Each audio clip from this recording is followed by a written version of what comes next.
के assistant होते हैं जो कि बैंक में काम करते हैं। So basically हम दोनों ही ऑथर्स इस पेपर के नॉन मैथमेटिकल बैकग्राउंड के हैं, आप कह सकते हैं, फिर भी हम लोग यहाँ पे हिमाकत कर रहे हैं आप जैसे विद्वानों के सामने अपना काम प्रस्तुत करने का। ये out of our own interest हम लोगों ने प्राइम नंबर्स का एक ओपन प्रॉब्लम है, logical approach to validate Goldbach conjecture. Goldbach conjecture करीब 280 साल पहले का एक ओपन प्रॉब्लम है जिसका हम लोगों ने एक सॉल्यूशन प्रपोज करने की कोशिश की है यहाँ पे। एंड ये पूरा मैन्युस्क्रिप्ट करीब 4.5 साल के काम का नतीजा है जो लगभग 212 पेजेस का कंप्लीट मैन्युस्क्रिप्ट है जिसका लिंक हम लोग देंगे टुवर्ड्स द लास्ट स्लाइड। लेकिन अभी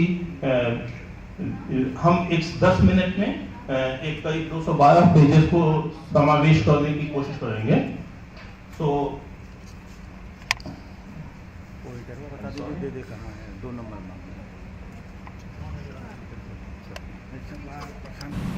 हाँ, सो इसका जो अगर हम इंट्रोडक्शन दें इस प्रॉब्लम का, आप सब जानते होंगे गोल्डबाख कंजक्चर ये कहता है कि कोई भी सम संख्या मतलब इवन नंबर जिसे हम 2k से प्रदर्शित करें अगर, तो इसको कम से कम एक ऐसे कॉम्बिनेशन के तौर पे दिखाया जा सकता है जिसमें दोनों कॉम्बिनेशंस प्राइम नंबर्स हों, p1 प्लस p2। ऐसा कम से कम एक कॉम्बिनेशन अवश्य मिलेगा। फॉर एग्जाम्पल यहाँ पे लिखा गया 16 इज इक्वल टू 5 प्लस 11। सो यहाँ पे 5 भी एक प्राइम नंबर है, 11 भी एक प्राइम नंबर है।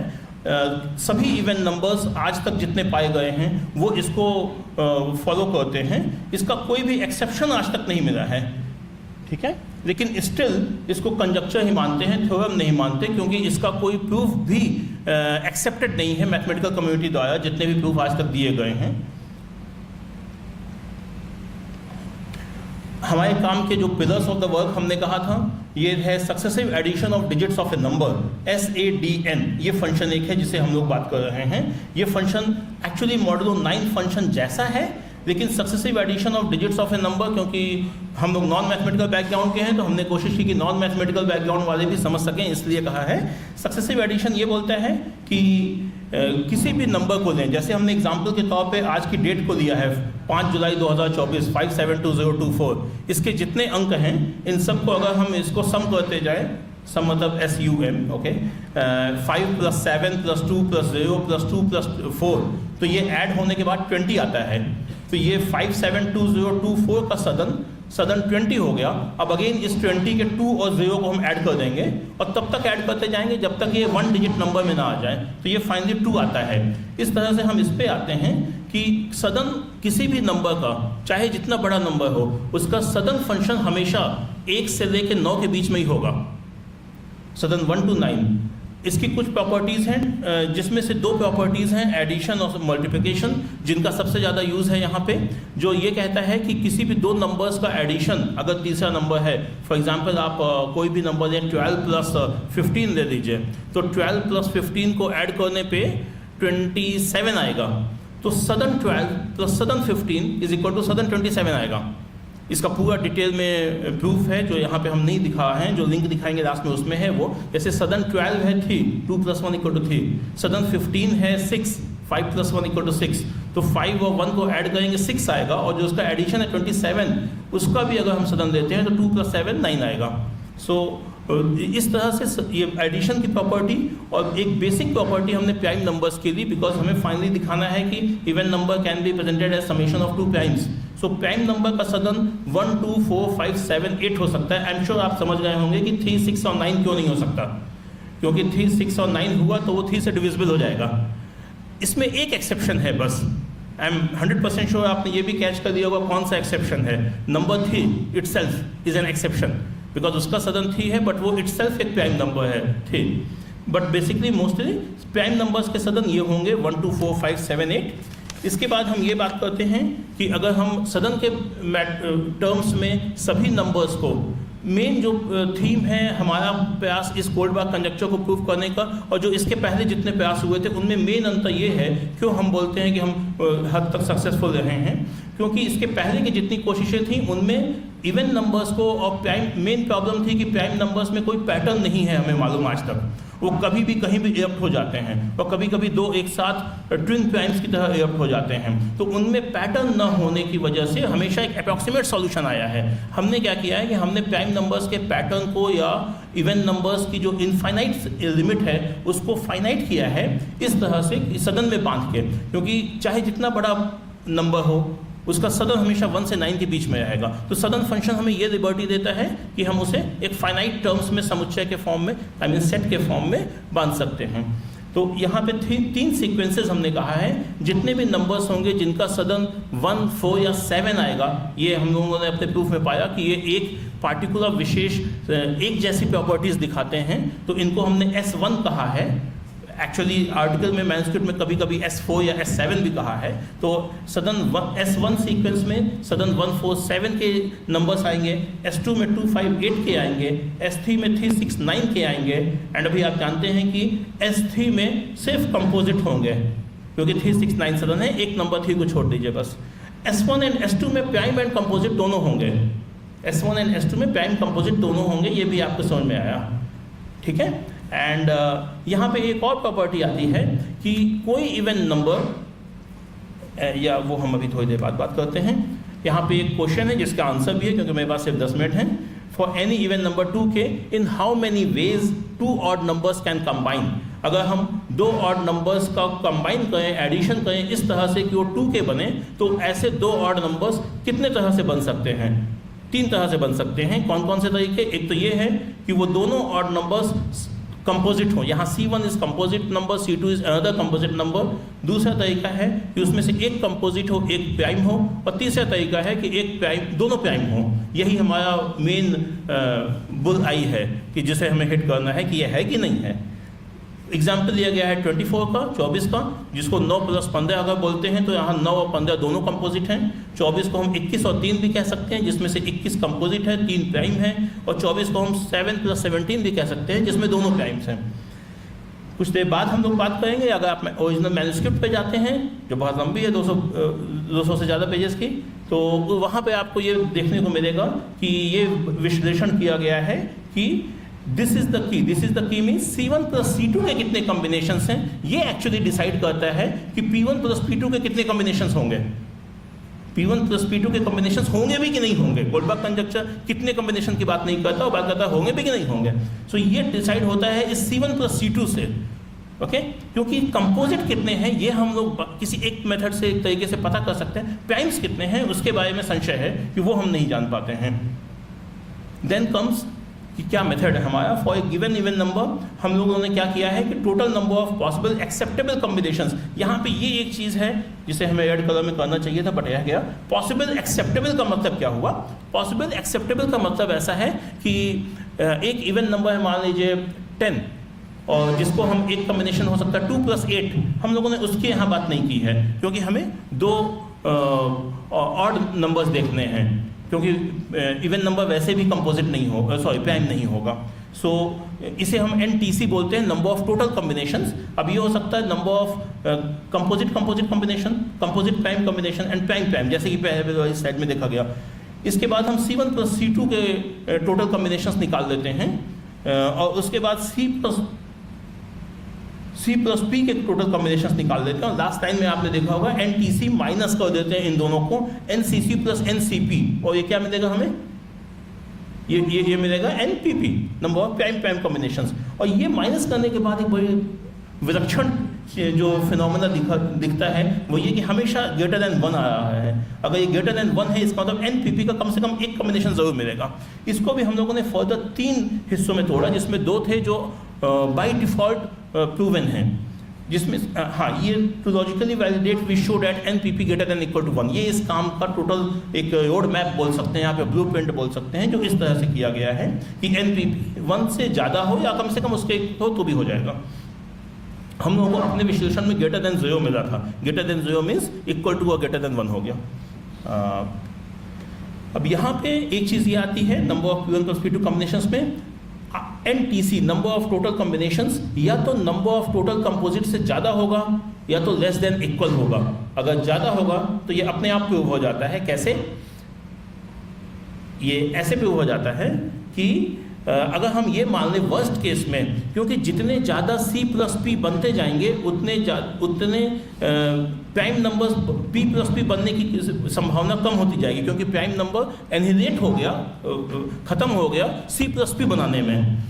एट द सेम टाइम उतने C1 + C2 भी कम होते जाएंगे। तो हम लोगों ने ये बताया कि अगर मान लीजिए किसी केस में NTC कुछ मान लीजिए 20 है और NC मान लीजिए कि 15 है, 15 है, तो अगर 15 कंपोजिट नंबर्स सब के सब मान लीजिए प्राइम नंबर्स को ही खा गए, 15 प्राइम नंबर्स को, और सब के सब C+P बना गए, तो 15 C+P बन गए, और हमारे पास तो 15 कॉम्बिनेशन तो ऐसे बन गए C+P के, और तो हमारे पास फिर भी 5 कॉम्बिनेशन बचते हैं, वो 5 सिर्फ P+P हो सकते हैं।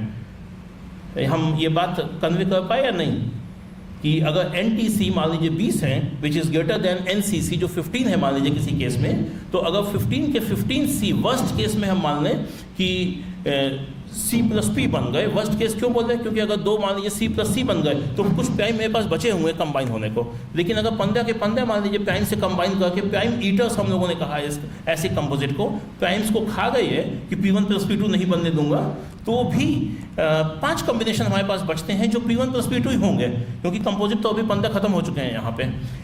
तो ऐसे केस में ये वाला जो केस है इसमें तो गोल्डबाक कंजक्चर प्रूवन है। ओके, तो केस जो हम लोगों की पूरी मैन्युस्क्रिप्ट में डिस्कस हुई है, मतलब 212 पेजेस की मैन्युस्क्रिप्ट में लगभग 180 पेजेस की जो बात हुई है वो सिर्फ इस केस की बात हुई है। NTC <= NC है, तब क्या काम करना है। Yes, I have written it here, हमें अगर लिखा है प्राइम ईटर्स बोल रहे हैं इसे। So if NTC <= NC, then we find out the total number of NTC and number of C means composite here, TC मतलब total number of combinations। सो यहाँ का ये C जो है combinations हैं TC, और यहाँ का C जो है ये composite है। Yes, I understand। Okay, these are different steps। Cyclics, yes, exactly। So for finding out NTC, we have one sequence element and we divide it in factor elements, so the final result is, this is the last slide I suppose. Yes, so the final result is there are 3 types of 3 cases which we have discussed. The first one, for any even number, if k is prime, then Goldbach conjecture is proven to be true. We did not have to say anything. For example, 26 जिसका आधा k is 13 which is prime, so 13 + 13 26. If k is composite, NTC greater than, this we have discussed, but if NTC is <= NC, then this we find out this red color expression NTC minus NCC plus NCP, and this is always found to be greater than 1. I'm sorry, this is not supposed to be 1. यहाँ पे हमसे गलती हो गई है. This is supposed to be greater than 0, or it should be greater than equal to 1. Okay, so which implies that NPP greater than 1. यहाँ भी greater than equal to का साइन आना था, वो हमसे skip हो गया है, and यहाँ भी greater than equal to का साइन आना चाहिए था. So this way, this Goldbach conjecture is proven to be true for all even numbers. That is our and the selective references I have mentioned here, not all, and these are some references. This is also available on preprint. So the complete manuscript, and the link is here. If somebody is interested, should I open it or is it okay? And if you have any query, if time limitation doesn't permit, then you can write it here. Otherwise, the whole preprint is something here, and I would be very happy to. The whole PDF is also available here. I'm not opening it here. It is of about 212 pages. But identification of composite combinations, this is the key to validate Goldbach conjecture. So the PDF is available here, but there is no need to open it right now, I'm supposed. So please come up with your queries and questions. Yes. Okay. So कोई सवाल है? हाँ, कोई सवाल है? अगर नहीं है, कोई सवाल है? बहुत कोई पर धन्यवाद करते हैं। आपकी पेशेंट हियरिंग के लिए बहुत बहुत धन्यवाद आपको। आपके पास कोई सवाल है शायद? आपके पास कोई सवाल है मुझे लगता है। तो हम लोग बाद में डिस्कस कर लेंगे। आप ठीक है। तो इसी क्रम में हमारे अगले वक्ता हैं नितिन कुमार जी, एंड वो analysis on renewal arrival process subject to geometric catastrophe with random batch click पर बोलिए।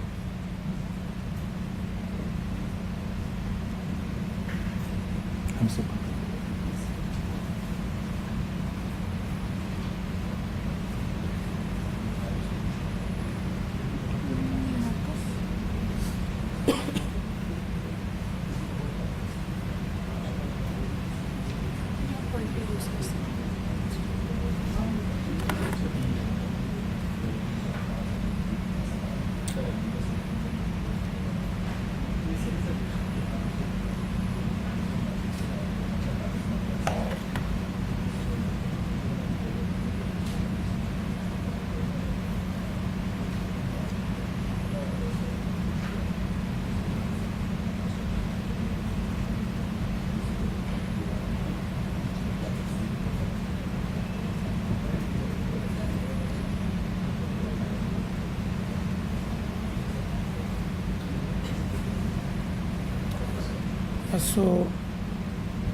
Good morning everyone.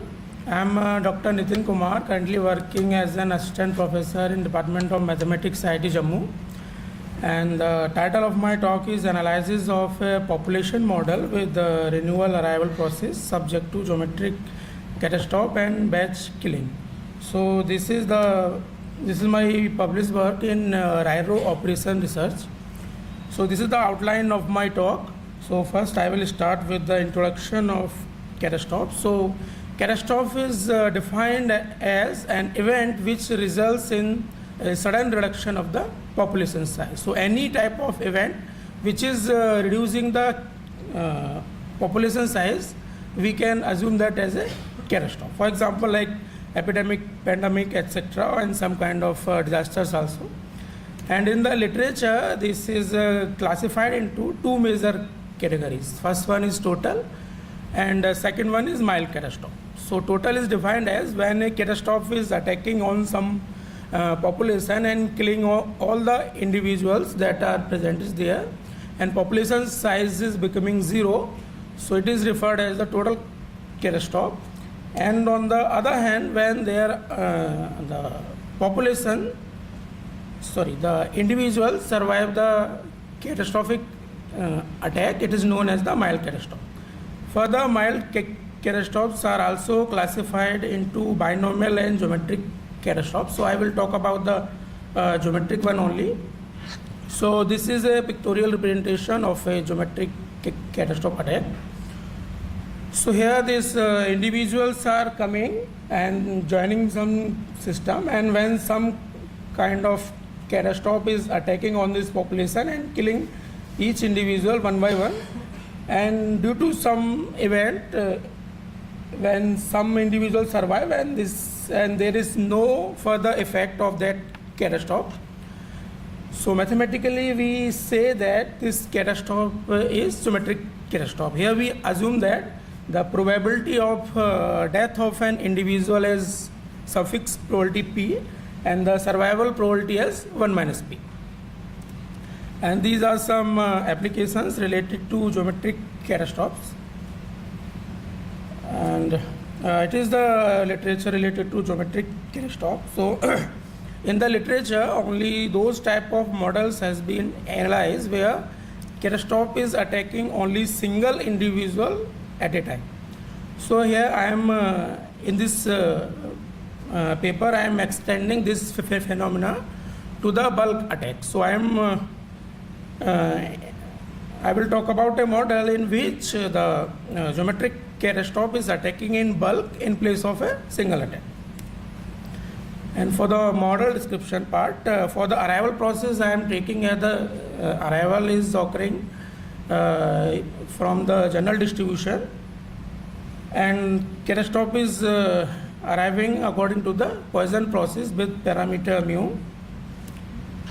And for the batch mechanism, I am using the generalized one, the Y rule method, which is well famous in queuing theory. And for the killing pattern, I am using the geometric pattern that I just explained. And under this condition, there will be this is the stability condition. Under this condition, the steady state solution will exist of the model. And these are some notations. NT I am assuming as the population size at time t, and ut is the remaining arrival time of the next individual at time t. Since I am assuming as the arrival is following the general distribution, So I'm taking ut at certain time point, that at time t, after ut time, the next individual will arrive. And these are the probabilities defining, and in steady state we have this PNU. And these equation 2 and 3 are the transformed equation in steady state that I have obtained using the supplementary variable technique. I have just skipped the governing equation. So I have taken the transform of the governing equation, and I am obtaining this transformed equation. And from here, using the difference operator method, one can easily obtain the probability distribution at various time points. So at arbitrary point, that means at any time, any random time at second one is at pre-arrival epoch, that is the time point just before the arrival of an individual, and the last one is at post-catastrophe epoch. That means just after the attacking of a catastrophe, what is the population size? What is the distribution of the population size? So after obtaining the distribution, one can find the performance measures like mean variance and factorial moments, higher factorial moments also. Here I am showing only this mean and variance only. In my paper I have obtained the factorial moments also. So one can obtain this mean and variance in terms of the distribution, and here there is no distribution involved, everything is in known form. So we can also verify that the methodology, the difference operator method that I am using, that is working well or not, or it's also validate that the methodology I am using is fine. And some numerical results, I am just presenting two numerical results here. If you are interested in some other, you can refer to my paper. So here I am showing the results between the probability of death of a batch and the average population size at arbitrary time point for three different distributions. As I am taking the general distribution as arrival process, so should I take the general distribution or not? So for show that, I have taken three different distributions here, and it is showing that taking the general distribution is a good idea, and we cannot omit that by taking only the Poisson process. And second result, to show what will be the effect of batch on the population. So we can show that the batch is also matters in the average population size. Similarly, the results can also be obtained for the population size at pre-arrival and also at post-catastrophe epoch, just after the attack of a catastrophe. And so concluding remark is the following one, that the average population size is increasing with lambda and decreasing with other parameters. And these are my references. Thank you. If you have any कोई प्रश्न है मेरे पास? अगर नहीं है तो वक्ता को धन्यवाद देते हैं। तो इसी क्रम में हमारे अगले वक्ता है शिवम श्रीवास्तव। वो gain ratio induced fuzzy similarity based attribution reduction पर बोलेंगे।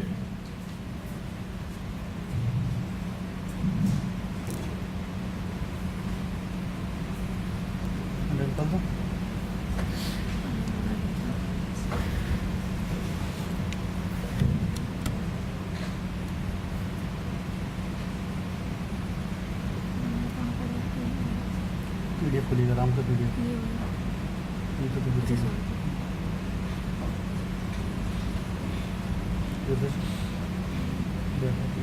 इसमें पूरे कर दो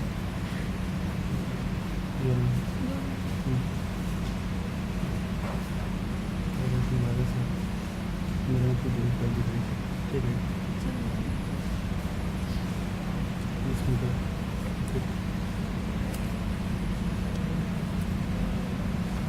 A very good morning all of you. My name is Dr. Shivam Srivastava.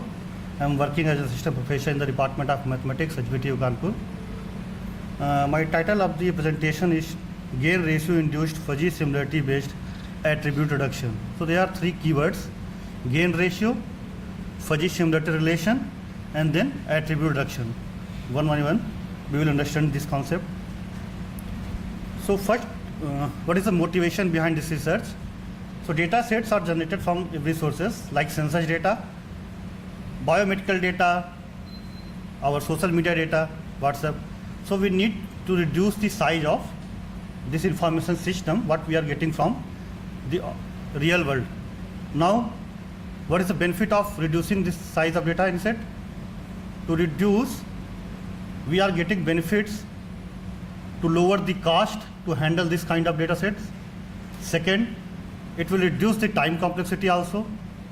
Sometimes it will help you to reduce the noise available in the information system. What we mean by noise? Noise means sometimes when we collect some data, so there are more than one entries for the same object, maybe some missing entries. So it will help also to reduce such kind of noises. Now, they are basically the most important, the basic one is the rough set theory for this attribute reduction problem, which handles any set which is not known, which is uncertain. So basically we used to approximate any given set which is uncertain using the lower approximation and the upper approximation. Like in Riemann integration, we used to find the integral using the lower Darboux sum and the upper Darboux sum. So we need to reduce the difference between these two by increasing partition or some other methods in different scenarios, you can say. So here rough set involves the model where it takes information from the data set itself only. Now, the problem with rough set theory is it only helps the data set having discrete values like 1, 2, like this, or yes, no, when we have just equality or there or it is not equal. But as far as real data is concerned, we fail to use rough set theory. We need to discretize the data. Suppose we are having the value 1.2, so we need to put this value as 1 or similar values which is applicable to your application area. So the concept of fuzzy came into picture. Fuzzy deals with the values between 0 and 1. It not only consider 1 and 0, whether it belongs to a set or does not belong to a set completely. No, it will give you the idea or measurement of whether anything belongs to a set of what degree. So the values lies in between 0 and 1. So it allows you, it gives you flexibility to consider the information to maintain the values between 0 and 1 as well. So Du Bois and Parade combine the concept of fuzzy set theory with the rough set theory to handle such kind of real world information system. Now the one concept is of information entropy. So information entropy provides you the information about the decision attribute depending upon the conditional attribute by adding attributes one by one and calculating the differences. Now if the difference is very low, so we don't need to add the new attribute to find the reduction. After all, information entropy, there is one drawback also. It tends to favor attributes with many values. So suppose we have a set value where we have more than one attribute values, then such kind of attributes may get into the reduced set. So to avoid this kind of picture, we use information gain. Now some of preliminaries are there. This is an example of information system where you have object set U. There are 5 objects and 3 conditional attributes C1, C2 and C3. D is the decision attribute. Suppose for real life example, consider these are 5 patients. Now we need to find out whether they are suffering from corona or not. So these are some attributes. Suppose C1 is the temperature, C2 is the throat pain, C3 is some other attribute values. So after getting these test reports, we conclude that yes, whether any patient is suffering from corona or not. If it is 0, he is not suffering from corona. It is 1, he is suffering from corona as well. Now, so this is an information system, example of an information system. Now the second concept is fuzzy set. So fuzzy means confused or not expressed clearly. Suppose I am telling that number of intelligent persons in this class. So this intelligent word is a fuzzy word. For me, intelligence may be some other thing. For me, suppose he is an intelligent person. For you, some other person. So it depends upon the experts. So it is a vague concept. Like garden is beautiful. So for you, beautiful is something other thing. So fuzzy logic is based on multi-valued logic, not only true or false. So every element in a fuzzy set, we used to assign a membership grade. So how beautiful it is this? Is it? Means if we say that this garden is 0.9 beautiful with 0.9 membership grade, it means it is highly beautiful. If it is 0.1, it is low. Now what is our proposed method? So we first define the fuzzy similarity relation between two objects. So here UI and UJ are two objects. And mu defines the membership grade with respect to RC, means the conditional attribute C. So for conditional attribute C here, let's say C is C1. So for C1, how these objects are related to each other. So we define a similarity relation here in equation number 1. Now if we have more than one conditional attribute, suppose we have set of attributes, capital C, then just take the infimum of these membership values. Next we define the relational matrix. So R11 is the fuzzy similarity relation between objects U1 with U1. R12 is U1 with U2 and so on. So using equation number 1 and 2, we can construct this MRC matrix, relational matrix. Now using the definition of here U partition RC means UI all objects from 1 to M, U1, U2, UM, considering the membership grades as well. Now the cardinality of this fuzzy set is defined as the sum of membership values, summation Rij, means these similarity relations. Now the concept of information measure is defined as HRC is the negative value of -1 by this equation.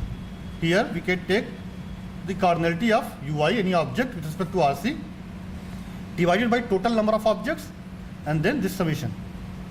Using this information entropy or information quantity, we can define the relational or conditional joint entropy here using this formula. There are some theorems which states the properties contained by this information entropy function.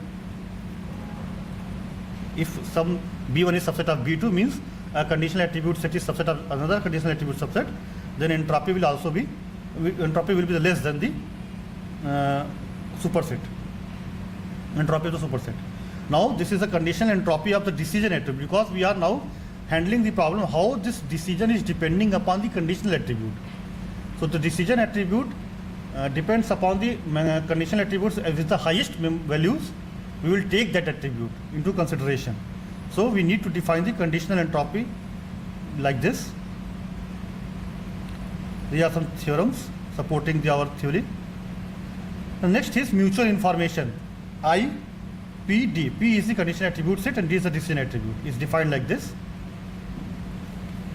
The idea of gain ratio is this.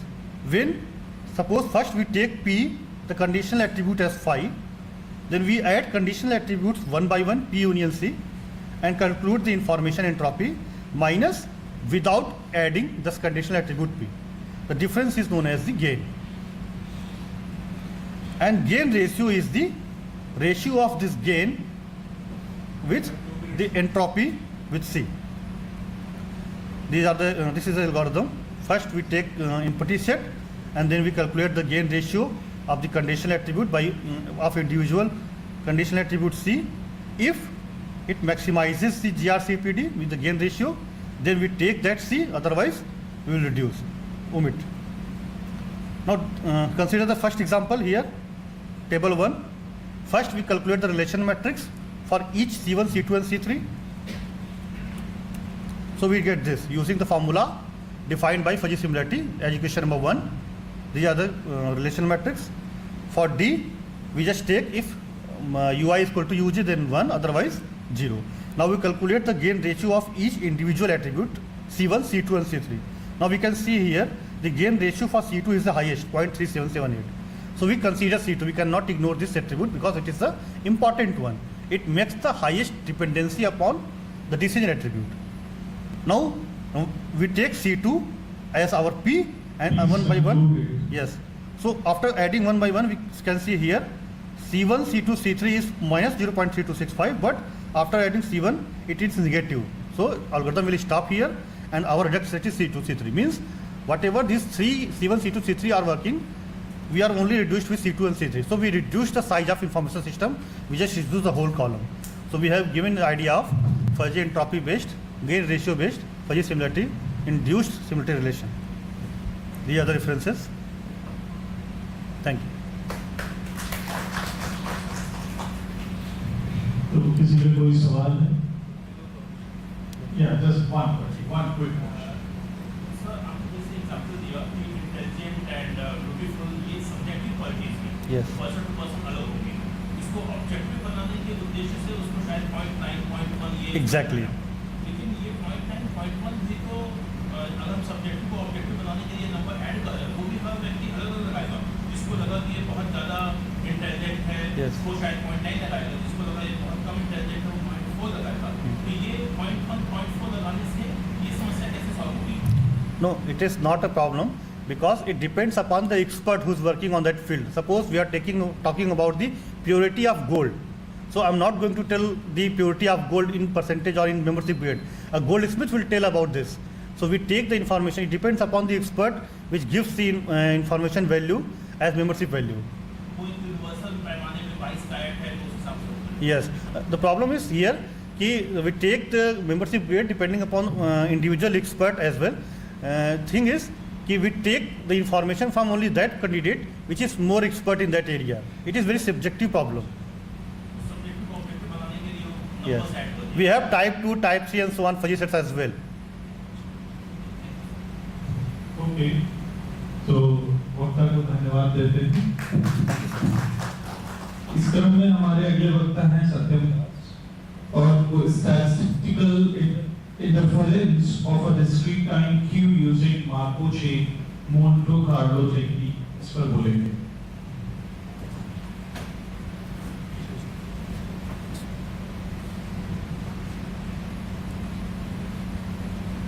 So, good morning to all. Myself Satyam Das, currently working at Department of Mathematics, Vishwasaya National Institute of Technology, Nagpur. So, my title of my presentation is the statistical inference of a discrete time queuing model using the Markov chain Monte Carlo technique. So, these are the basic outline of my presentation. If we start with introduction, so basically queuing model is a mathematical model which is generally used for to analyze the behavior and the performance of the queues. So if we analyze these queues mathematically, we need a mathematical representation of these queues. So mathematician Kendall, the first person who introduced the mathematical representation for this queuing models, which is represented by this. So where the first term is represented as the arrival process, second term is the service time distribution, and the third is the number of server followed by the queue capacity, source capacity, and the service discipline. So there are mainly two types of queuing model exist. One is discrete time queuing model, another is continuous time queuing model. So since there are the arrival process and the service time distribution follow a distribution, then the distribution function always contains a parameter also. So our main task is to estimate those parameters using some statistical tools. There are mainly two statistical process exist, whereas the first one is maximum likelihood estimation and another is the Bayesian estimation. Here we take the simplest discrete time queuing model, which is the GO1 queuing model, and we obtain the Bayesian estimation for this queuing model using the Markov chain Monte Carlo technique. So there are some literatures. We can observe that most of the authors works in the continuous time queuing models. So, but in the real life scenarios like the telecommunication system, the network marketing, and the digital communication, the times are not always continuous. So we have to elaborate our time as a discrete times also. So for this we established one statistical inference for the discrete time queuing model, which is GO1 queuing model. So we talk about our model where the arrival process, the customers are arrived according to the Bernoulli process, which is the interval time distribution follows the geometric distribution with some parameter lambda with the mass function f1, and the service time distribution also follows the geometric distribution with rate mu with some mass function f2. And the key estimate points are our rho, which is the traffic intensity, which is nothing but lambda by mu, which is always less than 1 for the stability, and the average queue length, which is defined by LQ, average system length, average waiting time in the queue, and average waiting time in the system.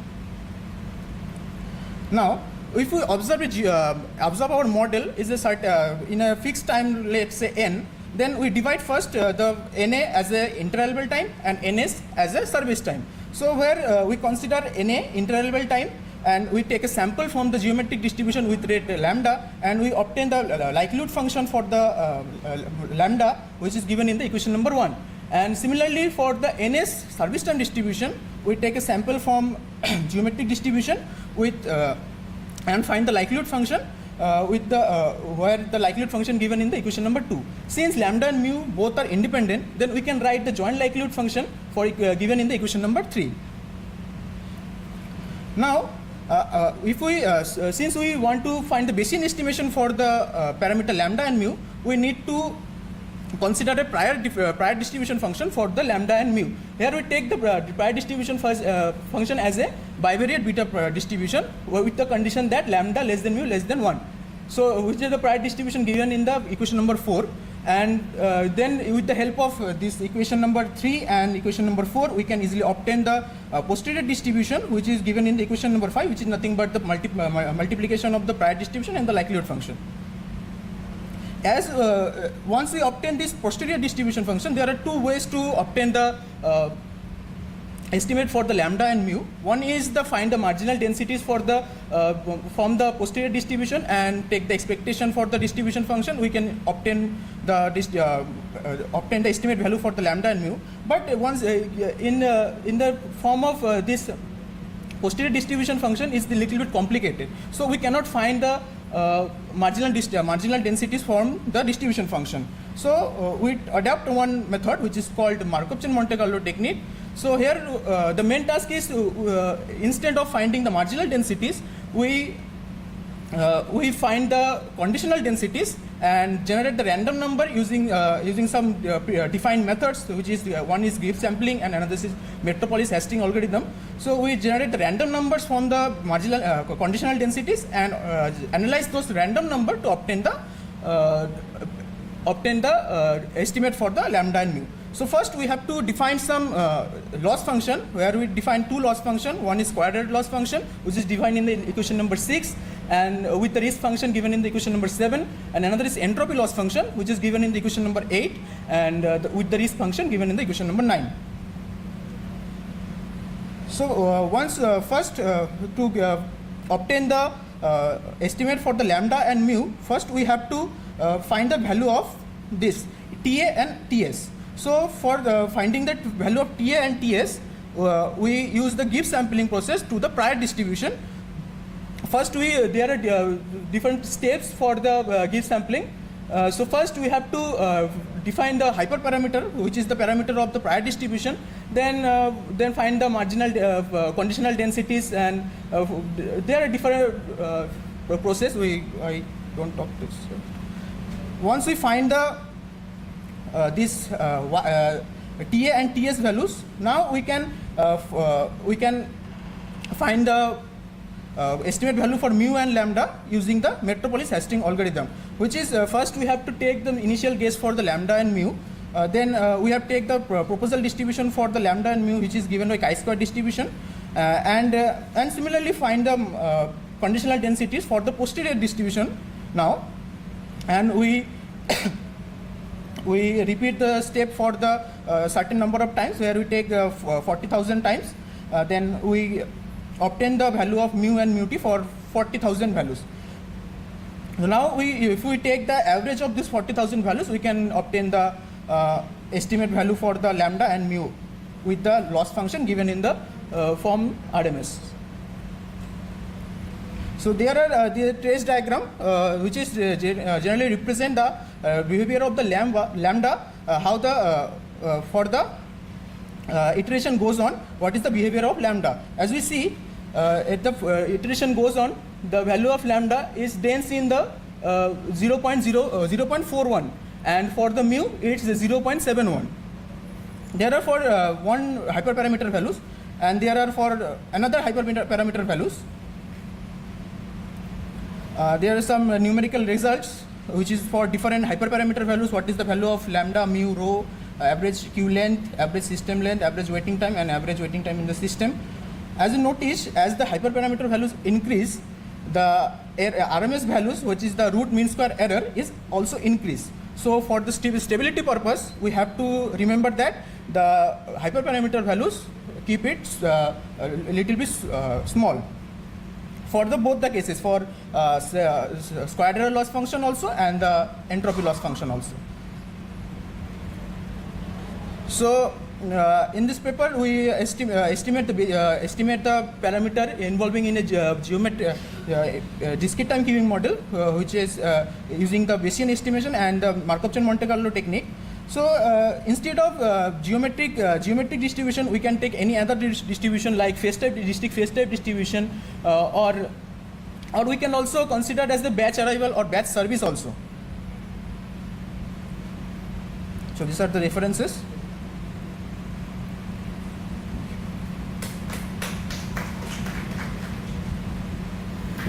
तो किसी के पास कोई सवाल है? नहीं है तो एक बार फिर से वक्ता को धन्यवाद करते हैं। राजभाषा का सत्र यहीं पर समाप्त होता है। उसके बाद so now speak in English. So the thing is, I'm going to hand over this mic to Professor Surendran Ordila, and he will continue this next session. Thank you. Thank you, sir. I think we have next speaker, Mr. Amar Prakash, is going to talk on optimal plan and reliability acceptance, sampling plans using compound optimal design.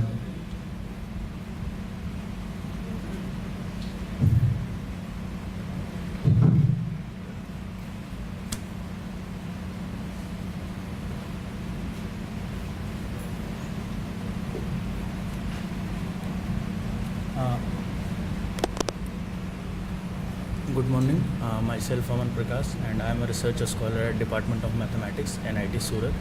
So in this conference I am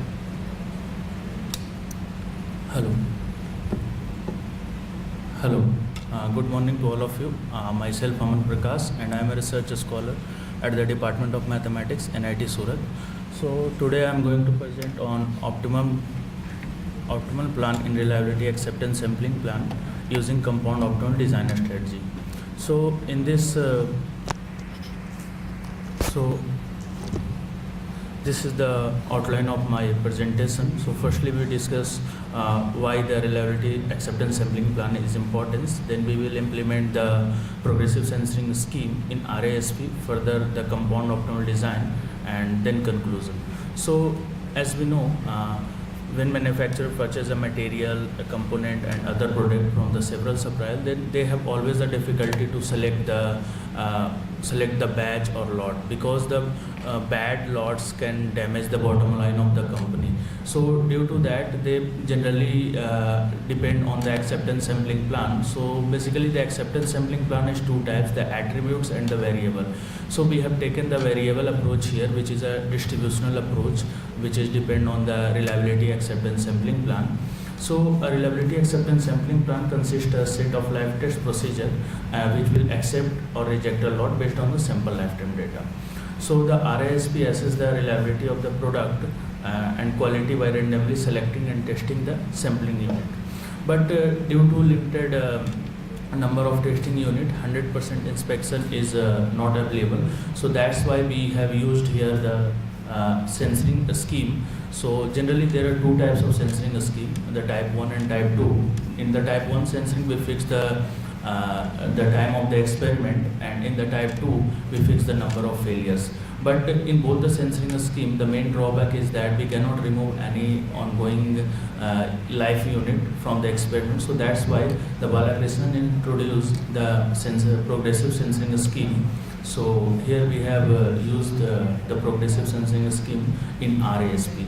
So in this progressive sensing scheme, when the first failure observed, then we can remove certain R1 and so on. When the mth failure observed, then we can remove the remaining units. So the RASP for the progressive sensing scheme, we have taken our distribution as the extreme value distribution, whose PDF and CDF is given in equation number 1 and 2, where mu and sigma are the location and scale parameter. And RASP is nothing but basically agreement between the producer and consumer, where we call as alpha as a producer risk and beta as a consumer risk. So producer risk is basically the probability of reject a lot when the lot is good, and beta is the accept a lot when the lot is bad. So we have used the Lieberman and Resnick procedure to conduct this experiment. So we will accept a lot if mu hat minus k sigma hat is greater than L dash, where mu hat and sigma hat is the MLE of mu and sigma, and L dash is the any lower specification limit. Then further we can calculate the acceptability constant k and n by using the equation 3 and 4. And then we have implemented the compound optimal design, because the compound optimal design is important when we have the multiple goals. There has been a lot of work is doing by using a single optimal design, but here we have implemented the compound optimal design. So we can define the compound optimality criteria using a relative efficiency, which has been given in equation 5, and an approach by using a convex combination, which is given in equation number 6. So the behavior of phi1 r lambda is always non-increasing, and phi2 r lambda is always non-increasing. So we have taken two criteria simultaneously, and the first one is the total cost, and the second is the minimizing the trace of invariance of Fisher information matrix. So we have done 3 examples, but here we have shown 1 example. So the first is phi1r, the second objective is phi2r, and our subject is eta n should be equal to 1. So for that we have followed this procedure. Firstly we choose 2 points on the OC curve, then we have calculated the acceptability constant by equation 3, and then we have chosen any initial guess n and then calculated the value of m. Further, by using both the criteria, we have calculated the compound optimum scheme, that is r lambda, and then we have calculated eta of n. But we can only get the optimum sample size if we will follow the step 6. Then this is the plot for the efficiency plot for both the criteria for given alpha beta, p alpha and p beta for different degree of sensing. So this is again for another set of alpha beta, p alpha and p beta, and these are the result. So from the result, as we can see, with increasing the degree of sensing Q, the value of inoptimum is increasing in both cases, and also here the lambda represent the intersection point of these 2 plots, phi1 r lambda and phi2 r lambda, and the conclusion we can say that inoptimum increases by increasing the value of Q, and with increasing the value of alpha and beta, the value of inoptimum decreases, and vice versa. Also by increasing p alpha, inoptimum will increase, and by increasing p beta, inoptimum will decrease. These are all also obvious scenario if we see in the real life example. So by implementing the compound optimal design, companies can achieve saving in both time and cost as well. And also this is a new work which we have implemented, a compound optimal design, which has been on reliability, acceptance, sampling count. Although there has been a very less work done on the compound optimal design, the one work has been only done by the Professor A.P. Bhattacharya. So also he have helped us to do this work as well. And so in the future we are planning to implement various sensing scheme, that is the hybrid sensing and block sensing scheme. So these are the references. Thank you. Thank you. If there are any queries, please you may ask.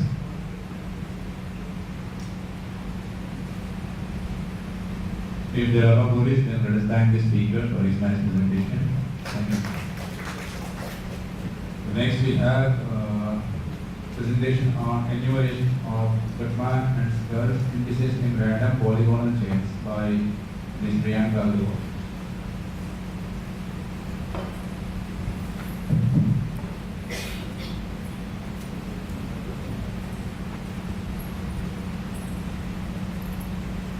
Good morning, everybody. Good morning, everybody. Myself, Priyanka Agarwal from Dibrugarh University, Assam. So here my seminar topic is enumeration of Gutman and Shugg indices in random polygonal chain, and this is a joint work with Professor Ankur Bharali, Dibrugarh University, Assam. So first of all, these are my overviews. So first, introduction.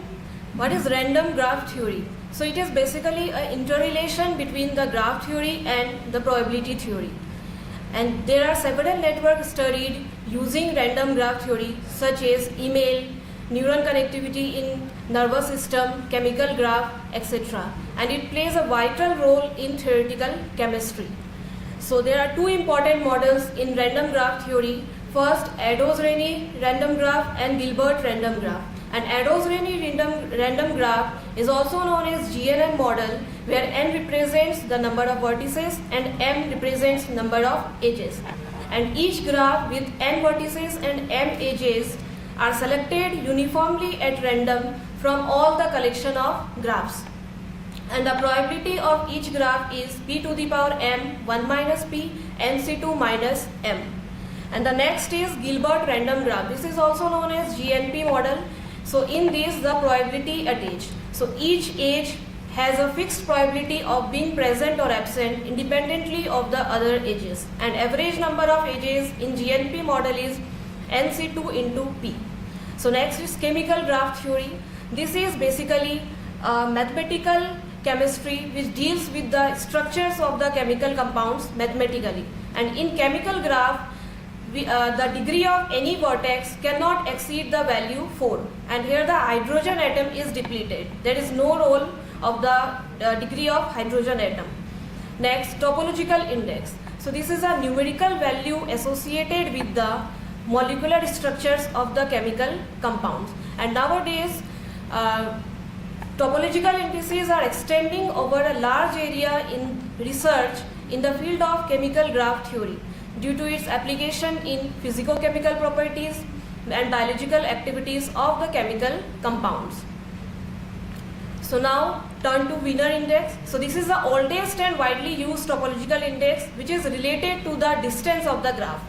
So this is the definition of Wiener index. It is the distance, sum of the distance between all pairs of vertices in the graph G, introduced by Wiener in 1947 into chemistry. So a graph is weighted if there exists a weight function W from the vertex set to set of natural number. So recently many Wiener index is optimized by the researchers by weighting it. So the weighted Wiener index is given in equation number 1, and the Gutman and Shugg index are the transformed Wiener index, which has wide range of application in chemistry and mathematical science. So equation number 2 and 3 are the Gutman and Shugg indices. So here the weight function is the degree function. Next, literature review. Some popular models of random graphs are Adams-Renyi random graph, scale-free network by Barabasi and Albert, and small world networks by Watts and Stroges. So I have already discussed Adams-Renyi model.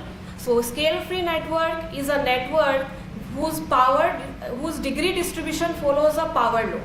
And small world network is a graph which is characterized by high clustering coefficient and low distance. So some of the pioneers of chemical graph are Ivan Gutman, Alexandru Balaban, Milan Rendik, Nina Stinansky. So here my random polygonal chain is, so first of all figure. So here the last terminal L polygon is attached by the n-1th L polygon by an edge. And so we can attach in K types where K gives the floor function of L by 2. So by symmetry we have K types of arrangements, and for n equal to 1 and 2 the polygonal chain is the polygonal chain is unique, and for n greater than equal to 3 we get k types with the probability pi's, and the summation of the probability is 1. So these are some literature review. So the result part, Gutman and Schall indices in random 2k plus 1 polygonal chain. So in this section we determine the recurrence for the Gutman and Schall indices for random 2k plus 1 polygonal chain, and we derive the expected values, average values and variance. So these are some of the preliminaries. We have find distance of xj with v, where v vertex is from PCN minus 1 and xj vertex is from the last L polygon, terminal L polygon. So in equation number 5 we have calculated the summation of degree of xj from the ON polygon and distance of x1 with xj for all the vertices. And equation number 6 gives the sum of the distance between xj vertex with all the other vertices of PCN. So this is the lemma for Gutman, recurrence for Gutman index. So I skip the proof. This is the lemma for Schall indices of PCN. Next, the expected values. Here the random variables are Gutman of PCN, Schall PCN. So this theorem gives the expected values of Gutman and Schall indices. Next is the average value. In fact, average value is the population mean of Gutman and Schall indices of all the elements in PCN, which is given by these two definitions. And these are the average values of Gutman indices with respect to PCN and Schall indices. Next is the variance. So we have used sample variance here. So in sample variance we have to use only the proportion of the values. So these are the variance, and these are the variance of the Gutman and Schall indices. And we have also calculated the Gutman and Schall indices in random 2k polygonal chain. These are the lemma theorems. And in this section we have compared the values of average, expected values, average values and variance of weighted Wiener index with degree Kirchhoff indices. So from this fourth theorem we have concluded that the weighted Wiener index, Gutman and Schall indices are always greater than the corresponding value of the degree Kirchhoff indices, that is multiplicative degree Kirchhoff index and additive degree Kirchhoff index. And we have also calculated the correlation coefficient, and we get the correlation coefficients are positively correlated. So these are some of the applications, and we have compared the graphical representation also. So here we have taken for pentachain, and for pentachain we have two types of local arrangements, P1 and with probabilities P1 and P2. So if we take one of the values P1 and P2 as 1, then and we graph the expected values, we get that the Gutman index is greater than the Schall index. And we have also calculated for polyphenylene chain and cyclooctane chain. So lastly, conclusion. The statistical parameters of the distance-based topological can help the researchers to understand physicochemical properties, biological activities of the chemical compounds. We have also found that asymptotic behavior of the correlation coefficients are positively correlated, and the value is 0.968, equivalent to 0.968. And the graphical representation shows that the expected values of Gutman and Schall indices are always greater than the Gutman index is always greater than the Schall index, and these results may assist biochemists to predict and amalgamate new compound and drugs, as which we are lacking due to the numerical experiments. So these are some of my reference. Thank you. Thank you. Any queries, please?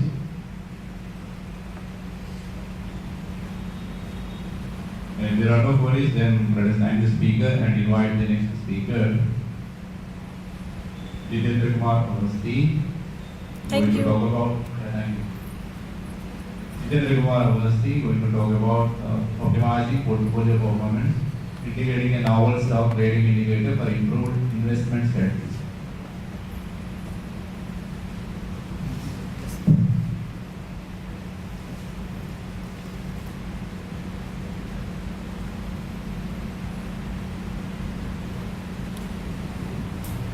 Good morning, everyone. Myself Jiten Kumar Awasthi. I'm a PhD scholar at VNIT Nagpur. So this is my table of content. In this paper, we have created a trading indicator and a portfolio management strategy.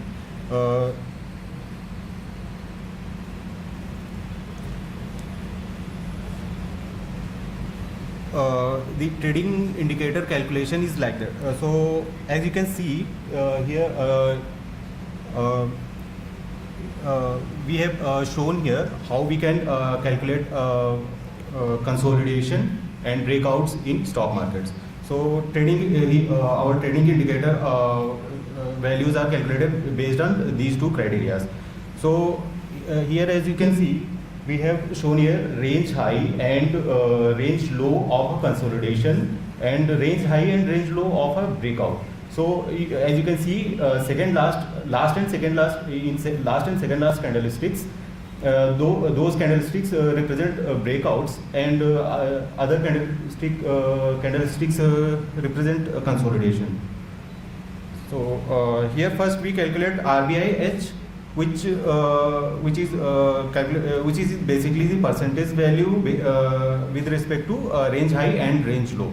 So we can calculate it by using the given formula here, and same we calculate RBIL, which represents lower percentage value with respect to range low. So this is the indicator, our indicator, and these are the signals generated by this indicator. Here blue dots represent buy signals, and red dot represents sell signals. Then in portfolio management, we have considered risk and reward which is the main criteria to calculate optimal portfolio. So here we have first we have calculated position size for an individual stock.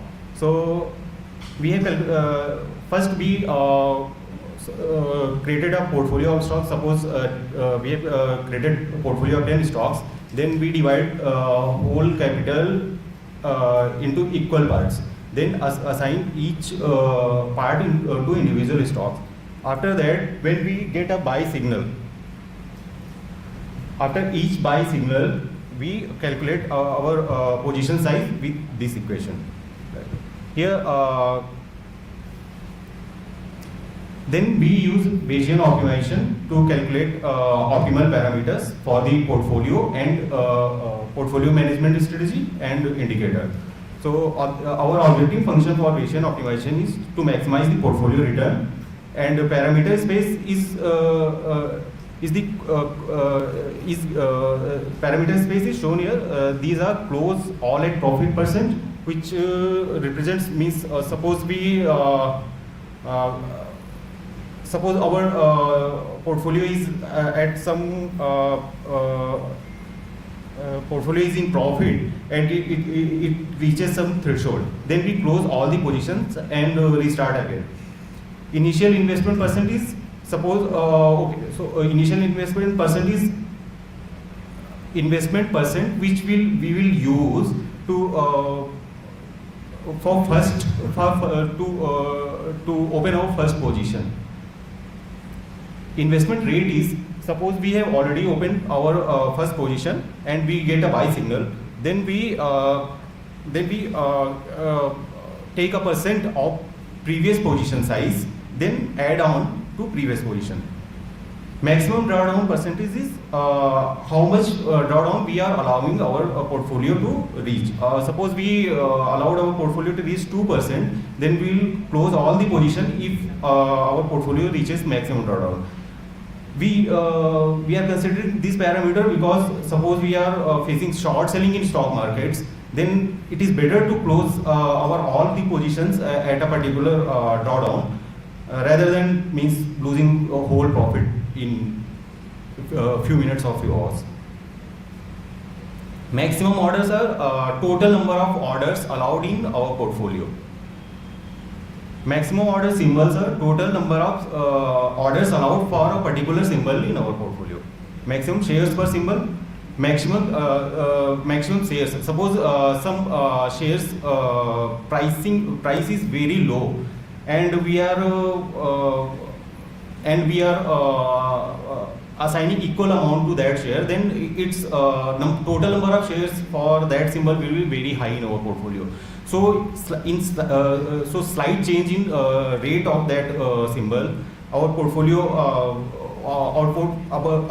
fluctuates very high, means volatility will be there in our portfolio. So we have considered this criteria also. Then we consider these 4 parameters to optimize our portfolio and portfolio management strategy and indicator. These are the results. So if we buy and hold, we have selected some stocks here, 5 stocks in NSE and 5 stocks in Nasdaq. So if we buy and hold all those stocks and assign equal amount to those stocks, then we'll get 114% in training period. And if we optimize our portfolio and indicator using Bayesian optimization, then we'll get 208%. In testing period, we got 200.6% in training period, and in using optimized parameters, we got 521%. Like that, in Nasdaq also, we got 120.5% in training period and 443% in after optimizing the parameters. And testing period, 277.38% and 318.28% on optimized parameters, using optimized parameters. So there are several portfolio optimization techniques like modern portfolio theory, which considers past history to calculate correlation between stocks, then assign portfolio based on those correlation values. But if we are considering on future data, they fail. So we can create the strategies like that to manage our portfolio. And these are my references. Thank you. Any questions? Okay, thank you. Any questions, please? Okay, if there are no queries, let us thank the speaker. And inviting the next speaker, Ms. Shivani Dubey, who is going to present on feature selection of an incomplete information system using threshold value.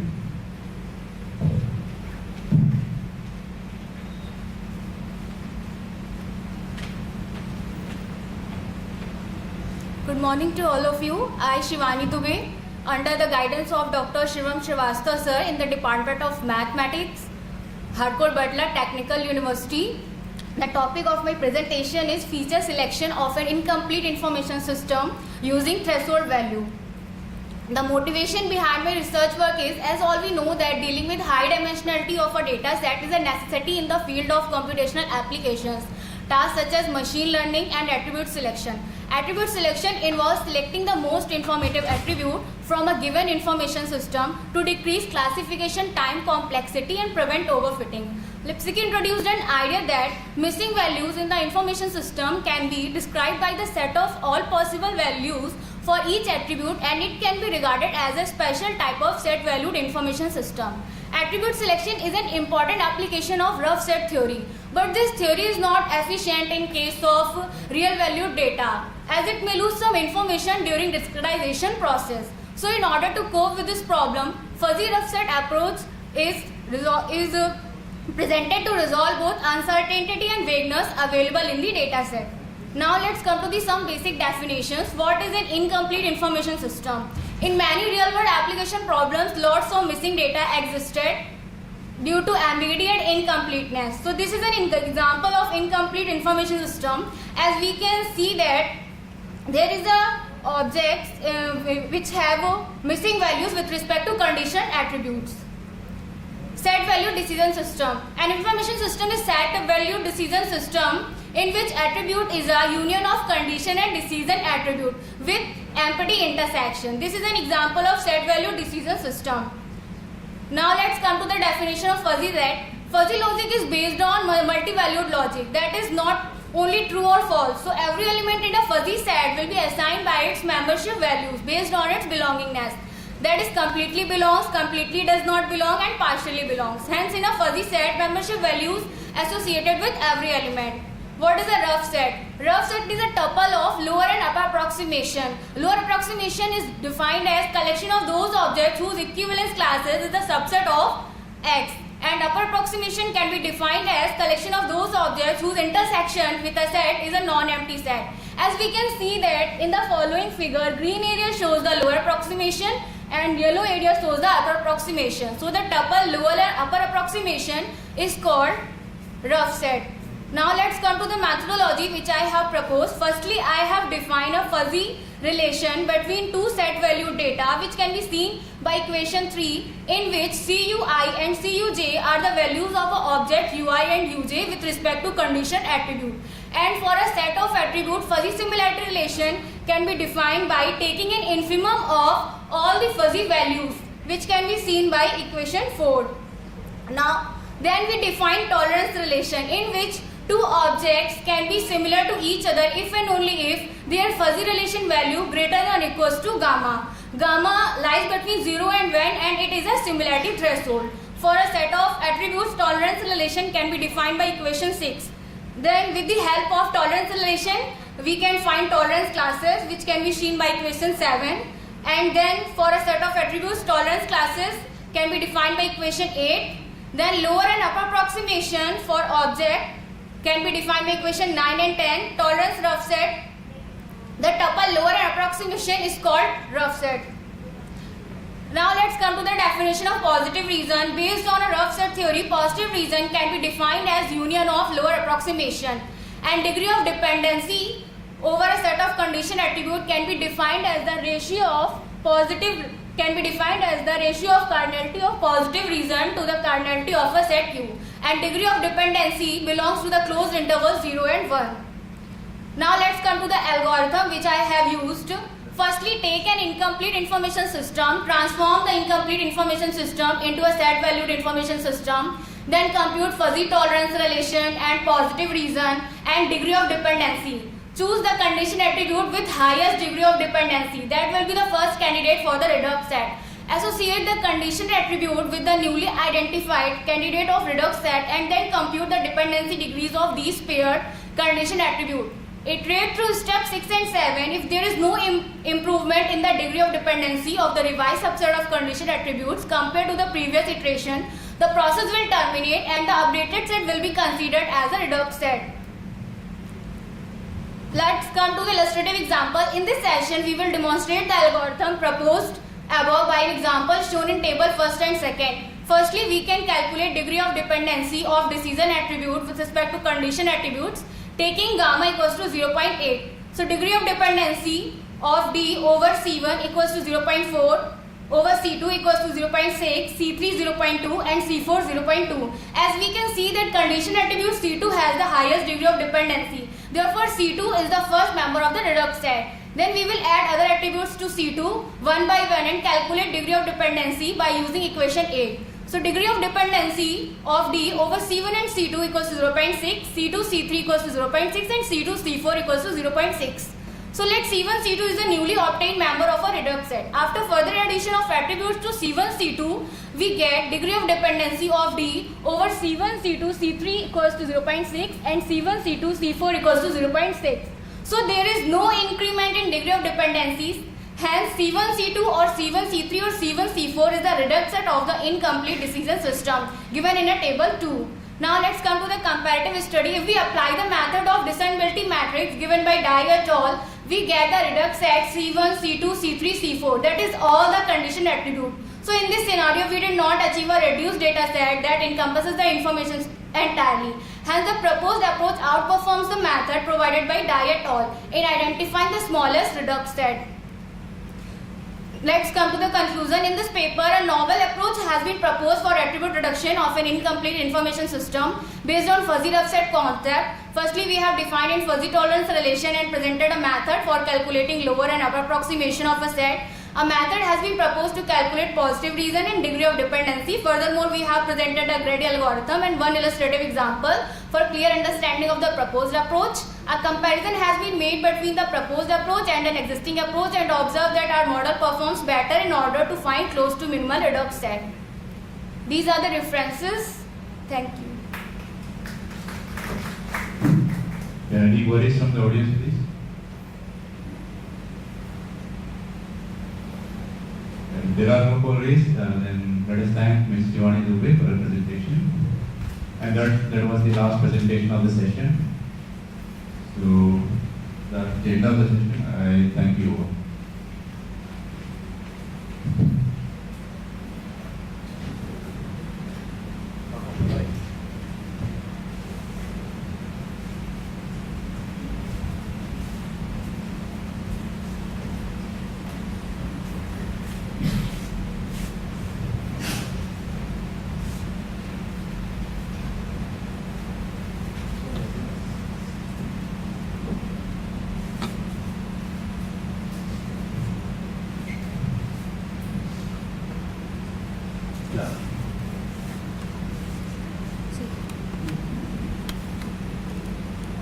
खाली नाम ही है और कुछ नहीं है,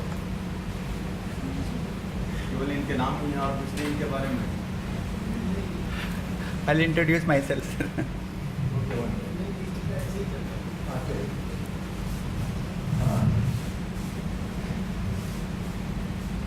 दिन के 10:30 बजे हैं और मैं इस सभागार में उपस्थित सभी लोगों का सादर अभिवादन करता हूँ।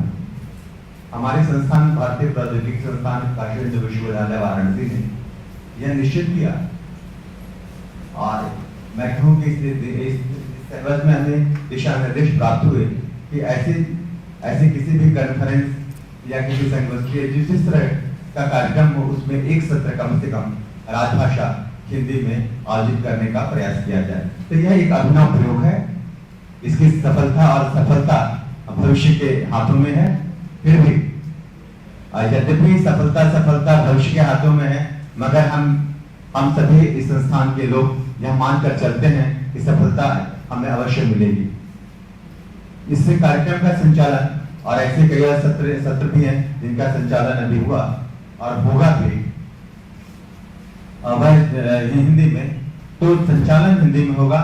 किसी भी वक्ता को पर ये कोई प्रतिबंध नहीं है तो वह केवल हिंदी में बोले। आप अपनी बात किसी भाषा में बोल सकते हैं, आपके शब्द किसी और भाषा के हो सकता है कि आपके वाक्य वो हिंदी में हो।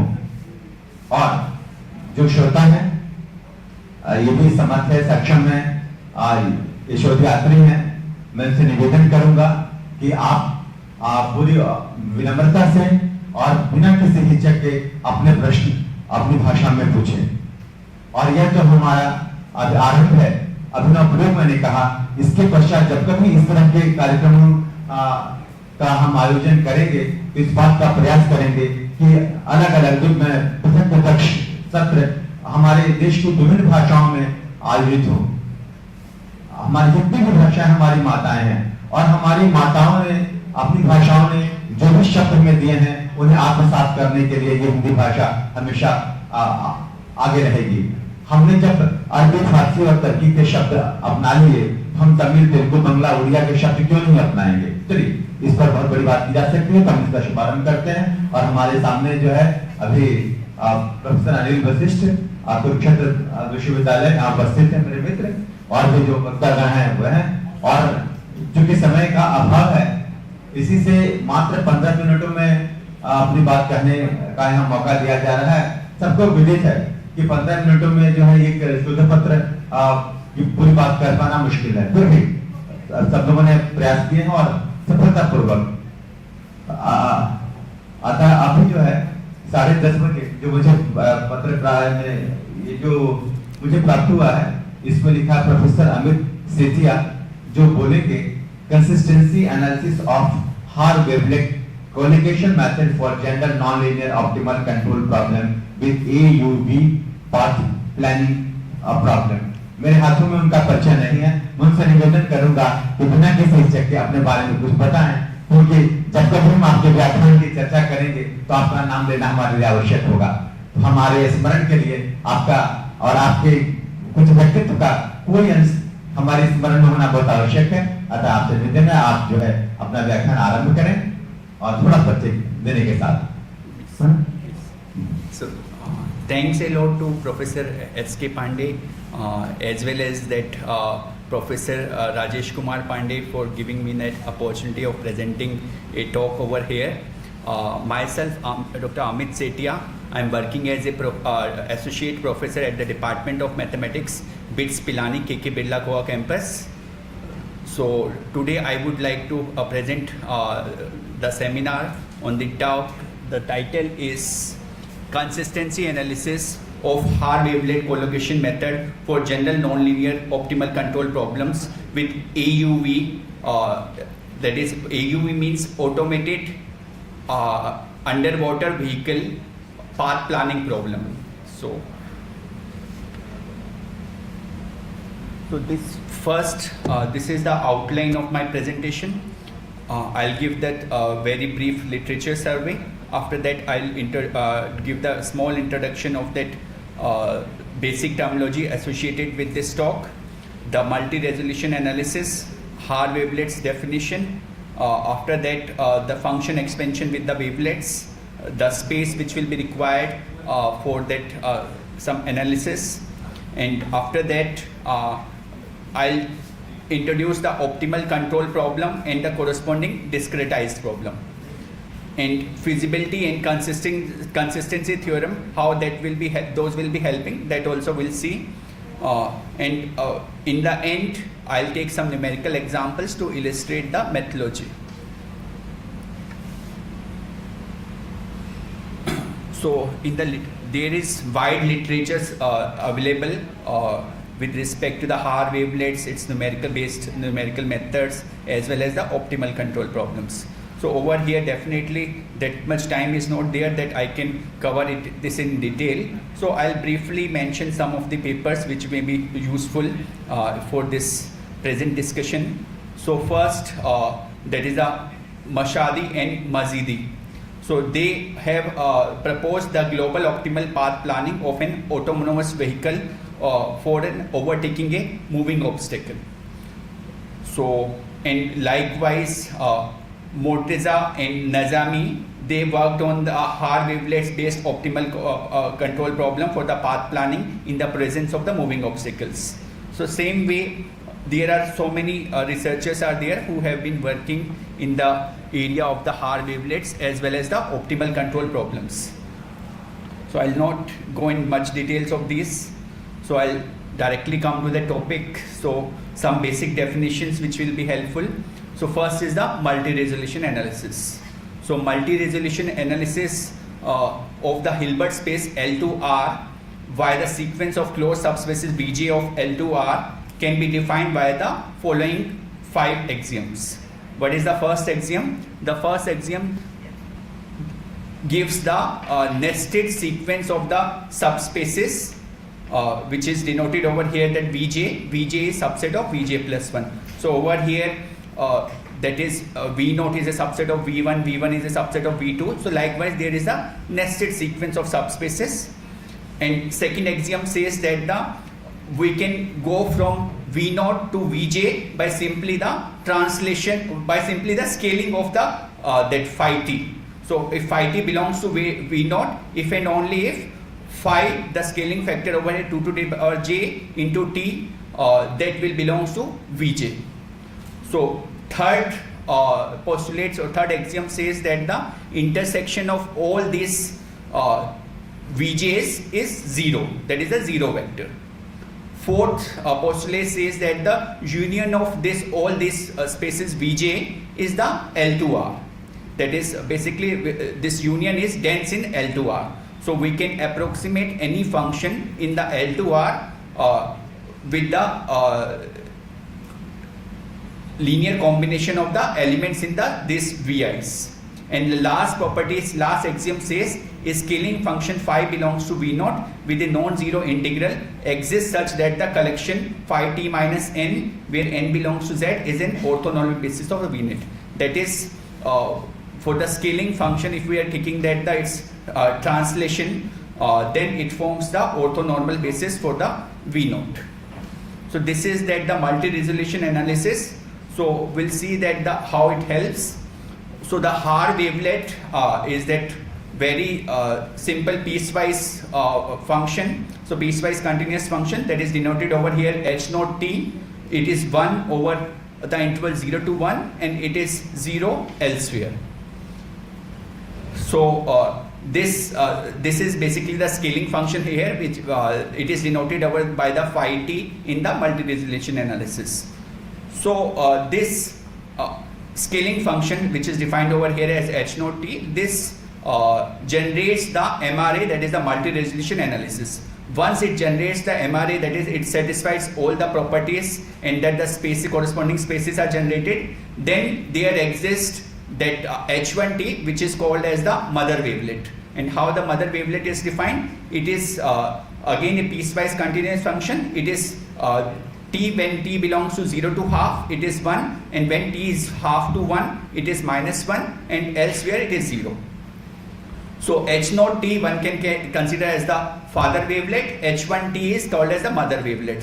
So by simply scaling and translation of this mother wavelet h1 t, we can generate an infinite sequence of function which is denoted over here as hit. So simply you can say that h1, when we scale it by 2 to the power j and translate it with the k, where I is 2 to the power j plus k and j is any set of natural numbers together with the 0, and k is taking these values. So this is how this mother wavelets and father wavelets can be defined. So now we'll see that how this will be helping in the approximation. So before going to the approximation, we'll see that we are able to integrate this Haar wavelet basis functions. So over here that is denoted as the HMT. So what is the HMT? It is containing that the m vectors, that is the m. So h naught t is the scaling function, h1t, h2 and up to hm minus 1, these are the wavelet functions. So over here that this pm, which is denoted over here, this is basically called as the operational matrix of integration. So one can derive this easily with the help of the definition itself. So over here in the iterative form, it can be defined as this expression, which is 1 by 2 by m, 1 by 2m, and then this multiplied with this matrix. And where over here hm is this matrix, which is again m cross m matrix. So this is how we can integrate this Haar wavelet vector function. So this will be using further, like it is shown in that second equation in this slide. So any function which belongs to L to R, so over here we are considering L2 over minus 1 to 1, that we can approximate with the help of the Haar wavelet basis function, and which is basically an orthonormal basis function. So over here, as per the problem, we can consider the approximation. So here it will be helpful to consider that approximation of the y dot t. So since we already know that union of vi's are dense in L to R as well as L to minus 1 to 1. So we can approximate y dot t with the help of finite number of elements from the basis functions. So as it is shown, y dot t is equal to I is equal to 0 to m minus 1 ci hit. The same thing we can write in the matrix form as C transpose hkt. Hkt is already denoted, that is having the k number of Haar wavelet basis function, and C transpose is containing that C naught C1 up to Cm minus 1 m unknown constants. So the integration of a function is already explained in the last slide. So once we integrate this y dot t, we obtain yt, which one can write as C transpose p of hkt plus y of 0. So this will be useful later on. So this is that introduced here for the convenience. So now some of that basic definitions which will be helpful in that analysis related to that optimal control problems have been defined over here. So first, so we all are familiar with that L2 spaces. So L2 spaces over the interval 0 to 1, it is that all real valued function which are defined over 0 to 1 such that those are square integrable. And this is basically a Hilbert space, and their corresponding inner product and that corresponding induced norm have been defined over here. Those are the standard norms, so you must be familiar already. So now once this L2 space is defined, then what we'll be doing, we'll be extending this definition to the L2 n01. That is, if suppose there is a vector which is having the n number of components which belongs to this space L2 n01, then how their norm and inner product will be defined. So these are definitions have been given over here.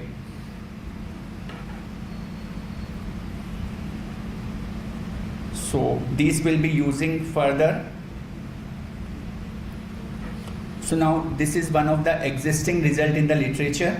What this result says, under certain regularity condition of the function over here, which is the yt, suppose the yt is a differentiable function with the bounded first derivative on the interval 0 to 1, then its Haar wavelet approximation ymt can be denoted as the ymt, and we are having this result, that is y minus ym, its norm is bounded by k1 by root 3m, where k1 is a bound of the y dot t. So this result can be extended to the, because we'll be dealing with the vector functions, so this can be extended to the vector functions. Over here that brief details have been given as a remark. So we can find out the bound for the y minus ym in the L2n space, which is given over here, k by root 3n times m, where k is this constant.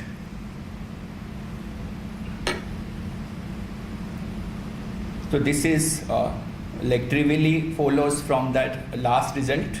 So we extended because this will be required in our investigation. So now I'll introduce the optimal control problem, which is over here the continuous problem over here. So how it is that the problem statement, it is defined.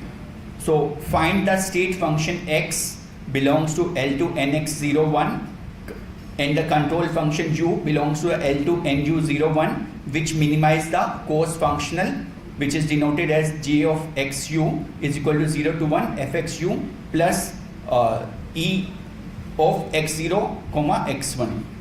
So this is the cost function which we want to minimize, and what is the dynamic system? Dynamical system is given by the equation third, that is the x dot is equal to f of xu. So that means over here this can be a linear system as well, and it can be non-linear system. And the end conditions are given by the relation EP, which is x0 comma x1 is equal to 0. And the mixed constraints are given by this inequality constraint. So where GQ, which can be a function of t, x and u less than equal to 0. And where what is that meaning of xt, that is a vectors function, and the f of xu that has been denoted in the fourth and fifth. So I request to Professor Pandey to remind me just 3-4 minutes before the completion. So only couple of minutes are there, sir? Okay. May take the 5 minutes if it is so. So time is given very short, so I'll try to explain briefly. So these are the notations which are involved. So there are the some like regularity conditions are assumed that these function must be Lipschitz continuous. So further, this is the discretized optimal control problem. So corresponding to the continuous problem, this is the described scheme which is based on the collocation based method have been defined here.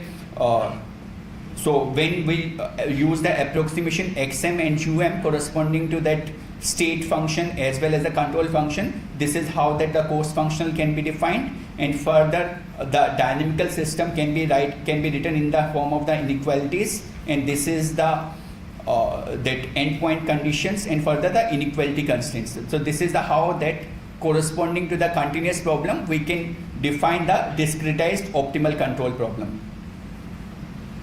So now there are the two results which we derived, that two theoretical results. So here the statements have been given. So what is the first result? That is known as the feasibility. So what it says, if suppose we are having that x and u for the problem P, for the continuous problem, if suppose we are having that feasible solution xu, then this theorem says that the corresponding to that there will exist xm and um which will be the feasible solution to the its corresponding discretized problem.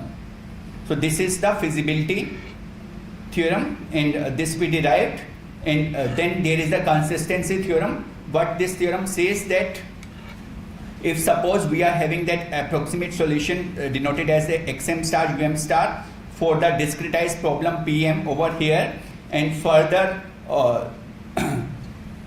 over here some regularity conditions have been assumed, and this x as m is approaching infinity, this xim star t is approaching to xit, and same way the uj star mt is approaching to ujt uniformly, then this result says that that cost functional for the discretized problem will be approaching to that cost functional of the continuous problem. And further, not only that, further this x and u will be the optimal solution to the problem P. So this is the consistency theorem. So now I'll directly come to that numerical examples which will illustrate. So over here, as it is mentioned in the title, that is the AUV, that is the automatic underwater vehicle problem has been taken. So over here that state function is defined as this. So where fxt, fyt, fzt, these are the forces in the x, y and z direction, and their scale and the sum is taken. So this basically denotes as the translation energy, and the second part denotes as tau xt square plus tau yt square plus tau zt square. This basically denotes the rotational energy of the AUV. So we want to minimize the this energy over the period of 0 to that some time tf, where the vehicle dynamics is given as the this 3D space, that is the x dot t is vxt, y dot t is vyt, z dot t is, so these are the horizontal, vertical, the velocities in the 3-dimensional space, and this is the rotation dynamics, that is the phi dot, theta dot, psi dot have been denoted as the p, q and r. These are the rotational velocities, angular velocities, and so under that the what is that further that depending on that the how much the drag forces are there, how much that the other forces are there, these equations have been derived, and this is the geometry of that automated underwater vehicle. Here this is the initial coordinate system with respect to which this means the different angles that is phi, psi and theta have been defined, which is the roll, yaw and pitch for the given problem. So now these are the endpoint conditions, and there are some control constraints that basically what we want to do, we want to find out, we want to minimize the energy, and the dynamics is there, and that state variable should follow these dynamics, and we want to control the energy of the AUV, and it should start from a given point and it should reach to the destination point with the minimized energy. So that is basically the problem. So with the help, and these are the parameters for these problems: initial condition, final condition, maximum force and torque, and different other parameters: mass of the vehicle, moments, translation, drag, rotational drag. So over here, once we solve this with the help of the collocation methods, so different state variables graphs have been drawn: x, y, z, phi, theta and psi. So over here one can see that from the initial point 0, 0 to the final point 1, 1, we are able to get that AU is able to reach, and these are the control variables, which are translation forces as well as the rotational forces, that is the torque. And this is the optimal cost, which is that minimum energy. And just I'll take a half minute more. The same problem can be extended to an obstacle avoidance problem. So what is the obstacle avoidance problem? So in addition to that last problem, it should not only that minimizing the energy, it should not only reach from the initial point to the final point, but it should also avoid any obstacle in between its path. So likewise over here, one spherical obstacle has been shown, and this is that the blue part, this is the initial position of that AUV, and it is reaching to the final position, and it is avoiding this obstacle. So this is how this these methods can be implemented. So here are the references. So thank you very much. Thank you, Dr. Amit. Any questions? Nobody thought that such a implications will be there when we started with an elevated quiz. Any questions? Okay, thank you, Professor Amit. Yes, thank you, Professor Pandey. Let me take opportunity to give away this moment to you. Take up, please.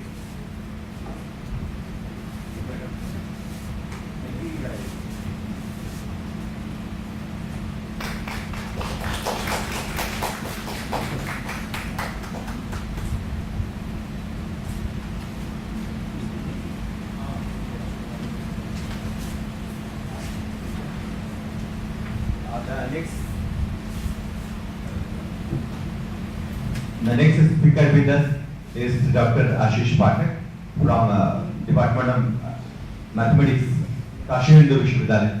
तो आशीष पाठक जी के जो supervisor हैं, जो मार्गदर्शक, एक बहुत विख्यात गणितज्ञ रहे हैं, आशीष जी, प्रोफेसर आशीष पाठक जी, और संजोग ऐसा है कि एक जमाता भी है, एक अन्य गणितज्ञ थे, नाम बताइए, प्रोफेसर बीएम पांडे।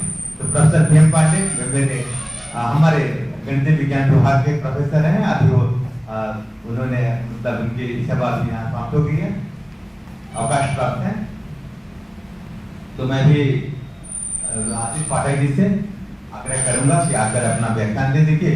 समय दिया गया 15 मिनट, तो 15 मिनट में मैं भी शामिल हूँ, इसलिए कोशिश ये होनी चाहिए कि 10 मिनट में समाप्त करें। और ये बहुत ही मुश्किल है, कोई भी बात आप शुरू करें, अगर आपने 15 मिनट के लिए तैयार किया, 10 मिनट समाप्त करना, मतलब या तो सर काटेंगे या पैर काटेंगे, तो कठिन होता है। फिर भी मैं आग्रह करूंगा कि कोशिश करें और थोड़ा अपना परिचय स्वयं भी दें कि आपका जो विषय है, शोध का विषय है, वो विशेष रूप से क्या है।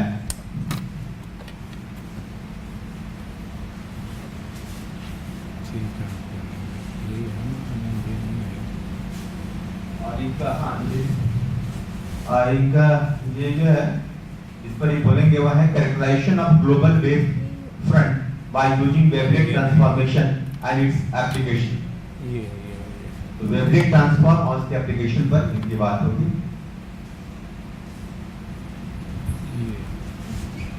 ठीक है, हम कर लेंगे।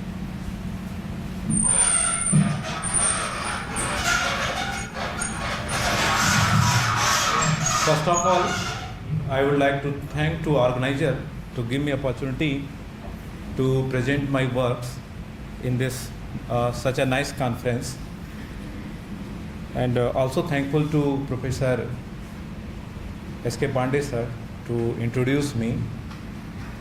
तो सबसे पहले तो मैं ऑर्गेनाइजर्स को बधाई देना चाहूँगा जिन्होंने मुझे ये अपॉर्चुनिटी दी कि मैं अपने वर्क को यहाँ प्रेजेंट कर पाऊँ, और प्रोफेसर एस.के. पांडे जी का धन्यवाद जिन्होंने मुझे यहाँ पे इंट्रोड्यूस किया।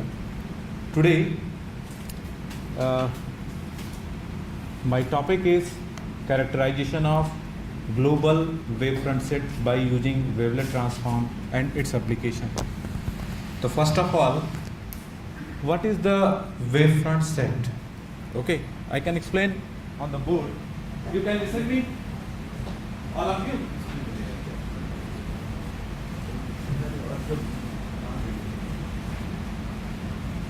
कलर माइक पर नहीं लिखा है? Yeah. Okay, so what is the wavefront? First of all, what is the wavefront? Color mic पे?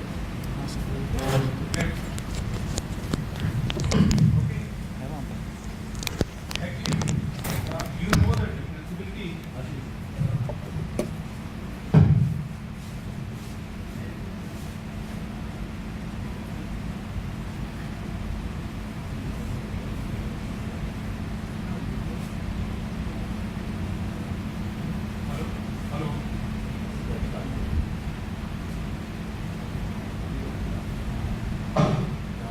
Hello. What is the wavefront? Okay. You know, if function f, if fx is any real valued function, and if f is differentiable, if differentiable 3 times, 2 times, n times, then you get the Taylor series expansion.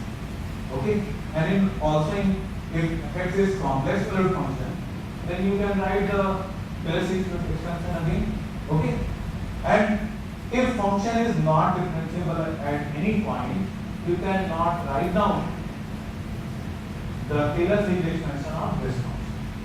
So for ordinary function, you can find this function is differentiable at any point or not. It is very easy. But if this function is generalized function, what is the generalized function? You know the delta Dirac function, delta x. What is delta function? Then integration of delta function is 1, and function is defined as delta function is 1 when x is 0 and 0 when x is not equal to 0. So conceptually this is not a function. Any function is defined only on single point and integration is 1, it is not possible. This is a generalized function, and this function, this concept is given by Dirac. You know the Dirac physics?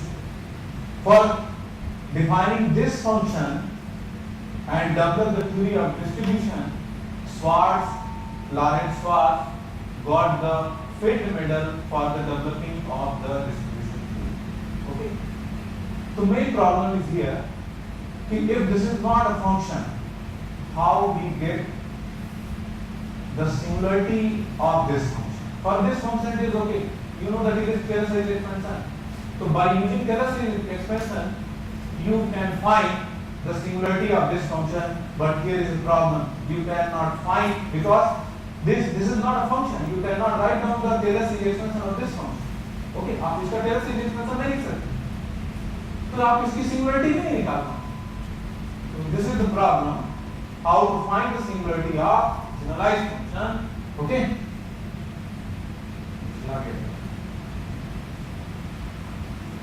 Yes, is concept. Okay.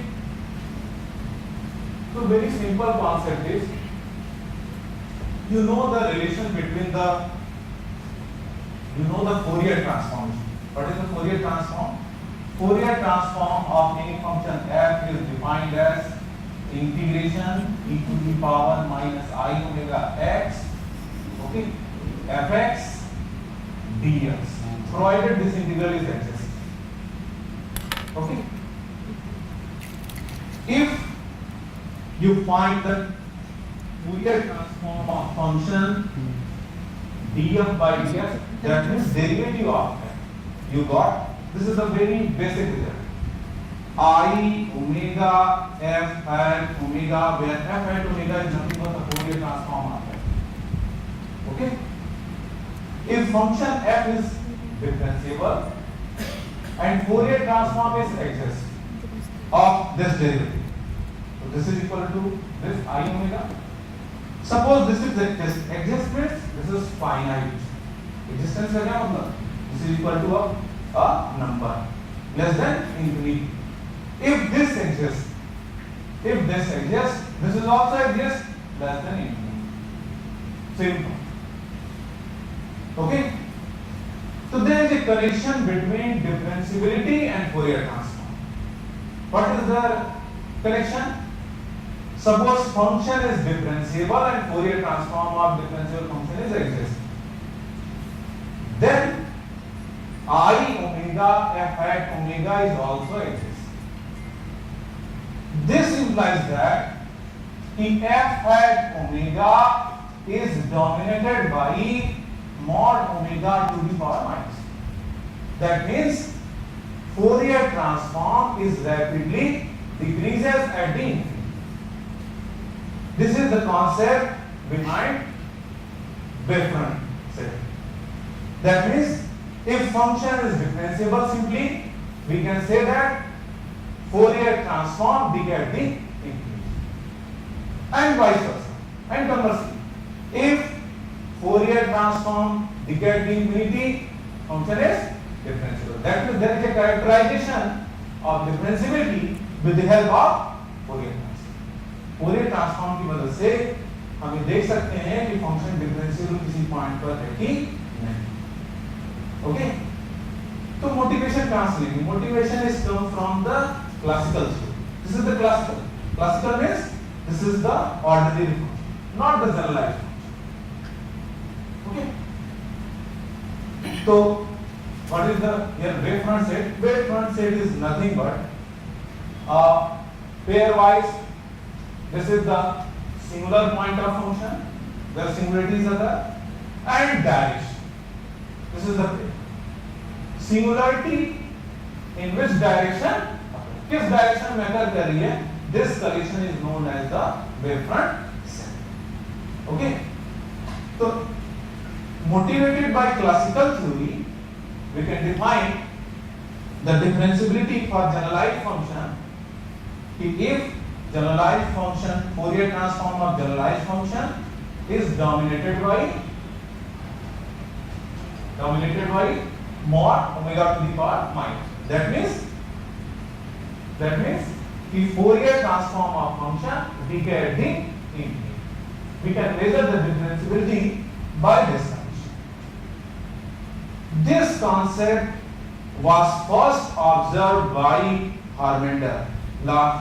This is his Swedish mathematician, and for this concept he again got a field prize. This is a very basic concept, बहुत ही basic. ये basic पहले पढ़ा जाए, okay? And this wavefront set phrase is given by Harmander first time in his book, okay? So mainly wavefront set is nothing but a characterization of singularity and direction. In which direction singularity occurs? Okay, this collision is called a wavefront set. Okay.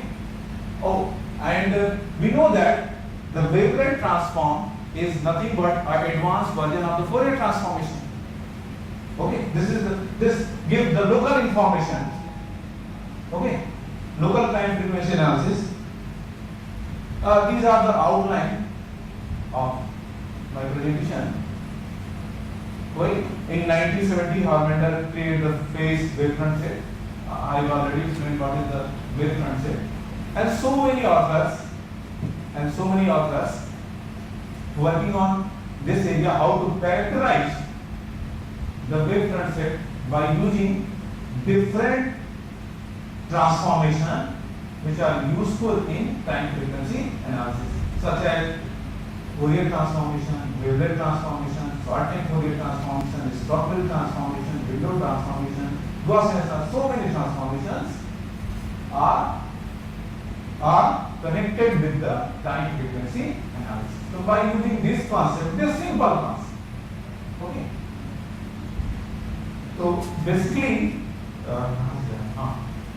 okay, these are the, just I explained it. Here we are used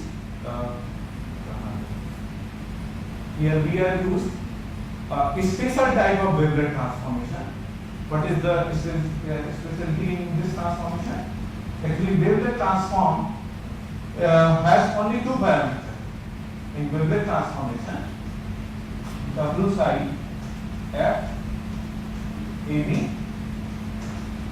minus infinity to infinity psi x minus b by a and fx and b. Here are the two parameters b and a. B is translation and a is direction parameter. So here we introduce a new parameter, and this parameter is a rotation parameter r psi. So by rotating, we identify the direction in which singularity occurs. Okay. So by using this rotation, we can observe that in which direction singularity occurs. Okay.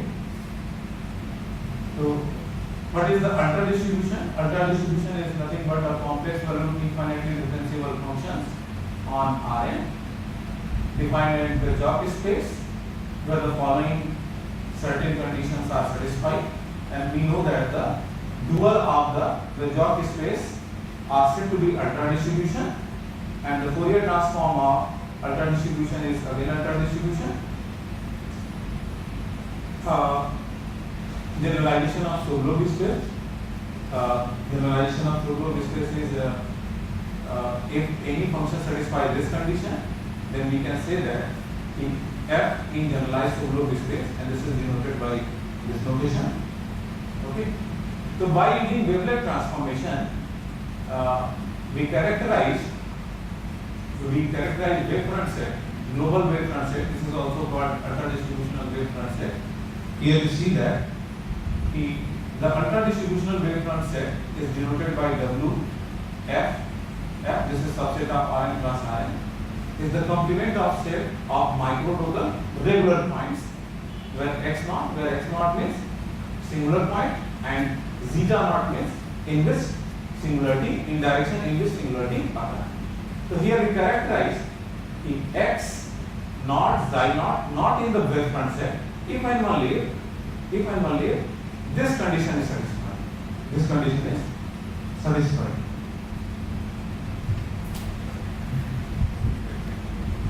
Okay. Similarly,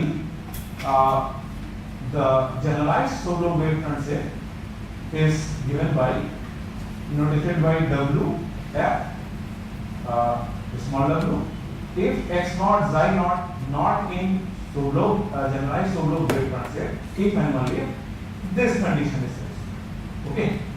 So by using these two definitions, ये काम नहीं करता. By using these two definitions, ये काम नहीं करता.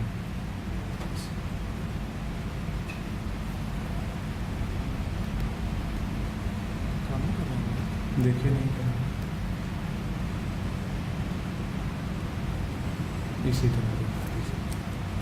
By using these two definitions, we give two results to characterize ultra distributional wavefront set by using the wavelet transformation, and again we see that the growth of Fourier transform of Fourier wavelet transform is dominated by this quantity. Okay, similar to that. Okay, and second result is we characterize the generalized Sobolev wavefront set. Generalized Sobolev wavefront set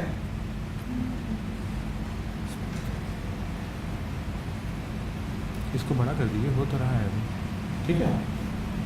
Generalized Sobolev wavefront set by if this relation is satisfied, then x naught xi naught not in the generalized Sobolev wavefront set.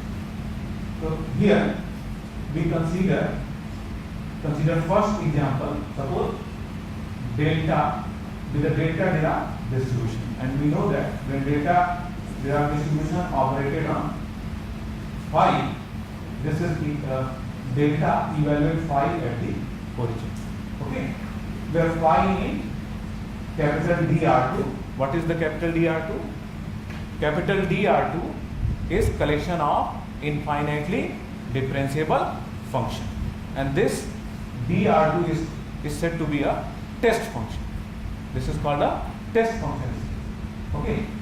So by using above theorem, we got the wavefront set of delta by using the different weights where W omega Ws weight is given by this, S is in R.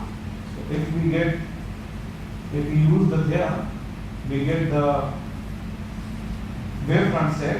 When S is less than -1, then Sobolev wavefront set of delta is null set phi, and when S is greater than -R, then Sobolev wavefront set at the origin in all directions. Okay, at 0 you got the singularity, and R2 minus R0 is in all directions singularity occurs. Okay. Similarly, if here, say if we consider the same function delta x and weight is different. Okay, weight is different. In this case, if we calculate, then again, if n is greater than 0, then again Sobolev wavefront set is phi, and when n is less than 0, then Sobolev wavefront set is 0 plus R2 minus 0. That means again singularity occurs at the origin from all the directions. Okay. And last example, I can show you. Bas last example. Suppose fx is derivative of delta function, and derivative of delta function does not belong to the Sobolev space, it belongs to the generalized Sobolev space. Okay, and if we calculate by using this weight function, if we calculate the wavefront set, so we get the wavefront set if epsilon s is less than 0, then wavefront set is union of alpha. That means at each alpha you got the singularity from all the directions, R2 minus C2, and Sobolev wavefront set is null set if epsilon is greater than 0. Okay, these are the references. Okay, and thank you. Thank you for your patience. कोई प्रश्न से संबंधित? ये सारे के सारे topics बहुत ही interesting, बहुत ही दिलचस्प है, मगर समय अभाव कुछ मुश्किलों में डालता है। कोई बात नहीं। आप जो लोग यहाँ पर बनारस के रहने वाले हैं, आप संपर्क कर सकते हैं, और सच में ये आप बहुत ही एक गतिमान क्षेत्र है। आप इससे आइए तो पता चलेगा, केवल वेवलेट से नेट करने की बात है ना, बहुत उत्साहित होने की बात है, मगर आप उसमें जब प्रवेश करेंगे तब पता चलेगा कि कहाँ कहाँ इसका प्रयोग कर सकते हैं। चलिए, और हम स्वागत करते हैं अपने आमंत्रित वक्ता का।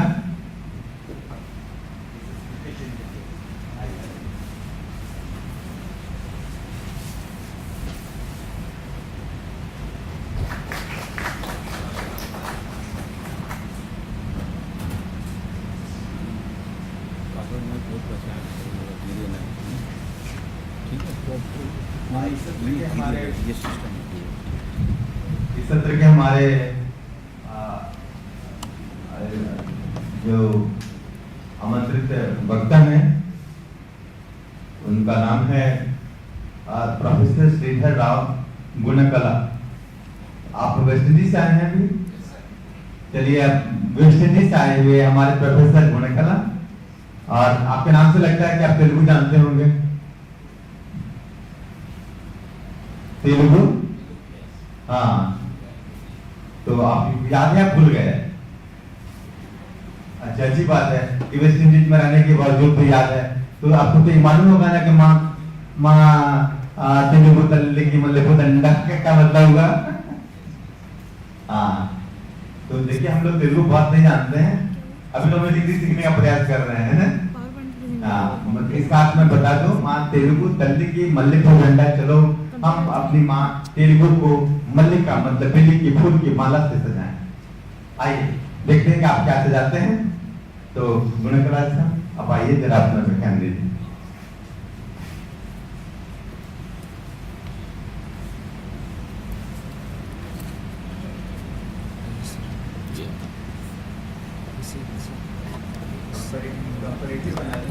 of magnetic nanoparticle hypothermia for cancer therapy. Marshall was the best tumor treatment. You can go here. Yes. Already, sir. Yeah. Right? So this is right, left, right. And what is the pointer? Here. Here. Right. Okay, good. Is any here? Is it using? Okay. Right. Right. Good.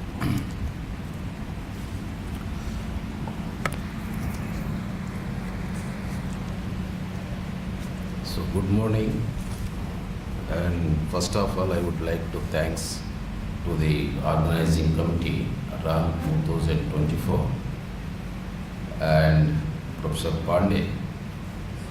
I think he reminded and recalled the origin of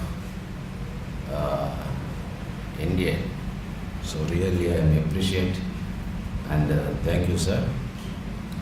So basically I have completed my PhD in SV University and under the guidance of Professor D.V. Krishna late, and I left country in 2022. I went different countries including Ethiopia, African countries under the United Nations Development Program, and then Kenya, Suriname. So I visited as a guest lecturer, and finally I fixed the University of the West Indies, St. Augustine campus. I will try to explain the West Indies background in my next few slides, because no one knows perfectly. They are considered that one as a part of Africa, or they are considered in one country. So there are a lot of perceptions on this West Indies.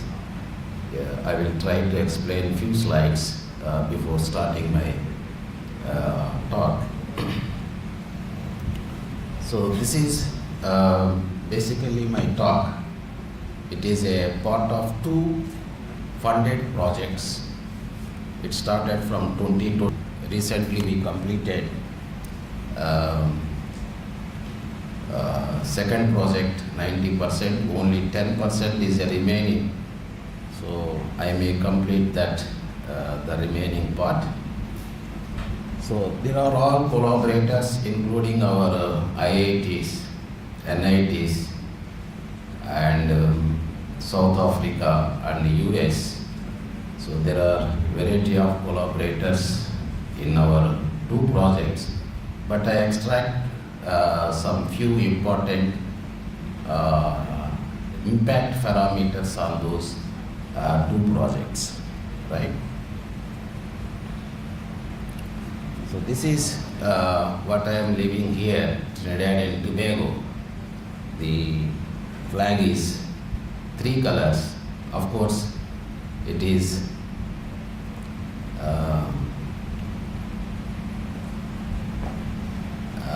red, black and white, and they are considered red as a sun and black considered as an earth.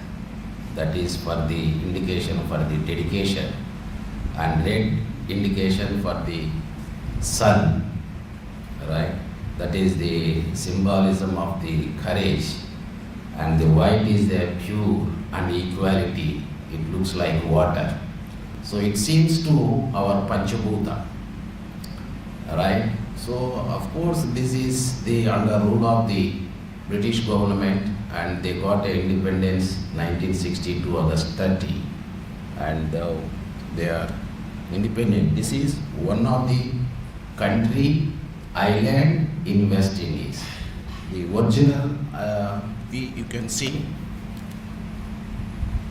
this is the all islands: Saint Kitts, Antigua, Dominica, Saint Vincent, Barbados. I think everyone knows this Barbados. Recently they completed the what is the cricket, the World Cup.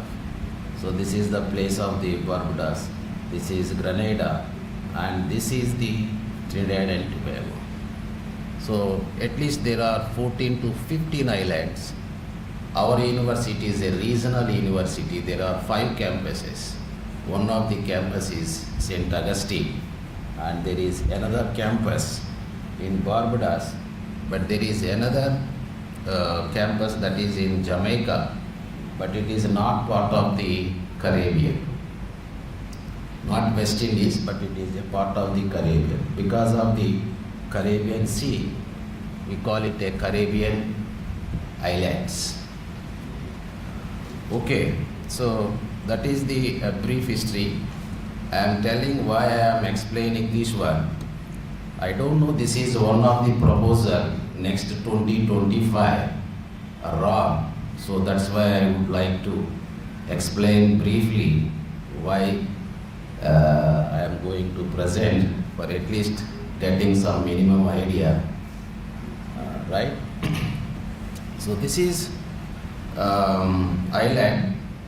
So the nearly 4,700 kilometers occupied, and population is in between 1.3 to 1.5. It is rarely our one town population, right? I think this is the Trinidad and Tobago. See, this is the Tobago. The Britishers are putting the name Tobago, looks like, you know, that region, the shape of the island. And this is the Trinidad. The first guy, who is that guy? The Columbus identified there 3 mountains in between the island, so they are calling it Trinidad, right? And this is the capital cities we are calling the Port of Spain, but I don't enter into the history because the Spanish guys are occupied this island in the first, and then the Britishers are occupied, right? So we are still celebrating Indian Arrival Day on May 30. There is one guy, Rajat I have not remember the name. So the Britishers are sending a labor, Indians to that island. So the population now it is a 40%. They don't know what is their origins in India, but still they are very interesting to approach. Majority of the people, they came from Bihar, Bangladesh, and now the Pakistan area. Now that time it is not a Pakistan, so people are coming from that place. So 40% Indian origin, we are celebrating Diwali, and still they are very proud. They are telling me, you people are lost Indian culture, but we are still maintaining our Indian culture. Okay, great, appreciate. And the 40% is the black people. They came from the African region as a slaves. Our people are enter into that island as a labor. So this is the situation, 40-40, and the remaining 20% is a mixing of all races, right? So this is very nice island, and the economy is good. So this is one of the richest island among all 14 to 15 islands because of the source of oil.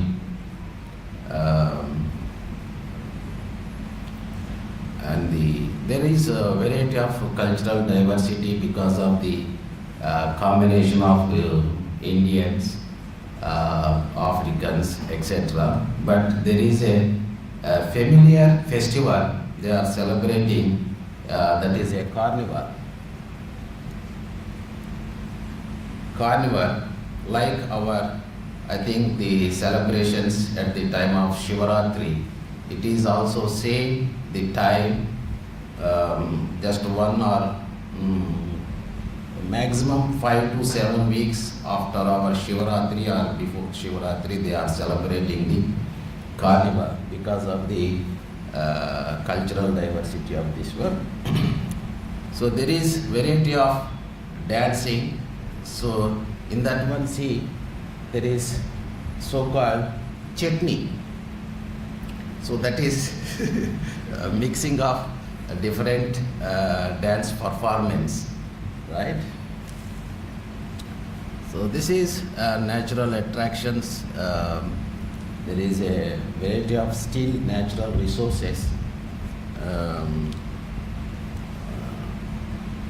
And this is, of course, we know that is, we call it a roti chana or puri chana, but they are calling it doubles. Doubles mean they are putting one puri up and down, they are putting inside our chana, they are calling it doubles. The doubles is very famous. So the entire the Caribbean islands, that food is still tasty and demandable. So the origin is our puri and chana. So they changed the name as a doubles. Okay, as usual, and roti, pilau, that is our biryani, right? So almost all our Indian food, but you know the taste is something different, but it is really enjoyable. So this is our St. Augustine campus. It is established in 1960. Basically it is a agricultural university and engineering, and then they developed a variety of faculties including a medical and other humanities. So this is my brief idea. Very nice if we are offering organize that 2025 conference at St. Augustine campus. I would like to say welcome to all. So come to my talk.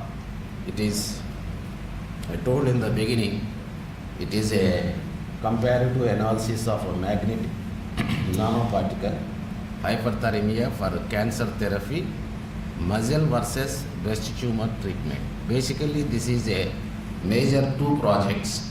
So I extracted some important information or impact parameters.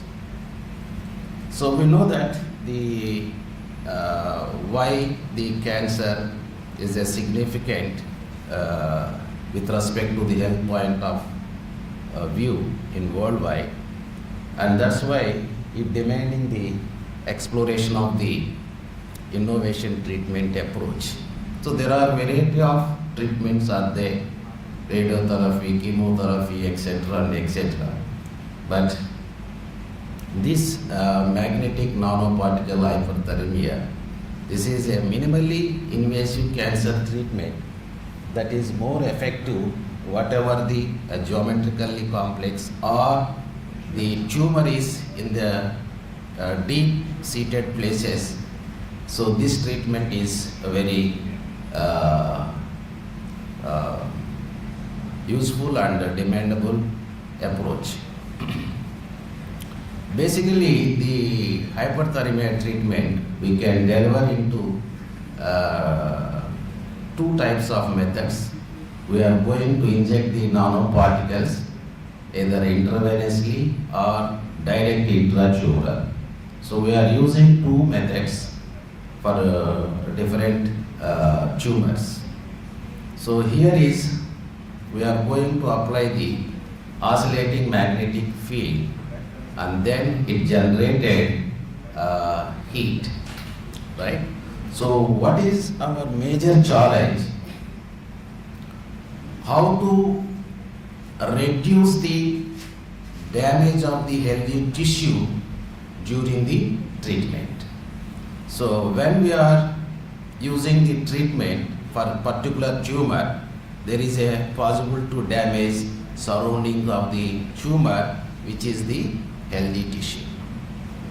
So our work is how to reduce, minimize such a damage. So this is what I am saying, the intratumoral and intravenous. So just we are, intravenous is just we are injecting the nanoparticle to the vein, and the intratumoral injection, we are inject the nanoparticle directly to the tumor. So the major objective is, so what is the efficacy of the magnetic nanoparticle hyperthermia treating the cancerous tissues? Because here we are using two scenarios. One is the muscle tissue or prostate and breast tumor, right? And what is, there are variety of parameters we are identified, but in this talk I am going to emphasize only two important parameters. One is the nanoparticle concentration phi and the magnetic field frequency W on heat transfer and the nanoparticle transport in the prostate and muscle tissue, right?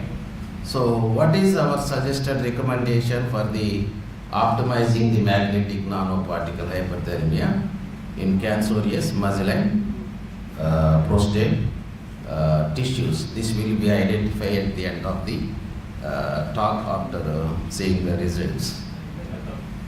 So this is my model description. We have two models we are going to investigate. One is the cancerous muscle or prostate. Here we are using the iron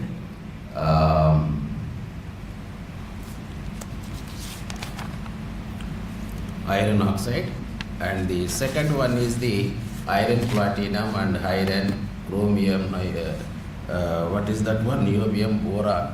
So this is a ferrofluid fluids, and then we are going to divide the system into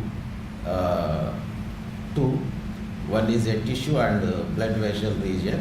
So in blood vessel region, we are develop the momentum equation and energy equation of the fluid flow. And the tissue region, we are consider the porous media flow and the energy equation. It seems to the two-phase flow. So this is our model geometry. So the cancerous breast tumor is modeled as a deformed ellipsoid like this one with the axial length, that is H tumor, and radius, that is a semi minor axis, we call it a R tumor, and deformation amplitude A tumor, deformation deviation parameter B QM. So as described by the equation, this is. So this is our pictorial representation or geometry of our problem, right? This is our three-dimensional view, and this is the geometry of the problem for cancerous breast tumor, that is a axially symmetric view, right? So this is, we are considered as a skin, and this is a fat, and this is our cancerous tumor, this one, and this is a healthy tissue, right? So we are intertumoral treatment, we are injecting the nanoparticle directly to the tumor, right? So similarly, so what about, that is a previous one is a breast tumor, and now what about the muscle or prostate? So this is our geometrical model for the what is that one, muscle or prostate. So this is also corrugated ellipsoidal tumor, and this is the blood vessels. We are going to inject the intravenous, we are inject the nanoparticle through these blood vessels. This is the non-cancerous muscle prostate, and this is the prostate tumor, right? Again, this is our axial symmetric view. So the corresponding governing equations as usual. So we are taking the continuity equations and radial momentum and the axial momentum. All these are for the breast cancer, what we discussed, the tumor. And this is energy equation, and this is a convection diffusion suspended nanoparticle. This is the equation for the deposited nanoparticles. This is the what we are using for viscosity, Kerrio-Yasuda model, right? This is for and also boundary conditions. These are the auxiliary conditions. When t is equals to t naught, all values are 0. And boundary conditions, we are taking the each region, right? H in, right? That is the what we are injected the nanoparticle with syringe, right? And the remaining we are considered the H. And similarly, based on all domains, we have identified appropriate boundary condition as per our objectives. So similarly, this is the governing equations, diamond response for the muscle or prostate. Here also same continuity, that is a radial momentum and x momentum equation, and energy, and here is nanoparticle mass conservation equation. And here we are going to consider as a viscosity, that is a Kemeda model. So for these two models, we are going to verify which nanoparticle is useful to damage the healthy tissue, right? So as usual for the muscle or prostate, we have considered these boundary conditions or initial conditions, and this is the solution method.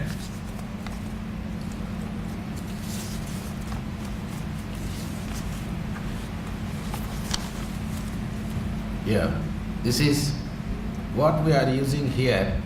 Of course, we have used some other software, but it is not great effect because the ANSYS software give only some linear terms. But when we are using the non-linear, highly non-linear coupled equations, but that one is not effective results for us. But we are using the finite element Taylor-Hood elements P2, P1, and for the discretization, time discretization, we are using the Crank-Nicholson scheme, and solution was implemented by using the software free FEM ++ software. So I need to say this one, even at the time of the research, we are very familiar Fortran. After that, a variety of lot of information, MATLAB, free FEM, and our government of India is offering to training this software in Indian Institute of Science, and I requested people, and I sent the people from our department to attend this workshop. So really they are benefited for this software, and they are doing work very well using this free finite element. So thanks to the Indian government, especially Tirupati Gudi, and some other people I am not recalling immediately. So those are next session will start in just 1 minute. Yeah, sure.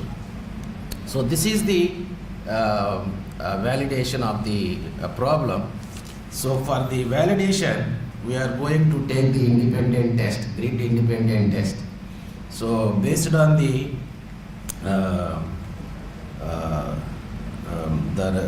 differences, the different we are using a different meshes, and the successive meshes difference is less than 5%, and according to that criteria, this 11,547 element mesh is suitable for this problem. For that is the grid independent test.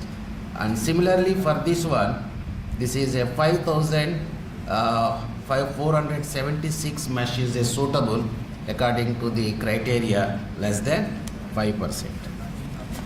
And also this is the code validation. There is a good agreement with the Suleiman and Riesz, that is a 2020, and also there is an experimental work that is Hairfield. It is a good agreement with the relative difference is 5.3%. So based on this grid independent test and code validation, we have identified the useful result. This is the breast cancer model. What is our value of W, the impact of the magnetic field oscillating frequency, right? That is the increasing of the W causes an increase in temperature within the tumor and decrease in temperature with the healthy tissue, right? Which is due to the change in heat generation via Brownian and Needle relaxation mechanism. So this is one of that one, and the corresponding tables, the numerical results for the value. So among these two, the iron platinum is more appropriate nanoparticle for the breast tumor, and similarly, similarly for the concentrated nanoparticle is also impact. In this case also the iron platinum is more impact for the other nanoparticle. And in breast cancer, prostate, this is also we are verifying the phi naught, that is the solid volume fraction and nanoparticle concentrations. In this case also the Fe2O3 is more appropriate for the other nanoparticles, right? So these are the appropriate results on the WH and concentration, and these are the conclusion. What the conclusion? The magnetic field oscillation W for the breast cancer, right? The tumor temperature and decrease the healthy tissue temperature. This is for FEFT, that is iron platinum. And also the temperature is increased in the breast tumor and decrease in the healthy tissue by increasing the injected nanoparticle volume fraction. So the third one is there is some reverse trends in the pattern. So that is based on the magnetic field oscillation frequency, that is suitable for the lower one, and when it is increasing, the trend is reversal, and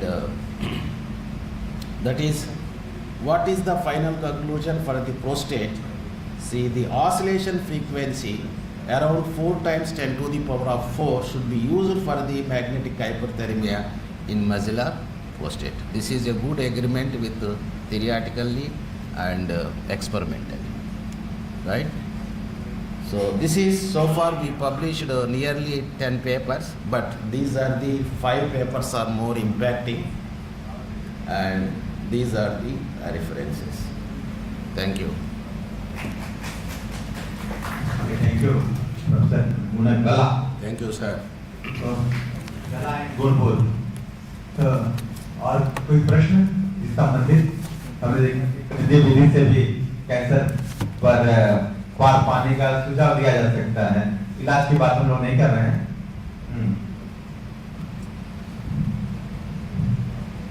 तो चलिए, लगता है कि चाय की तरफ लोगों को लग रही है, और हम अपने इस आमंत्रित वक्ता का स्वागत करते हैं अपने इस स्मृति चिन्ह से, जिस पर हमारा ये मंदिर है और ये त्रिशूल भी जो पीछे फूट गया था। Thank you. One more. Please visit our university website. There is one position is vacant. They advertise.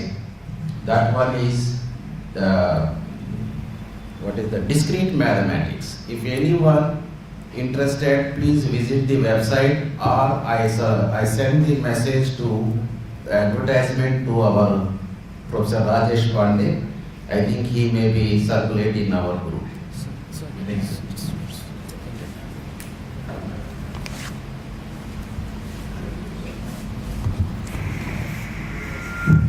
मेरे लिए भी सम्मान की बात है कि दिल्ली से आए एक विद्वान का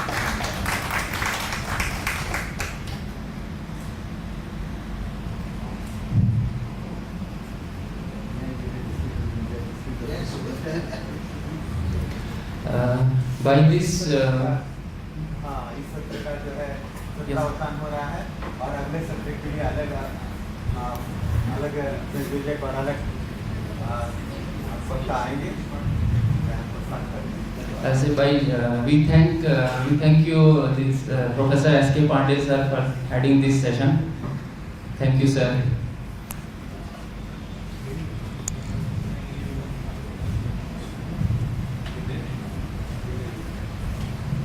Like to have the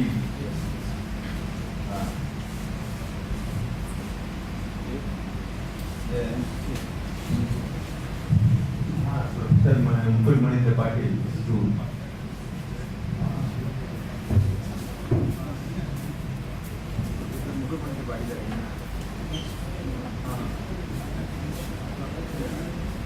बुला लो, उन्होंने ले लिया होगा।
Application Center at ISRO Ahmedabad, and his specialization is image processing, computing and remote sensing.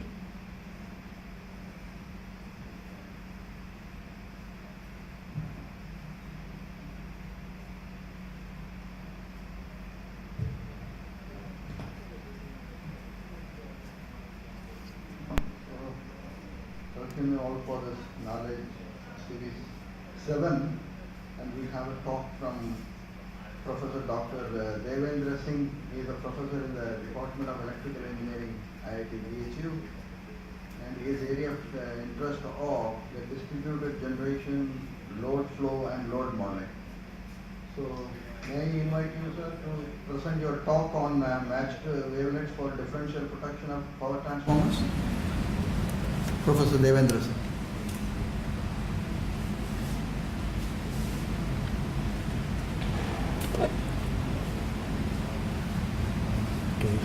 इसको यूज़ करना hello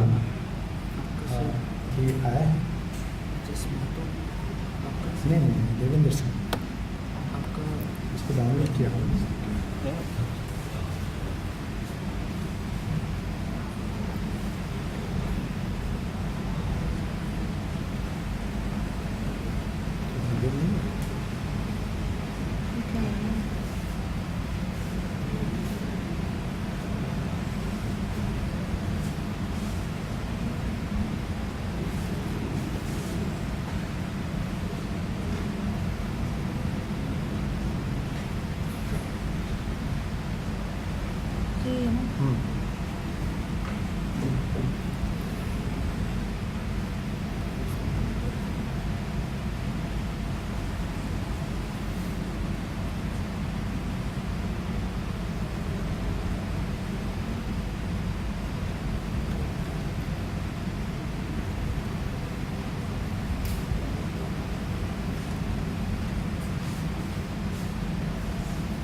Thank you, sir. Thank you for inviting me. So, I'll be speaking on a topic of matched wavelet for differential protection of transformers. So, this topic basically I have prepared in a way so that most of you are not for a general audience. First I'll explain what it means by differential protection of transformer, then how we are why matched wavelets are suited for it. Of course, there are different methods already there in the literature. So here if you see, this is a diagram of a transformer supplying a load. So these are the source points and these are the load points. And if you see, this is a transformer and it's a three-phase transformer, and these are the turns through which you can say transformer action take place or induction action takes place. And this is a very important device and most important one, and it is also more in number, and costly as well. So this has to be protected if there is a fault inside it. So if there is a fault inside it, we have to reduce the amount of time for which the fault is in there, so that the transformer damage can be minimized. So here, if you see what is the protection philosophy in terms of differential protection is, if you see here, this is the current going inside of the transformer, and this is the current going out of the transformer to the load. And if the number of turns are same, that is 1:1, then this current and this current are going to be exactly the same in normal operating conditions. So whatever is the supplied current from this side, the same current would go to the load. And if there is a difference in turns, say 2:1, then the currents are accordingly factored. Okay. So if you see here, it is 1:2 transformer. So I am multiplying this first current by 0.5 and subtracting it with I2, and since these two currents are going to be equal in normal condition, the resultant would be 0. So in normal condition, the differential current would be 0. If there is any fault over here inside a transformer, what will happen? This current, if you see, would not be there because all the current will be flowing through the fault. So only this current would be there and this IA2 would not be there, and there would be a huge change in current, and that detects that there is a fault. So that is how we detect fault in differential protection. But the issue is, in this transformer, this device, when you start a transformer, there will be heavy inrush of current. So that current is also as good, as high as in case of fault. So when you start a transformer, it will be detected as a fault. So you have to make sure that this can be easily detected and faults can be easily detected. We don't want the transformer to go out of service even for a small time. So we have to make sure that it is only removed when there is a fault. It's not that if I have doubt I can remove a transformer. It is going to interrupt a large service section. Okay? So this is very important, that we discriminate the inrush current from the fault current. If there is an inrush, it should not be detected as fault. And it should be only taken out of service when there is an internal fault. Okay? So this is the range, this place and this place. Inside this, if there is a fault, then only it will be sensed as a fault. If there is a fault here or somewhere here, out of this range, detection range, these are current transformer or sensors. If out of this range there is a fault, then if you see, the current is going to be same on both sides. So that will be not detected as a fault. So that is called external fault. So this is what happens if you have an external fault. If you see here, I have drawn a picture for you. This is a transformer, and if there is a fault here, the current in here and in here are going to be exactly the same. So for external fault, it won't work. It won't detect as a fault. So this is what happens. We want to detect only fault and take stop the transformer working. In other cases, we should not be taking out the transformer. Now, what are the major issues in this? As I told you, we discussed that inrush and internal fault. So this we have discussed, that the inrush, the magnetizing current, is as good as fault, as big as fault. So in that case, it will look like a fault, and there your system or your protection system is going to malfunction. The second problem is the sensors itself. The sensors are basically current transformer here, and when there is a high current in the transformer, the sensors would saturate.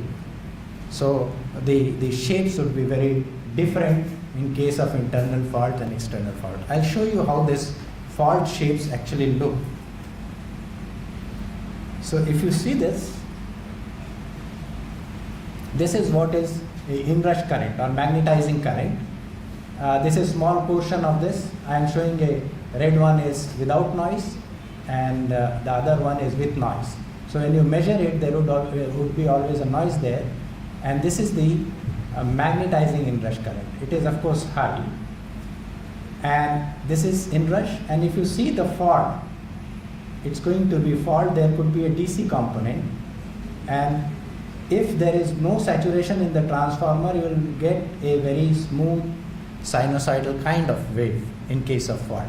So there is a definite difference in between them in shape, but magnitude wise they are almost similar to each other.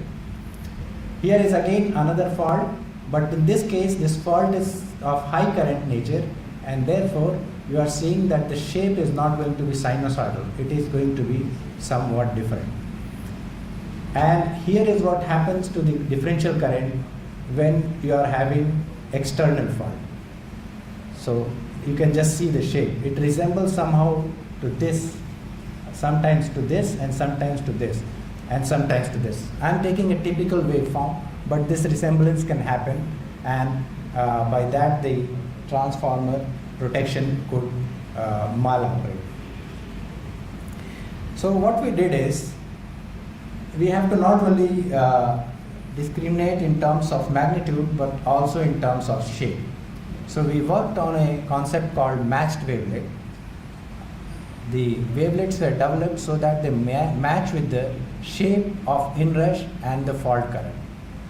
Why this? We can also use other wavelets which are already existing, but we saw that when you use those wavelets, the discrimination is not that good. There are problems in discriminating faults and inrush.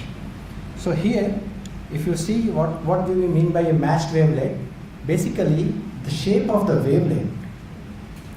wavelet function or mother wavelet, this one, and the shape of the function, that is the waveform of inrush or the fault. We are going to make two wavelets, one corresponding to inrush and one corresponding to fault. The shape should match in what you call least mean square terms. And if this has to be wavelet, these are all the different conditions which has to be met so that this phi x is going to be a wavelet. These are various equations which most of wavelet people will be knowing. I will not go into details, but it is actually a description of this set of constraints. That is, don't see the numbers are not correct, 7, 11, 12 and 17. So these are all the wavelet constraints, and I have explained these constraints here. So I am not going into the details of that. Now I am going to show you an example of matched wavelet. I have tried to make a DB6. DB6 will have 6 filter coefficients. I am saying that, okay, I will take only 5 coefficients and try to match with the DB6. So this is how you get the matching with 5. It is close to DB6, but there is some mismatch. And if I take n equal to 6 and then you run that algorithm, it will exactly match the shape. So these are the matching shapes for different, now in case of our case, that is this, if you see, is the inrush shape of that inrush, if you remember. And this is the different wavelets I have developed with different number of coefficients. It is trying to match the shape. The wavelet will have some constraint, therefore it will be wavy in nature, but it will try to match the shape. So these are for 4. I can develop as much if you want because we know the algorithm. And this is for the fault. So this is the matching wavelets. We have selected one of them. All of them will work fine.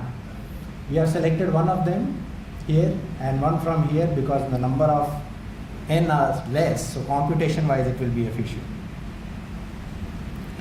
I'm just giving you an example of how that fares with existing wavelets. Here if you see, this is the wavelet, this is the inrush and this is the fault. This waveform I have made it together, and when I pass it through that wavelet which we have developed, or I can call it as inrush filter. When there is inrush, it gives very high amplitude out, and when there is fault, it's hardly there anything. This part is there because of this discontinuity. So 5 minutes. Oh, I will complete. Thank you. So this is what will happen, and I have tried to use other wavelet. Dovich is quite famous for signal processing. So you can see that this discrimination is not that clear. This discrimination between fault and inrush is not that clear. So it's better to use this kind of method that you match the shape of wavelet with the. So here we have the existing scheme. Normally you see the magnitude and then you see if it is an inrush, then you give a trip signal for the breakers. That is what existing scheme is. The new scheme is we also test if it is an inrush, if it is a fault, and make sure that when it is a fault, then only it goes off. Also we get a information that if there is an inrush or not. Why this information is important is any time when there is a trip of this protection system, you have to take out the service transformer out of service, open it, check it, and then reinstall. So many times there will be no fault. There will be some bird sitting, and that makes fault and make the trip differential protection trip, and you have to open the whole transformer. So if I have this information that no, it was in rush, it may not be taken out of service because we are sure that there was a in rush. So this is the hardware setup which we use to gather the transformer waveforms which I talked to you. All of them are of course saved here, and after saving that they are saved into this chip. This chip is for saving all the waveforms so that we can test, and the other one is the filter board. On this the waveforms or the wavelets are implemented which analyze this waveforms. So here if you see, these are the waveforms. The real waveforms are quite noisy as compared to what I showed you, more noisy than that. So this is the inrush filter response. You can see this is inrush and it is showing that it is going to be, it is a inrush. And the fault, this filter response is this. So fault threshold is here. So this is for a inrush. This is for fault. You can just see, I showed you fault, it is much worse than that. So the inrush threshold is crossed, of course, and the fault threshold is also crossed. So here the inrush filter, if you see, it is clearly showing that there is no inrush. The fault inrush, this line is here, and there is a fault line. But if you see this waveform, it is very, very noisy. This is for external faults. So here, somehow in external fault, inrush is shown. But it clearly shows that there is no fault. So these are only three waveforms, representative waveforms I showed you. We have tested with thousands of these waveforms because we have to make sure that it doesn't maloperate. And this is the patent we registered for this. These are the people with me. They are students of this place itself. Naveen Kumar Jha, Arpita Roy, they both are. One is from mathematics department. He helped us in making this matched wavelets. Arpita Roy is from electrical department. She was PhD student doing protection, transformer protection. And myself and R.K. Mishra, we were two supervisors. I think I have completed. Thank you. Thank you all. If there is any question, please.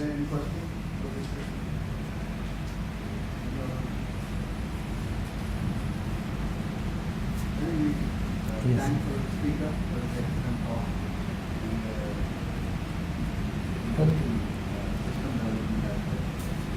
Thank you. Thank you. Thank you.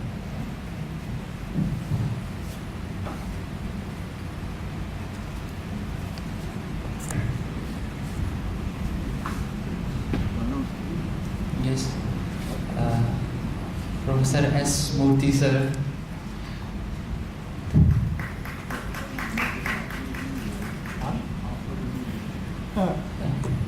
Thank you, Professor S. Murthy sir, for heading this session. Our next session is this will be headed by Professor Amit Setia sir. He is Associate Professor at BITS Pilani, Goa campus in the Department of Mathematical Sciences. His research area includes wavelet-based numerical methods and singular integral equations. We welcome you, sir, for chairing this session. Thank you.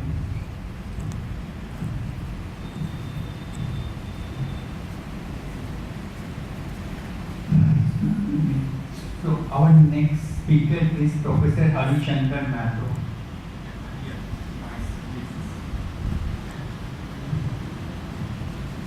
So I would like to give a brief introduction to him. He has been working as an assistant professor at the Department of Mathematics at IIT Kharagpur. He works in the area of theoretical partial differential equation as well as computational partial differential equation. his PhD from University of Bremen, Germany in 2013. He is having various postdoc experience abroad. So please warmly welcome Professor Harishankar Rao.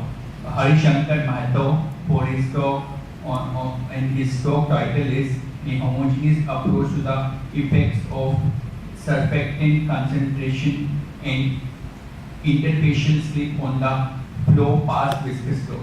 So please welcome him. Turn off these lights, then it may be okay to see these slides. अगर ये सारी lights off करेंगे तो पूरा clear होगा. Thank you, Professor, for the introduction. So I'm going to talk about basically the mixture of emulsions, basically, and the motivation behind this talk is slimes. So my home, my son plays with different types of slimes. So I noticed that he was mixing it together. So it's a very nice example when you have two viscous fluids and which are invisible. I mean, if you put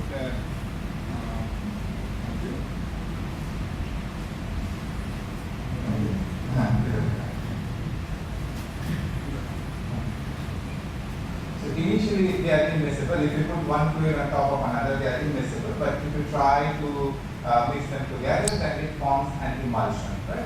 So the motivation behind studying these problems are coming from emulsions in a way. And what are emulsions? So it is a little bit hazy. So it is basically a mixture of two or more fluids which are normally invisible. And if you mix them together, then there will be a phase separation, right? So there will be an interfaces between the two fluids, and in an emulsion, one liquid is kind of immersed in the other one. So that's what we mean by emulsions. And it is somewhat different than the colloidals. So colloidals are where you have the tiny solid particles which are immersed in the fluid. But in case of emulsions, you have one fluid is immersed in the other one. So it's a little bit different than the colloidal particles. So just to give you an idea about the motivation of this problem. So you suppose that there is this fluid that is being immersed in the, let's say, the second fluid, and the first fluid is sort of like forming small bubbles. Right? So it's spherical bubbles, and on top of that spherical bubbles, we have some minerals present. Right? So you have viscous fluid that is outside the bubble, then you have the viscous fluid inside the bubble, and on top of the bubble also, you have some chemicals or immobile species that are present. Right? So that's the physics behind it. And then basically what will happen is we'll have a local stress tensor which will try to maintain the spherical shape of the bubble. So we'll introduce the local stress tensor which is denoted by this E, and the strain tensor denoted by E, and the stress tensor which will be denoted by sigma. And since we have two viscous fluids, we denote the viscosity of the individual fluids as mu I as the fluid inside the bubble, I for internal, and mu E as the fluid that is outside the bubble, so external fluid. So basically what will happen is in the presence of some body force F, the equation of motion for each phase will be given by divergence of sigma plus the body force. And we can also prescribe the boundary condition. So there can be two types of boundary condition: kinematic boundary condition and stress jump boundary condition. So in case of kinematic boundary condition, we obtain the boundary condition as V dot n. So V is basically the normal velocity, and it is being balanced by this particular term here. I don't know if it is visible or not. So if you are interested, I can send you my slides. And if we have stress jump condition, then basically the stresses will be balanced at the boundary. So it depends upon whether you are balancing the velocity at the boundary or whether you are balancing the stresses at the boundary. So depending on that, we can choose either the kinematic boundary condition or stress jump boundary condition. Right. And At the exterior boundary, that means the outer boundary of the domain, we can take either homogeneous non-boundary condition or directed boundary condition. That really doesn't affect the analysis of the problem. All right. So basically, in our setting, you can think of you have a fluid 1, within which you have these fluid 2 that is being demolished, and these fluid 2 is forming small bubbles. So you can think of these small bubbles like a solid part. So you have fluid 1, which is basically the pore space, and these bubbles, they are kind of like a distributed solid parts. So it forms a nice porous media set. Right? So you have a heterogeneous domain where in the pore part you have fluid 1, and in the bubble part you have the fluid 2. Right? So we can formulate this as a nice porous medium setting, right? And since we have a heterogeneous domain now, so we can characterize the physical properties in terms of micro and macro scale setting. We know that if you have a heterogeneous domain, so in order to analyze the physical properties rigorously, you need the microscopic models.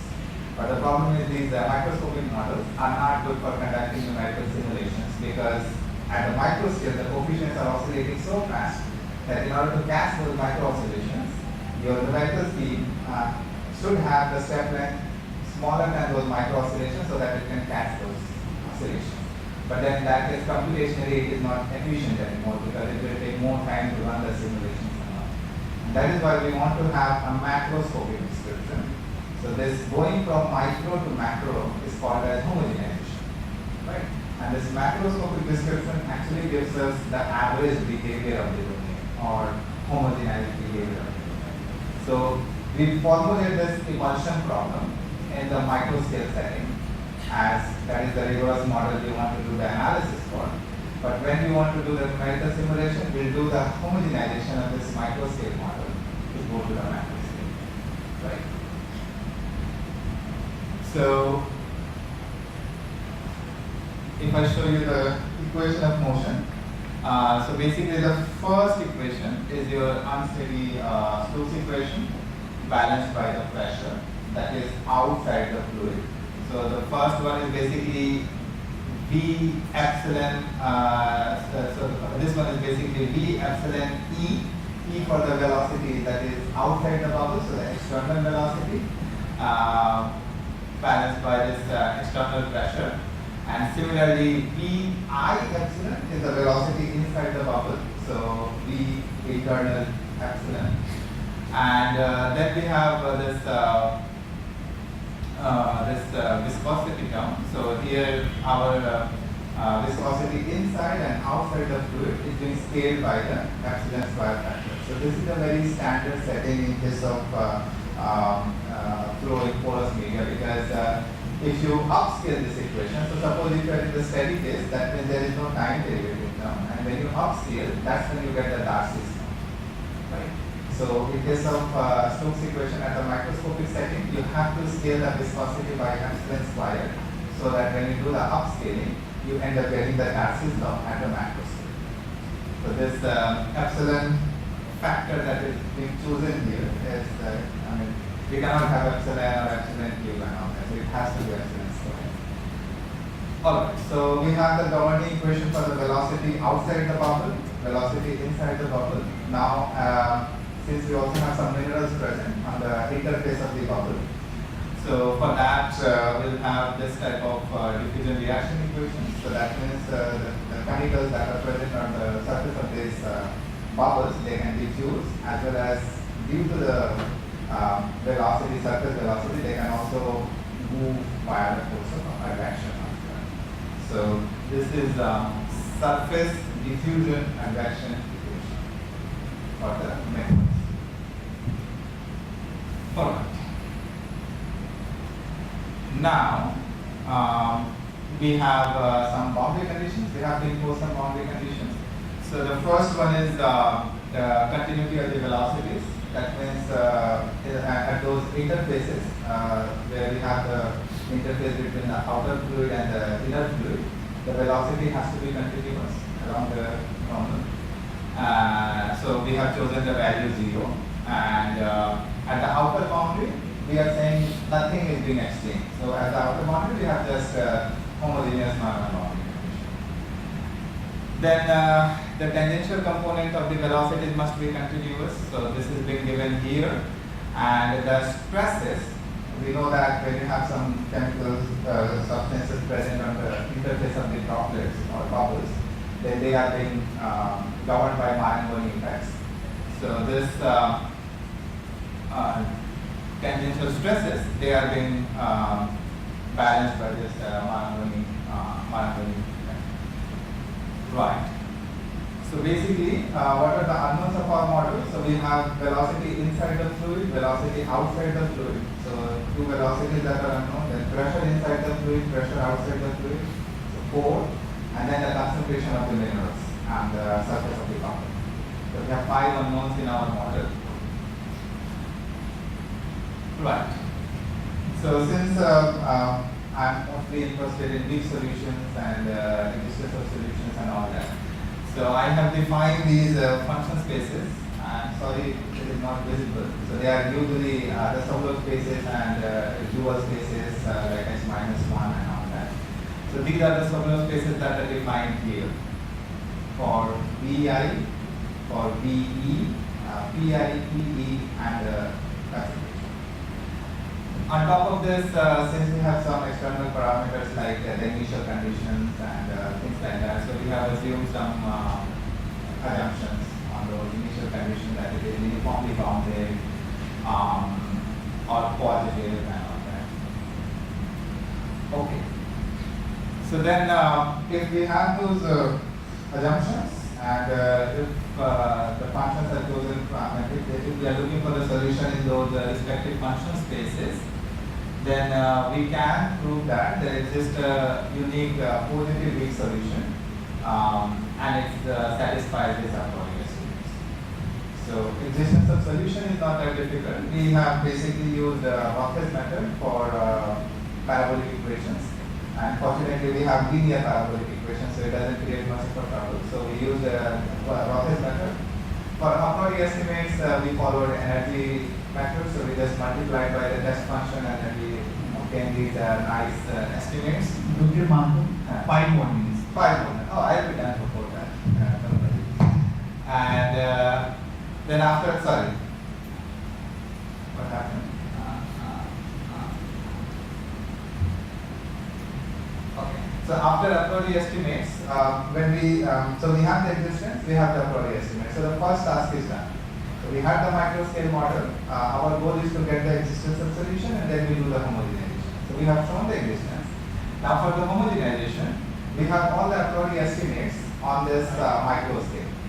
And since we want to do the homogenization, basically we want to do epsilon goes to 0. So if we are doing epsilon goes to 0, that's like a limit process.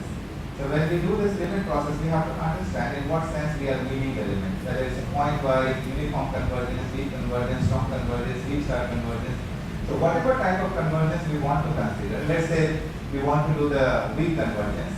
That means we want to multiply everything by some test function and then we pass the individual limit.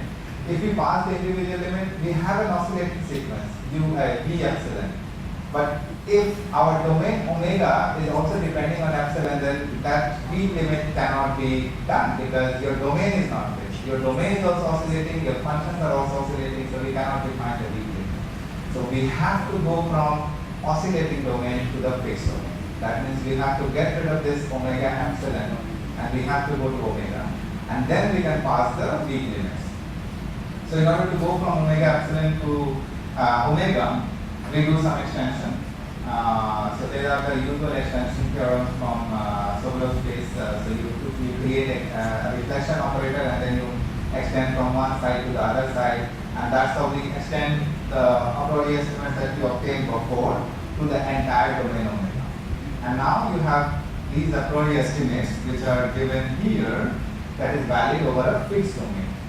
Right? So not on the oscillating domain, now we have the a priori estimates over the fixed domain. So from the weak convergence theorem, we know that if you have a bounded sequence on a LP space, they will get a convergence subsequence which will be weakly convergent. Right? So from here we can extract weakly convergent subsequences, which will be, we denote it by same symbol. We are not changing U, V, I, epsilon, K or something. So we are using the same symbol. And for the pressure also, we obtain this kind of extension. So if all these extensions hold true, then we'll obtain the two-scale convergence.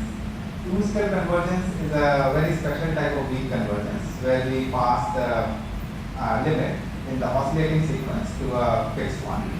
And it's quite common in homogenization community. Because of time constraint, I cannot introduce the meaning of two-scale convergence. But if you are interested, you should definitely look into it. It involves some functional analysis knowledge, but not too deep. So basically, via two-scale convergence, our oscillating sequences will converge to some function in LT space, and with the help of these convergences, we can pass the weak limit because we are looking for weak solution. And if we are looking for weak solution, we multiply our original microscale equation by some test function, and then we pass the weak limit, which is fortunately the two-scale limit in this case. So we pass the limit term by term. And our microscale problem will converge to this macro scale problem where we have got rid of the micro oscillations, and now basically you have an average problem. So where the coefficients, the viscosity coefficient, the diffusion coefficient, they are being averaged all over the domain. And so that's what it was all about. So we have considered the emulsion of fluids. One fluid is immersed with the another one. We formulated a microscale setting, and from there we obtained the resistance and the homogenization. Further generalization could be that our viscosity might be the function of concentration, or we can have nonlinear boundary conditions, and that will be one step ahead of whatever we have done. So with that, I would like to thank you for your attention. We have two references which can have. Is there any quick question?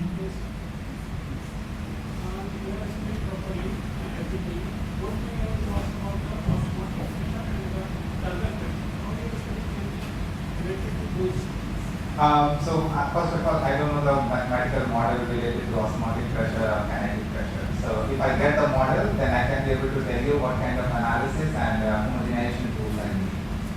So I would like to ask if you have any papers, please follow with me. Yes. So you are taking initial data to be bounded, right? Yes. And why you need it? We do need it. I don't think you are getting a solution to be bounded, right? My solutions are bounded in some L2 space and that is also possible. So whenever you talk about L infinity with respect to time, then you need to construct these special type of entropy functions. So that's a completely different discussion. That when you are looking for L infinity estimate, that means you are looking for global solution. And for global solution, it's not always easy. We can check with the ODEs. That dHdt equals x to the power alpha. That itself a simple ODE doesn't have global solution. So when you are talking about global solution, then the whole analysis will change. Then you have to construct an entropy function. You multiply with that entropy function, then you try to get the L infinity estimate, which fortunately we don't need here. In our case, just the L2 estimates are enough. But I was wondering because you are taking initial data to be Oh, we need that because when you are multiplying by the test function, then you integrate with respect to t, then your u0 comes. Yeah, with respect to space variable. And then on the right hand side, you will have all these initial conditions which are independent of epsilon oscillation. So either you take bounded in L2 or L infinity, doesn't matter. All you have to get on the right hand side should be independent of epsilon. That's the bottom line.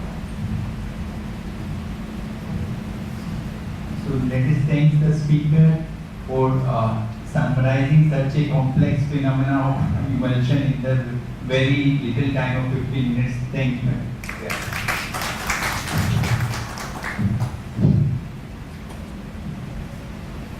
Okay. Thank you.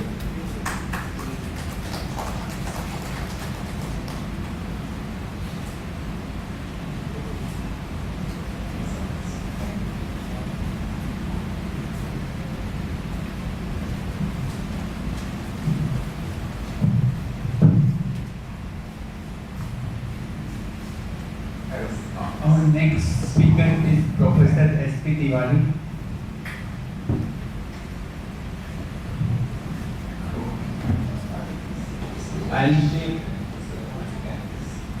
I'm feeling honored to give the brief introduction to him. For him, he is working as a professor at the Department of Maths and Computing, ISM Dhanbad. His area of research is topology, category theory, and fuzzy automata theory. He has completed his research from the BHU. So let us warmly welcome the speaker, Professor S.P. Tiwari.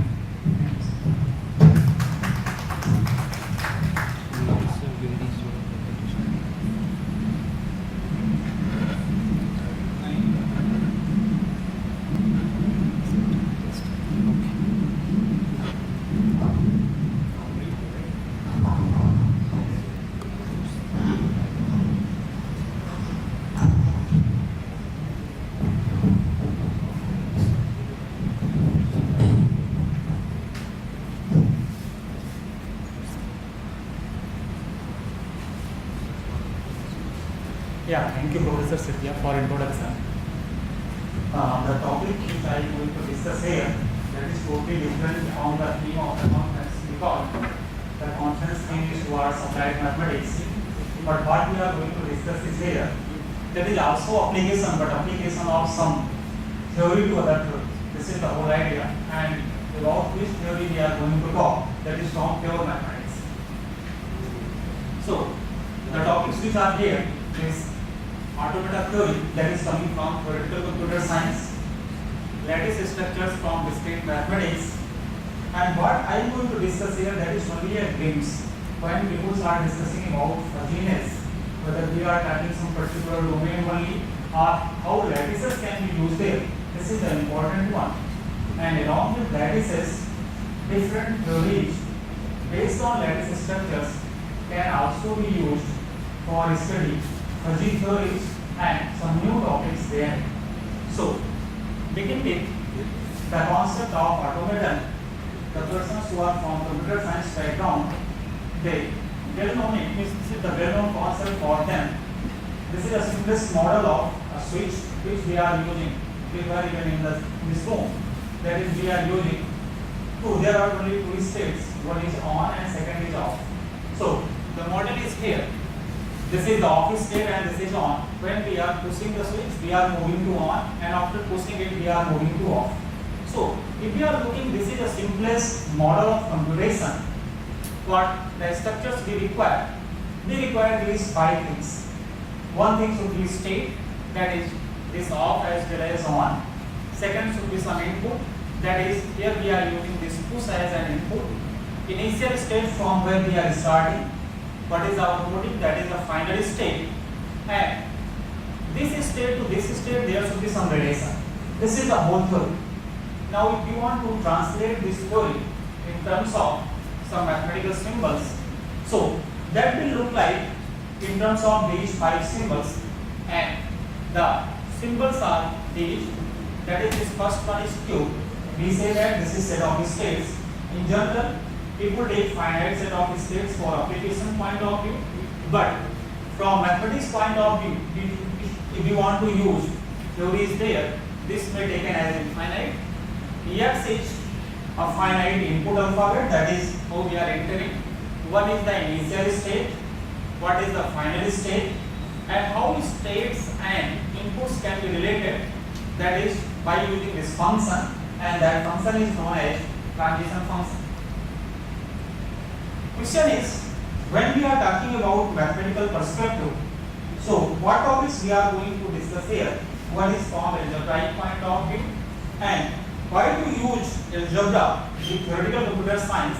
Answer is given by Goldbach in his book, and the answer is algebraic properties play a key role in the development of fundamental of computer science.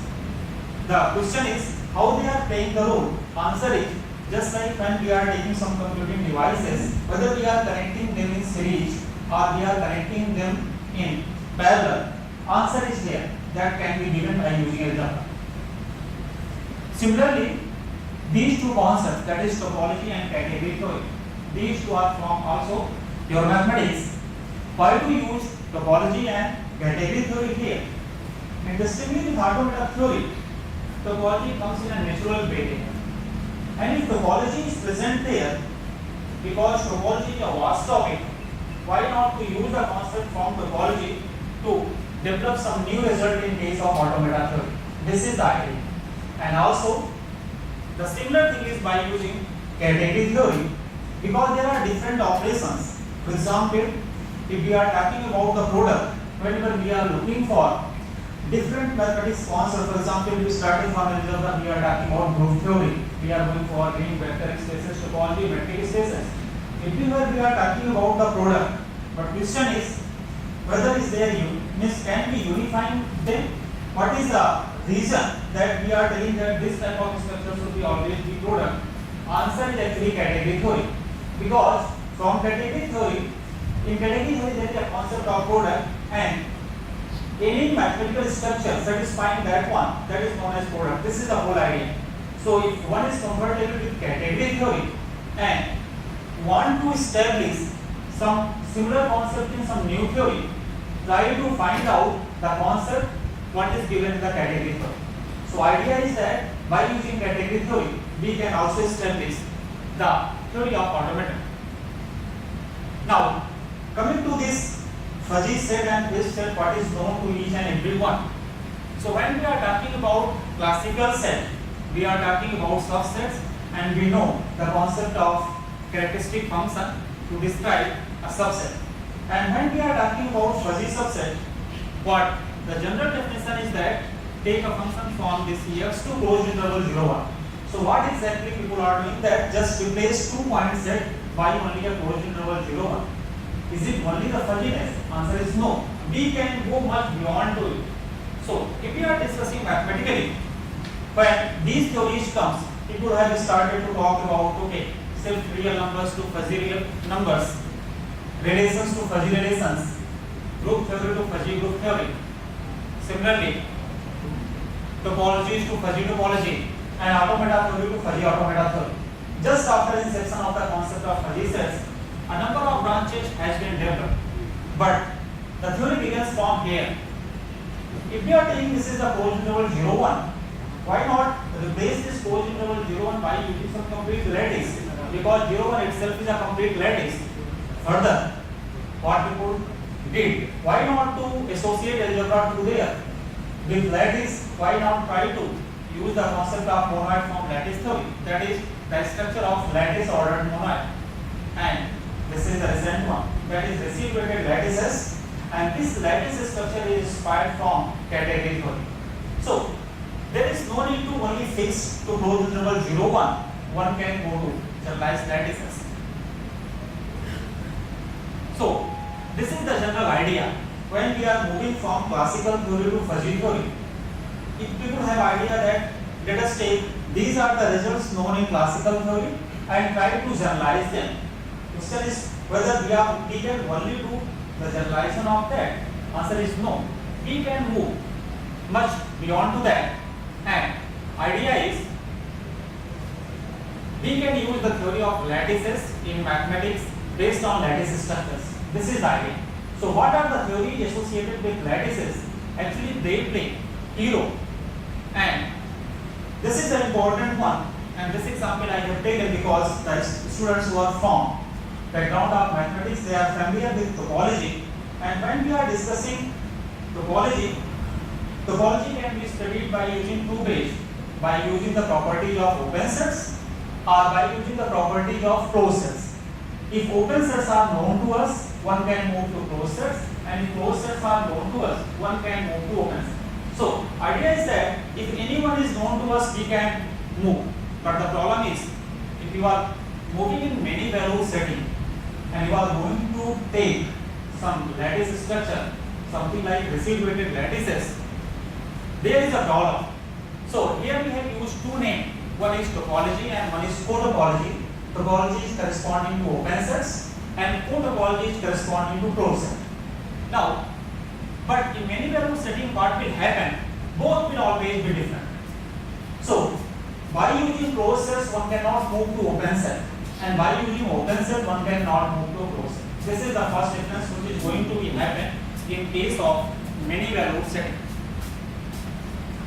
So final answer is this one. When we are talking about topology and co-topology in classical setting, obviously they are equivalent, but in case of many valued setting, they are not equivalent. Again, the problem is, what is the problem with the mathematical structure? And the answer is given by a reciprocated lattice. This lattice structure will answer all these questions.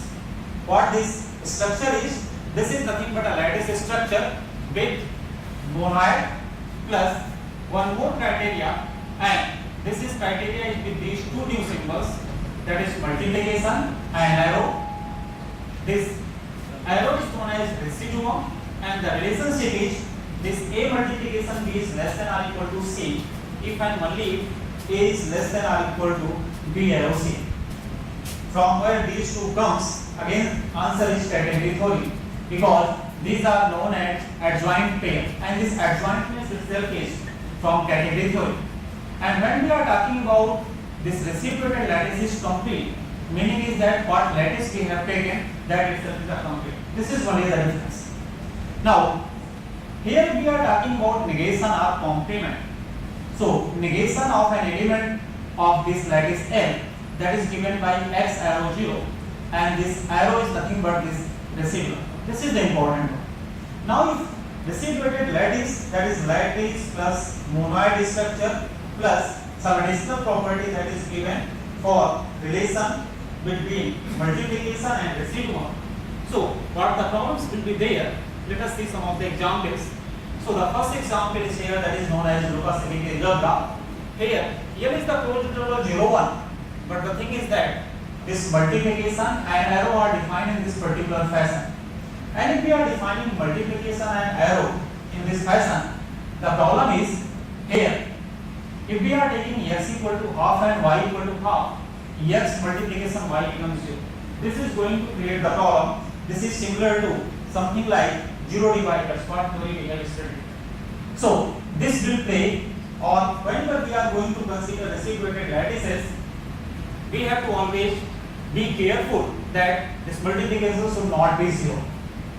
Similarly, if we are taking another algebra, that is known as product algebra, we can define multiplication, arrow, and this. Negation can be defined here. Here is another problem, and the problem is this one. 5 more minutes. I will do better. Okay. So this is complement of complement may not be the same thing, which is happening in classical set theory. So if you are taking the complement of 1 by 3, that is not equal to 1 by 3. So this is the main problem. Why we cannot move from open set to closed set and closed set to open set? Because if we are taking complement of complement, we cannot revert back. Similarly, one more algebra is here, model algebra, and this is similar to product algebra. But if we are looking in these examples, here we are taking a closed interval 0, 1. Again, the thing is that you are continuing with the closed interval 0, 1, but you are talking about the lattices. One can construct a number of examples. Begin with L, take L raised to power s, that is collection of all five subsets there. And now one can induce a residuum structure there. So one can construct a family of reciprocated lattices by using this concept. Now coming to this fuzzy automata theory, the first concept was given by V in 1967. After that, Santos. There is a book on this theory, that is Mordation and Malik in 2002. But idea is here, just see from where we have started and how we have moved. Starting from closed interval 0, 1 in 1992, let us take replace this L by a complete lattice, complete reciprocated lattice, and its particular case, that is a lattice ordered monad. So there are a number of possibilities, but what people are working right now, they are working with complete reciprocated lattices, and this automata theory based on such lattices are known as L fuzzy automata or L railroad automata. So why complete reciprocated lattice? Because lattice ordered monads are some particular case of that one. Now if we are taking this reciprocated lattice structure, so fuzzy set will look like in this way, that is a map from S to L, what here you are taking. and fuzzy relations will look like in this way. So these are our recent work where we have used the concept of residuated lattices. Now coming to this concept of real fuzzy automaton, if we are taking this is a residuated lattices, idea is there we are using three concepts, that is transition, initial and final. Instead of taking these two as singleton set of subsets, we are taking them as a fuzzy set. And after that, what is going on here? Instead of taking simply a set, we are taking this is a monoid structure. And this monoid structure will be important because instead of using some symbols, we can use sequence of symbols. So again, algebra is important here. Now, just see, when we are taking an real fuzzy automaton, forget about remaining things, that is initial and final state. If we are taking only three symbols here, these are the operators and the whole theory move around these. But if these three are operators, important thing is that the first two are closure operator and last one is interior operator. And if these are closure and interior, one can talk about topology. And if we are talking about topology, the problem is here. If we are taking this is interior and this is closure one, we know that in classical setting both are dual to each other, but here duality will not hold. Why? Because of residuated lattice system. This is the idea. So all these theories will be different one. Meaning is that topology and co-topologies are here, but these can be used to characterize their algebraic properties. But what is the problem? The problem is this residual structure, that is the adjointness, and second thing is that this algebraic structure is going to play the role. Similarly, there is concept of fuzzy relations and there are composition. Theory is known as fuzzy relational calculus. And by using this theory, one can talk about direct image and subdirect image. This fuzzy inference system is based on only these theories. What one can do is that these operators can be expressed in terms of these particular relations, and we are using these relations there. Idea is, why not use fuzzy relational calculus to study this one? So we are not generalizing the result. We are using new theory to establish fuzzy automata theory by using fuzzy relational calculus. In the same way, there is one more concept that is known as factorization. This is not from classical setting. So I am not going to discuss this concept of factorization. But important thing is that corresponding to an real fuzzy automata, by using the concept of factorization, one can discuss about factorized automata. And what is the advantage of using this factorized automaton? Important thing is here. Begin with an automaton, one can construct a factorized automaton, but what they are accepting, in the sense of acceptance of language, both are equivalent. That is, the languages will be same, but at the same time, this should be minimal. Minimal meaning is that number of states will be minimum. But note that this minimality is for a particular family, not for all. Question is, what about this general real fuzzy automaton? This problem is still open. So, thank you all. If you have any queries. If there are any quick questions from the audience. So I think it is very difficult for us to understand such a complex topic in a very less span of time. But thanks a lot to Professor Tiwari for explaining all this in very short span of time. Thank you very much, sir. Thank you. One question, sir. There is fuzzy automata. Fuzzy automata is more than one initial states are allowed. We can use it. I am honored to present the memento to Professor Tiwari.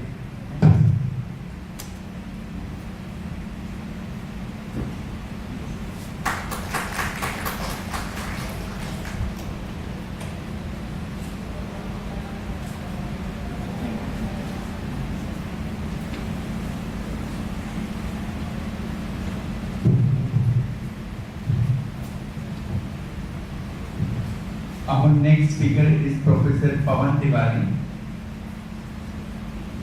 So, I would like to briefly introduce him.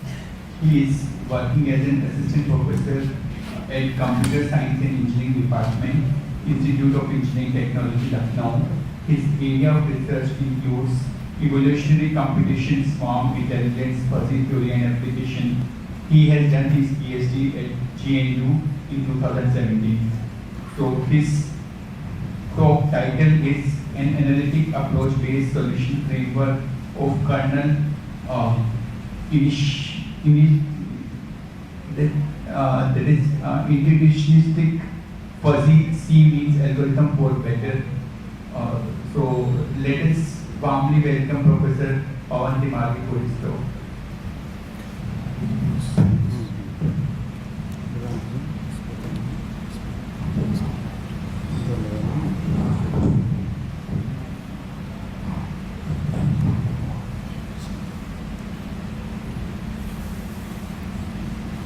So very good afternoon to all of you. So today my topic of presentation is an analytic approach-based solution framework for kernel intuitionistic fuzzy C-mean algorithms for better clustering. So these are the table of contents. So we discuss initially about what is clustering actually. Clustering, and then a famous algorithm which is very wide application apart from clustering also, apart from this particular area, fuzzy C-mean algorithm. And then we discuss some concept of kernel, and we have seen that kernel based algorithm. So kernel based algorithm, and after that intuitionistic fuzzy set. Sir, before Professor S.P. Tiwari has discussed the concept of fuzzy sets, which Jade had introduced in 1965. After that, Atan also has introduced this concept. So I will discuss little bit about that, and then intuitionistic fuzzy C-mean algorithm. And finally, we have we have proposed kernel intuitionistic fuzzy C-mean algorithm, which retains the prototypes in feature space, and we have actually put used analytical solution which has been obtained through Lagrangian multiplier method, in iterative based method after that. So we will use that here, and we have modified the objective function also, and then sample of the data set on which experiment has been performed, and few view of the experimental results, conclusion and references. So these are the, so clustering, what is clustering? So clustering actually assigns the data to cluster in such a way that data in the same clusters are similar to each other. In this way, you can see that similar data are assigned to one group, and the data which are not similar may go to other group. For example, if you talk about this class, and if you say only you observe that male and female, or you may observe, you actually how you have put the data, you can put it into some groups, maybe age wise, maybe you may put it in some qualification wise, maybe some ranking based university, whatever, natural way of clustering. So in general, suppose there are n data points, suppose x is equal to x1, x2, xn, and we are saying c number of clusters, then it will partition the set into c clusters. So actual objective of clustering is to find the clusters from the data which are meaningful. So if you say in fact how many number of cluster for a complex problem are actually optimal, that is an NP class problem. So if we find it in natural way, what is there, for example, suppose in this classroom, one as I said, we can divide it into male and female also.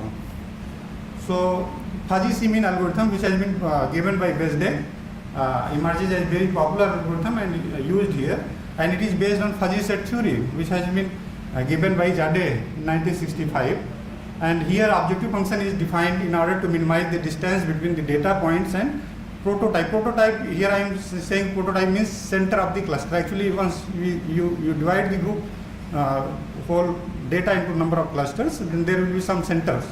If you divide it into two groups, then there will be two centers, three groups, then there will be three centers, like this. So data point may partially belongs to more than one cluster, with some degree of belongingness known as membership degree, whose value lies in 0 and 1. अगर हम के mean algorithm की बात करें जो crisp की case में है, तो वहाँ पे हमारा ये 0-1 पूरा इंटरवल में वहाँ पे केवल 2 पॉइंट्स होंगे 0-1. तो ये जो है यूज हुआ, and the high membership value is assigned to that data point which are near to prototype, and low membership value is assigned to those data points which are far from the prototypes. So in literature many variants of FCM have been introduced for improving the clustering, but when data points are not linearly separable, the clustering algorithm may not provide nice clusters. So what is the meaning of not linearly separable? So for tackling this problem, kernelized clustering algorithm have been introduced. So what is the concept of kernel? So kernel based algorithm has been produced, and there are two approaches here. One is to retain the prototype in feature space, and another is to go into higher dimensional space and then find the inverse function and go back to feature space. So there is a famous paper. If someone want to study it, then they can refer this Paul and Sarkar 2013 paper. Here they have raised some fundamental questions also. When the kernel-based algorithm is suitable for clustering, and what they get from the kernel version of C-mean algorithm, etc. So little bit introduction about kernel function. Actually, it transfers the data from lower dimensional space to higher dimensional space, and that data will become linearly separable in higher dimensional space. So if you can see, then it is a function actually from x cross x to f, and it can be written as the inner product of some function phi x into phi x transpose. You are all from mathematics, so you will know very well the inner product. So if you see pictorial view of this, then you can see this input space to feature space, the points are mapped, and here it was not linearly separable. Once you say that the data is linearly separable, this means that with a hyperplane you can segregate it into 2 points, two parts. And if it is not linearly separable, then for example this input space, it is via the curve it has been separated into two parts. But once it has been mapped to some higher dimensional space, it has been separated through a plane, so it becomes linearly separable. So, 5 more minutes. So okay, so you can see here how some functions, kernel function can be used for linearly. For example, phi x is equal to x square and phi x is equal to mod x for 1 dimensional space. From 2 dimensional space to 3 dimensional space, you can see how a ring can be, which was not separable here, can be converted into. These are some examples of actually kernel functions which has been used in algorithms. One is Gaussian kernel function, and the second one is hypertangent kernel function, for which we have modified the objective function. And here Euclidean distance and Euclidean fuzzy distance for measuring the distance between two points. Once you segregate, actually the distance, the points which has less distance may come to one class, and which has more distance may come to another class. So Euclidean distance, you all know the concept of Euclidean distance and Euclidean fuzzy distance. So you can actually here there is a concept of kernel trick also that can be used for without actual computing distance. You can actually do that work. So little bit introduction of intuitionistic fuzzy set. Here in fuzzy set there is function x and mu x. As I said, mu x is a function from x to closed interval 0 1. Here another function nu ax is also added, which is non-membership degree. Nu x is also a function from x to 0 1. But what is the condition? 0 is mu x plus nu x is greater than or equal to 0, and it is less than or equal to 1. Here another concept of hesitation degree. So hesitation degree is added here. So 1 plus mu x plus nu x and plus hesitation degree pi x is equal to 1. So if pi x becomes 0, actually then intuitionistic fuzzy set becomes fuzzy set, because you can compute nu x is equal to 1 minus mu x, and mu x is already given there. So this is the concept of and there are some functions. For example, this is one example of how this nu x can be computed with the help of Suzhou negation function. And then how they represent the data in terms of intuitionistic fuzzy set. So it will be in triplet. So some data can be represented mu b xj, nu b xj, and pi b xj. For computing mu b xj, you can see here the formula. And as I said, Euclidean intuitionistic fuzzy distance, since it has each point is represented in triplet. So x2 minus x1 whole square plus y2 minus y1 whole square plus z2 minus z1 whole square, that has been extended here. So you can compute it in this way. Then it is the concept of intuitionistic fuzzy C-mean algorithm. So it is good for dealing uncertainty and vague information in real problem. But here, as in last point, you see that when clusters in data set are not linearly separable, IFCM doesn't give the good results.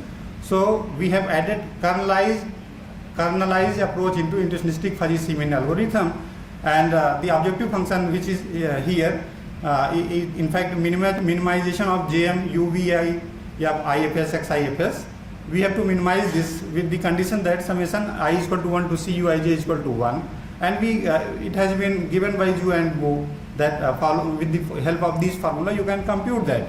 So this is the steps of the IFCM algorithm. And then what we have proposed, the kernel intuitionistic fuzzy C-mean algorithm. Here, the concept of kernel-based intuitionistic fuzzy C-mean algorithm was already there in 2013 and 14, but we have actually incorporated the, how you see the last paragraph. There are some disadvantages to compute the membership function in terms of kernel-induced distance and hesitation degree that leads the undesired computations of prototype of cluster and finally clustering results. So here we have actually used the concept of Lagrange's multiplier and modified the objective function with the help of this, and we have find the this is the theorem, this is the statement of the theorem, and we have find this running short of time.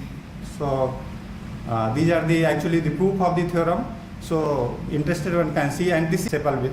Similarly, second one is the cancerous data, in which there are 570 people's data has been taken, and few of these things. And this is the conclusion. The kernel intuitionistic fuzzy C-mean algorithm have been presented with defining the new objective function in terms of Gaussian, RBF, and hypertangent. RBF is radial basis function, and hypertangent kernel function. And it highlights the drawbacks of existing kernel-based intuitionistic fuzzy C-mean algorithm in the literature. And experiments have been performed on UCI machine learning and synthetic data set, and it has been compared on existing kernel-based algorithm IFCM, AIFCMG, Autonoso, A means for Autonoso, IFCM, hypertangent, KFCMG, and KFCM, kernel fuzzy C-mean, hypertangent, and PSO KIFCM in terms of the evaluation parameters are accuracy, recall, precision, and confusion matrix. These are four evaluation parameters on which the algorithm has been tested, and obtained results has demonstrated that proposed algorithm is performing well. But the kernel-based clustering algorithm results depend on nature of the data set and reservation of data in the kernel space. So it is not, it will work on all the data set well. So there is a famous Tree-Lunch theorem also. You can't design any algorithm which will work for all the data set in all the time better. So these are the references, and the interested one can see this. One of our paper is published in Applied Soft Computing, which was on PSO and FCM hybridization of particle swarm optimization and fuzzy C-mean clustering algorithm. So thank you. Thank you, Dr. Tiwari, for such a wonderful talk on the fuzzy. So, any quick question? So, if there are no more questions, then I would like to present the memento to Dr. Tiwari.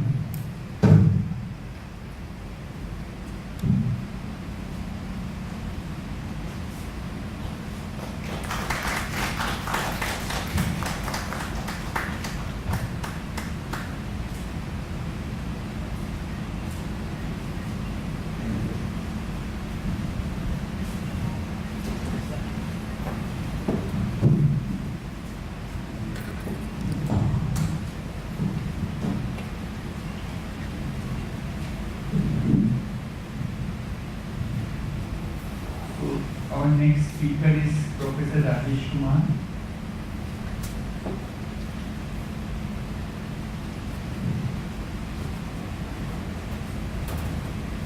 So I think he's not here. So we'll conclude this session. Thank you to all of you. Let us join for the lunch. Thank you.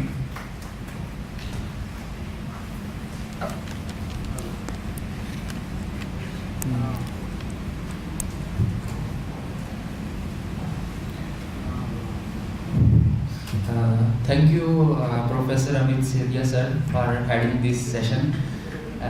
Our next session will begin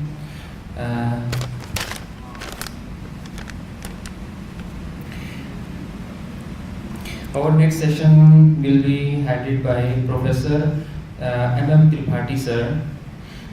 He is a professor in Department of Mathematical Sciences, Banaras Hindu University.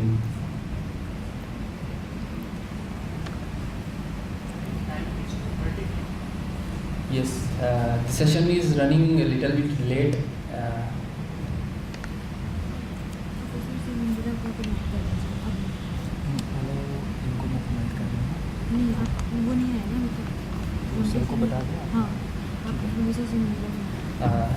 I think sir is not available here, so we request sir to continue this, to head this session also.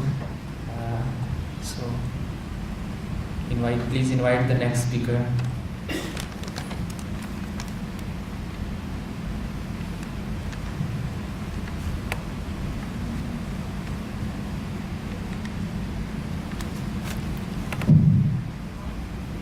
Sorry for misinterpreting the things. So that lunch will be delayed a little more. So next session chair is not here, so I would like to continue my session. So next speaker is Professor C. Manjula.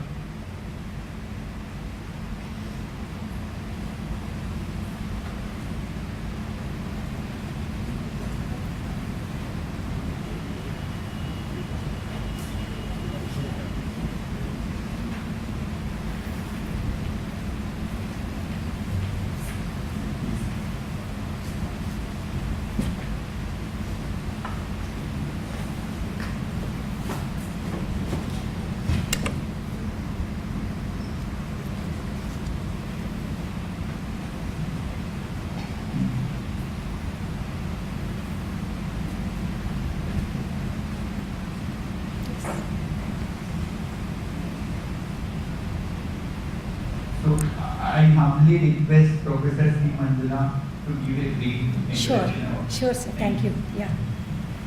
So, good afternoon to all. I am Dr. C. Manjula, Associate Professor in Mathematics, AMC Engineering College, Bangalore. So, today I will present the paper, Prime Weekly Standard Rings. So, what is the abstract in this paper? I have to prove in this paper is, we prove the Prime Weekly Standard Rings is either -1, zoom in presentation mode. Yes. Just come.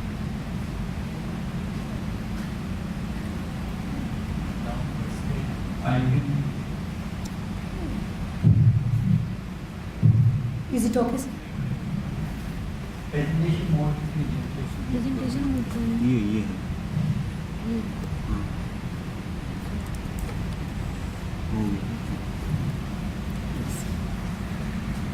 Okay. So actually in this paper, I had to prove that a prime weekly standard rings is either -1, ring or commutative ring. So in general, weekly standard rings are non-associative rings which are not -1, rings, but by applying some additional conditions, we prove that these are -1, rings. So in this paper, I am using the keywords weekly standard rings, prime rings, -1, rings, and right alternative rings and commutative rings. So this is the introduction of this paper. So before weekly standard rings are introduced by Sansui and Thierry, prove that a simple two divisible non-associative ring satisfying the identity X, Y, Z, W. So here W is standard weekly ring. So is either commutative or associative. And Kleinfeld also proved that the identity X, Y, Z, V, W is equals to 0 holds in assembled rings and under the assumption that the rings are without nilpotent elements in the center. And without this assumption, we show that the identity x, y, y, v, w is equals to 0 hold in prime weakly standard rings.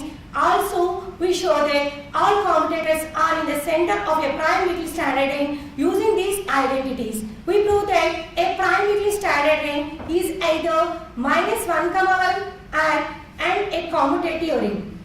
So, I am using some definition in this paper. So, what is a non-associative ring means? A non-associative ring is said to be a weakly standard ring if it satisfies the following identities. So x by x equals to 0. So this identity is called flexible identity, and w x y z equals to 0. Here w is what is a weakly standard ring, and w x y z equals to 0. So these three identities are called weakly standard ring. And what is the -1, ring identities are? So first identity is x y y equals to 0 and x y z plus x z y equals to 0 and x y z plus y z x plus z x y equals to 0. So these three conditions are called -1, 1 rings.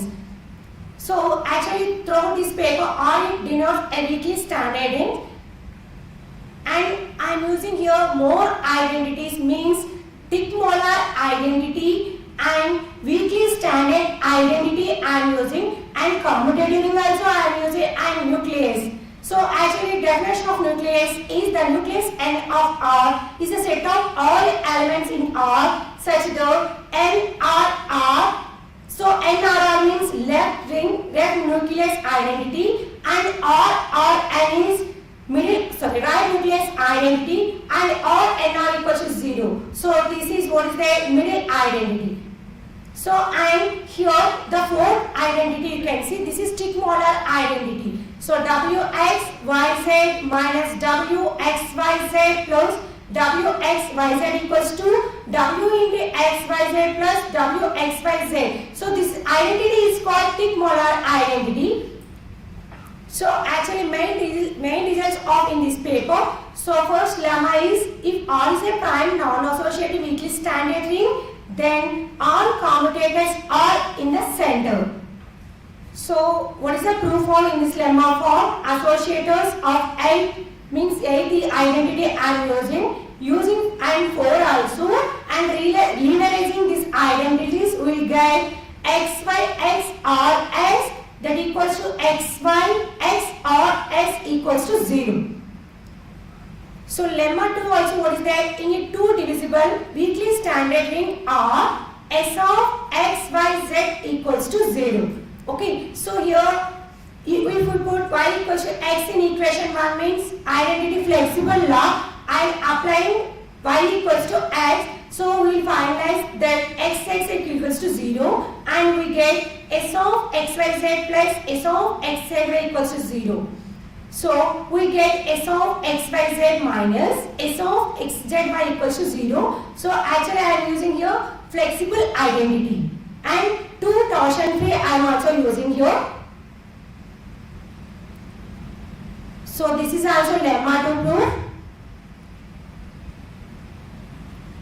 And this is lemma 4. Let R be a weakly standard ring, then S equals to S belongs to R, such that S comma R equals to 0, that equals to SR comma R is ideal of R. Here S is actually left ideal of R, hence S is an ideal of R. So I am using your thick molar identity and flexible law identity. I prove this lemma. So lemma 5, if B is the set of all finite sums of elements of the form R comma R plus R of R comma R, then B is an ideal of R. So here also actually I am taking left ideal R, S, and commutator I am using, and nucleus. So I am using left nucleus identity. I prove this lemma. So this is main theorem in this paper. If R is a prime 2 divisible weakly standard ring, then R is either -1, 1 ring and a commutative ring. So proof is actually substituting x equals to s in identity 10, we obtain SYZ that equals to S of YZ plus SZY. So from definition of S means ideal, SY comma Z equals to 0 and SZY equals to 0, thus S of YZ equals to 0. Hence, SB equals to 0. So why I written here SB equals to 0 means prime number. So and from 11 and lemma 3, XYY is in S. And since R is prime, if S and B are ideals or R such that SB equals to 0, then either S equals to 0 or B equals to 0. Then R is right alternative, that is XY equals to 0. Linearization of this is XYZ plus XZY equals to 0. From this and S of XYZ equals to 0 follows that R is a minus 1 comma 1 ring and B equals to 0, then R is a commutative. So thank you. Any questions or comments? Any question? I can ask a simple question. Yes, sir. Do not feel offensive. No, nothing. It's not directly related with this thing, but it is very nice idea of vector space. Everybody knows vector Yes, sir. space. Yes, sir. But in the vector space, we use a commutative group and a certain law for scalar multiplication. Yes, sir. The question is this: Yes. that if all the axioms are necessary to define that vector Yes, space or sir. something we So can draw. suppose I'll find out one identity. I want more identities I'll require, sir. So here I'm using more identities. So tick molar identity and minus 1 comma 1 ring identity. Nucleus also I'm using. Left and right nucleus and middle nucleus also. Suppose one identity I'll find out means I want more identities. Depends on before They are identity. related to zero. What I'm asking is a simple question. Yes. In the definition of a vector space, if all the axioms are necessary to define or something we can draw. Maximum. I simply have a remark that you can draw the commutativity. Okay, sir. Thank And you. it becomes commutative and the proof is not very easy, but Okay. it is true. Sure, sir. Thank you. Nice. Thank you, sir. Thank you so much. Our next speaker is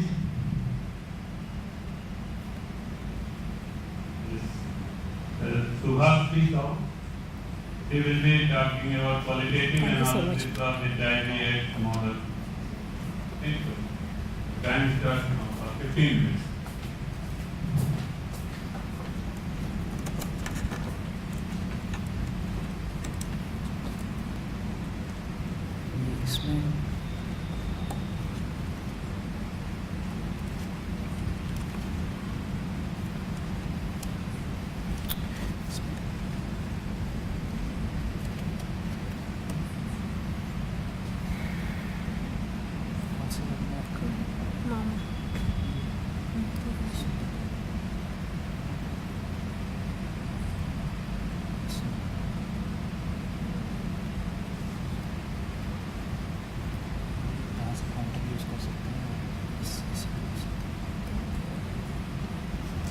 Good afternoon to all. I am Subhashri Sahu. Yes, sir. So I am Subhashri Sahu. I am doing my PhD under the supervision of Dr. Praveen Kumar Gupta from NIT Silchar. Today I am going to present qualitative analysis of HIV or AIDS model for HIV tested and untested individual with saturated infection of HIV in highly contagious region. These are my outlines of my presentation. First one is introduction, next the proposed model, next one is flow diagram of model, then analysis of the model, stability numerical simulation, then conclusion, then reference. HIV is a virus that attacks the human body's CD4 cell, and AIDS is the advanced stage of the disease. The mode of transmission of HIV is mainly occurs due to sexual contact, blood contamination, mother to child, that is known as vertical transmission, and there is no cure for HIV disease. We can prevent the disease or we can expand the HIV infected people's lifespan through ART treatment, PREP, that is pre-exposure prophylaxis and post-exposure prophylaxis. And the proposed model, we modified LA et al. Model and proposed a non-linear compartmental of HIV or AIDS model that incorporates saturated incidence rate, that is beta Si by 1 plus alpha I, where alpha is the inhibitory effect, and across the treatment class we tested and untested HIV infected people in Ethiopia. The total population is divided into 5 subclasses, that is susceptible individual, undiagnosed and diagnosed, and HIV infected people who are under treatment, and HIV infected people with AIDS symptoms. Equation 1 is the govern equation, the nonlinear equation, where beta 1, beta 2, beta 3, beta 4 are the contact rate between susceptible and infected individual, and mu 1, mu 2, mu 3, mu 4, mu 5 are the death rate, and epsilon is the fraction of susceptible individual moves from susceptible class to infected class. This is the flow diagram of the model, and analysis of the model, the non-negativity of the solution of equation 1, that is ST, HT, IT, TT and AT with initial condition are always positive because the population can never be negative. And the invariant result, we have found the invariant result, that is a feasible region and that is in between 0 to delta by mu 5, in which all the solution of the system 1 are bounded. And the equation, the system 1 has two non-negative equilibria, that is disease-free equilibria and endemic equilibria. The disease-free equilibria exists when there is no infection, and the endemic equilibria exists when the disease persists in the population. And basic reproductive number is the mainly represents the number of secondary infection produced by one infected individual through total susceptible population, and this basic reproductive number can be calculated through next generation matrix method, and we have found that the basic reproductive number is given in equation 2. And the stability analysis, we have proved these theorems that the disease-free equilibrium point is locally asymptotically stable if the R0 is less than 1 and unstable if R0 is greater than 1, and the disease-free equilibrium point is globally asymptotically stable when R0 is less than 1, and the endemic equilibrium point is conditionally globally asymptotically stable. And the sensitivity analysis, the normalized forward sensitivity index of R0 in a relation to the parameter P is defined as this. We have found that the beta 2 is the more sensitive parameters. In numerical simulation, we can clearly see that the disease-free equilibrium points, that is I and H and A, in disease-free equilibrium state, that is gradually decreasing, and in endemic equilibrium point this is gradually increases for sometimes, then it will decreases. And for numerical simulation, we have found that from sensitivity analysis, beta 2 is more sensitive. That means if beta 2 increases, that means the R0 will increases and the disease will persist in the population. That means the endemic equilibrium point exists and it is stable. When beta 2 decreases, we have found the disease-free equilibrium point. And in conclusion, we have taken saturated incident rate across with treatment class. We tested and untested HIV people in our model. We have taken the data from the Ethiopia. In this model, the disease-free and endemic point exist and stable for R0 less than 1 and R0 greater than 1. And from sensitivity analysis, it was found that beta 2 is more sensitive. That means if beta 2 decreases, then we can control the spread of HIV infection. And these are the reference. And thank you. Any questions or comments? Thank you once again.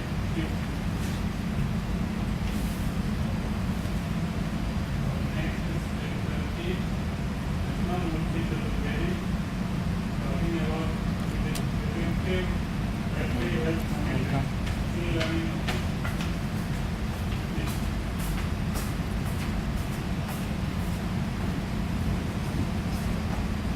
Second presentation.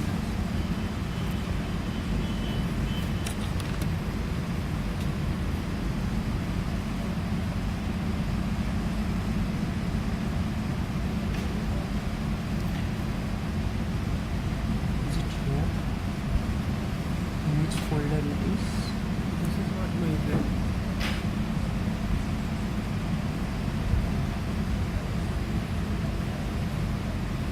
Is this IoT? IoT is okay.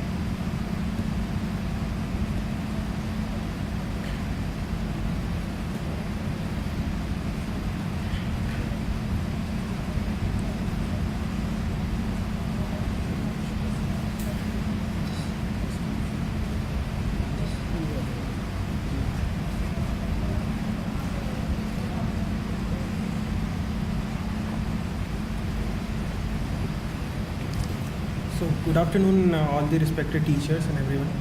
My name is Krishnamurthy Chaturvedi. This is part of my MTech work in Amrita Vishwavidyapith in wireless network and application. The work is about the predictive battery health monitoring using the machine learning approach and the IoT approach. So in this study, I have collected the data from the NASA battery data set of lithium-ion battery, and it has almost 11 lakhs data points. I have taken only 4 battery data set, which is near to 1.7 lakhs of data points. I have used 5 machine learning models: linear regression, decision tree, random forest, supported vector regression, and LSTM for evaluation of the SOH and RUL. So basically this battery data set have a lithium-ion battery of 2 ampere hour capacity, and the evaluation has an application in electric vehicle and prediction of SOH and RUL remaining useful lifetime span for the replacement of the battery in the electric vehicle. So in a way enhancing the battery lifespan overall and decreasing the cost of manufacturing of the large scale batteries for the vehicles. So about the battery data set, it has various features that I have listed in the left side of the table. So voltage measured, current measured, temperature, ambient temperature, current charge, voltage charge, time, capacity, cycle ID, type like it is discharging or charging, and in the overall span of year time, and the name of the battery. So these are the prevalent features in the data set. I have taken few of them for the calculation of the capacity. So capacity, as we know, is a multiplication of maximum current into the maximum discharging time. So in this data set, I have taken only the discharging data set because SOH is dependent on the discharging data set evaluation only. So in this table, right side table, we see that the maximum cycle of 2.0 ampere hour battery is near to 170 cycles. So at that particular value, the battery starts to degrade very rapidly and the output decreases, and the maximum current also decreases very rapidly. So as we see, the maximum capacity was 2.1 ampere hour in the first number of cycle, and in the last number of cycle it is 70% below, like a reduction of 70%, which is 1.47 ampere hour. So this was similar trend with all of the 4 battery data set that I have taken for the evaluation over here. And one more important thing, that in the NASA battery data set, they have collected these values from the EIS evaluation technique, electrochemical impedance spectroscopy, at a different frequency. So it's a very reliable technique because it is not dependent on the electrochemistry of the battery, and it can give a very precise predictions about the degradations and the lifespan of the battery. So there is a small diagram regarding the mechanics of the electrons and the ions dynamics inside the battery. I'm not going to go in depth of that. The plots are very important because it shows the relations with the features that we have seen just now. Temperature is almost fixed 24-25 degrees Celsius for the evaluation of the other parameters. Voltage has been decreased with the advent of time, which is near to 3600 seconds, which is like 1 hour, 1 hour to 1.5 hours. And the current and time plot is also showing that there is a lot of fluctuations with the load. So loads were not clearly defined in the data set. So the fluctuations are there accordingly. And the reduction in the capacity with the advent of cycle. So as the number of cycle has been increased, the maximum capacity of the different battery data set as we can see. So capacity is the important factor for the evaluation over here in order to build a machine learning model. So in order to evaluate the capacity, we must know what are the factors affecting the calculation of the capacity. So most prevalently it is affected by the temperature. Increase in temperature create a lot of internal resistance that in order causes the decrease in the capacity very rapidly. Cycle life, so if the battery has been used large number of time, the capacity will definitely decrease. Aging of the battery, electrochemistry of the battery, internal resistance, and the self-discharging time, and what is the voltage load window in which the battery has been used. All these are the important factors that can be affecting the capacity directly. Electric vehicle technology. So there are several batteries which has been used particularly in the electric vehicle domain. So most prevalently is the lithium iron phosphate, which has a large voltage output. It has a range from a few volts to up to 3000 volts, which is the befitting amount for the electric vehicles. There are some other recent advancement in the battery technologies as well, but I have focused on the lithium iron phosphate only because the NASA battery data set collects from these kind of battery only. Machine learning approach that I have used is linear regression, decision tree, random forest supported vector, and LSTM. So we will see a evaluation matrix after that, which model is most befitting for that. As I found out, linear regression and SVR were the befitting model in order to predict the SOH and RUL of the batteries. All these 5 models have a different benefits and the merits over each other. BMS architecture. So BMS is a complex electrical and electronic circuit. Here we have shown the parameters or the components or the sensors which collects the data for the features that we have seen in the NASA battery data set introduction part. So there are several sensors, voltage, current, and temperature sensor in the BMS which collects the data, and according to that, using the particular algorithm, it distributes the power among the peripherals of the electric vehicle. This is the most important slide. This is the evaluation matrix of the different machine learning model that I have used. So as we can see that linear regression is showing the highest R2 or R square score, and then the random forest is also almost perfect. So SVR and LSTM are relatively performing poorly. I have also cross-checked for the overfitting. So random forest and LSTM are prone and infamous for overfitting performance. So I have evaluated that as well using the k-fold algorithm, and it seems that none of the model was performing the overfitting task. So it is a good evaluation model bereft of any error. Here these are the battery degradation decrease in the voltage over a span of time, which is the cycle number for all the 4 battery data set that I have taken in the account. So as we can see that almost all the batteries are degrading or discharging in a span of 1 hour, which is 3600 seconds or near to that. These are the plots that I have derived from using the ML algorithms. So these are SOH versus capacity, SOH versus cycle, capacity versus cycle, and RUL versus cycle, SOH versus RUL, and the SOH versus the time of complete discharge of a battery in one cycle.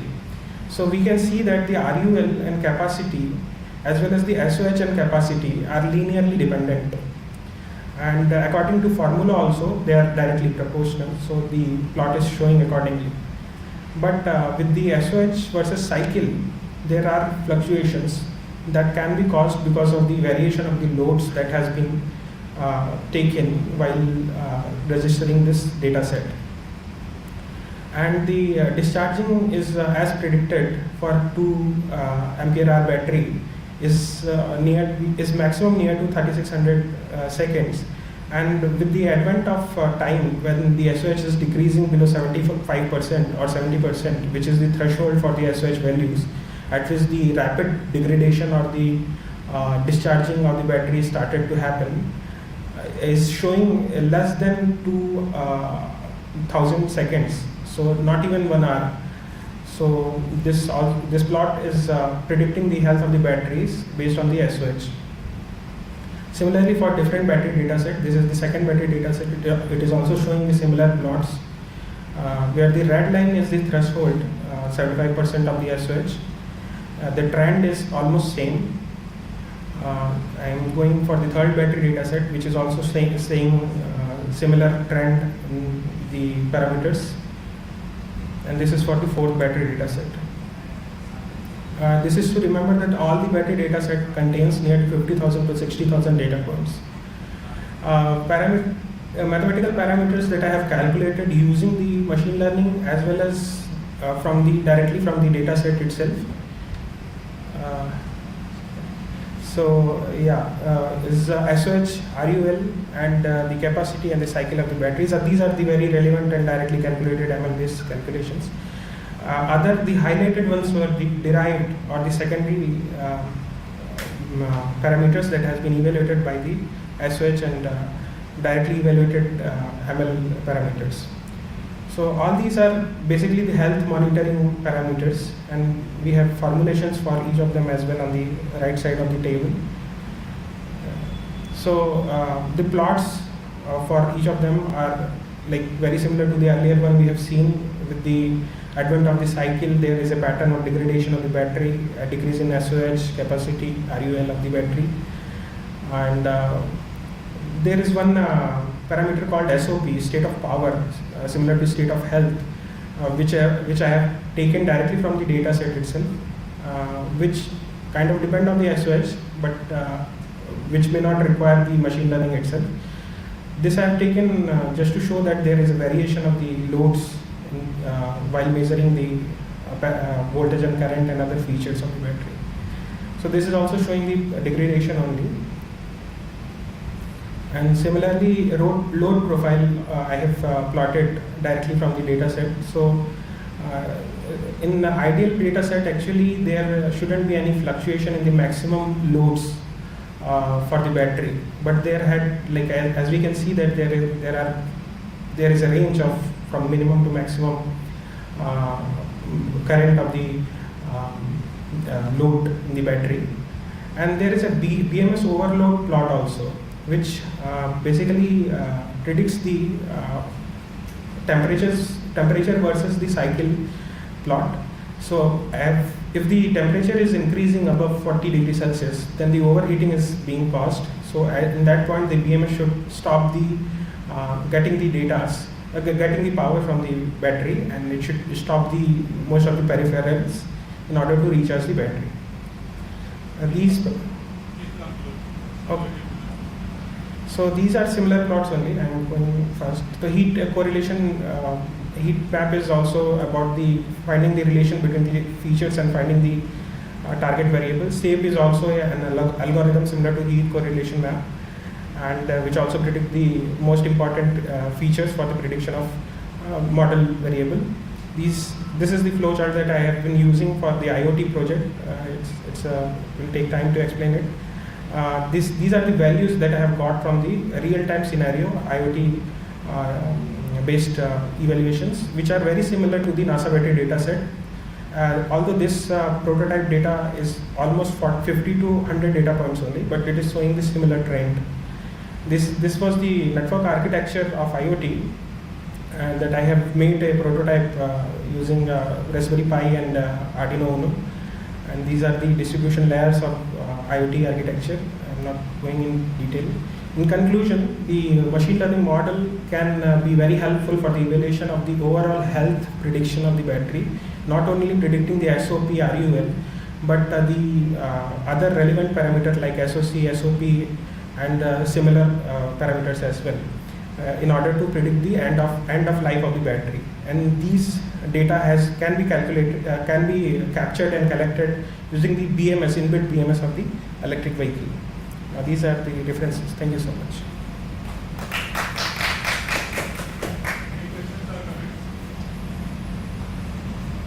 Thank you once again.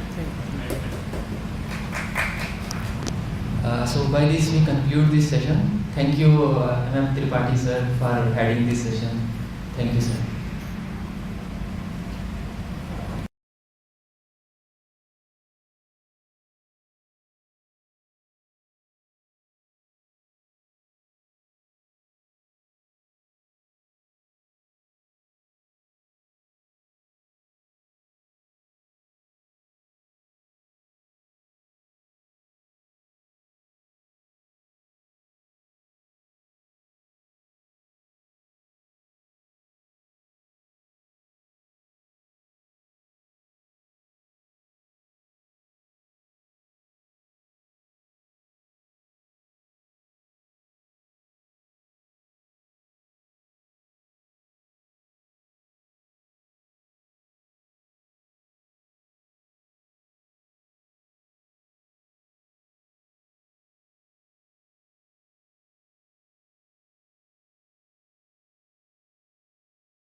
Good afternoon, everyone. Again, I welcome you all in the last session of RAAM 2024. This session is chaired by Dr. A.K. Pandey sir and Nitin sir jointly. Over to you, sir. Yes, so welcome you all for the last session. Our first speaker is Ram Shankar Chaudhary.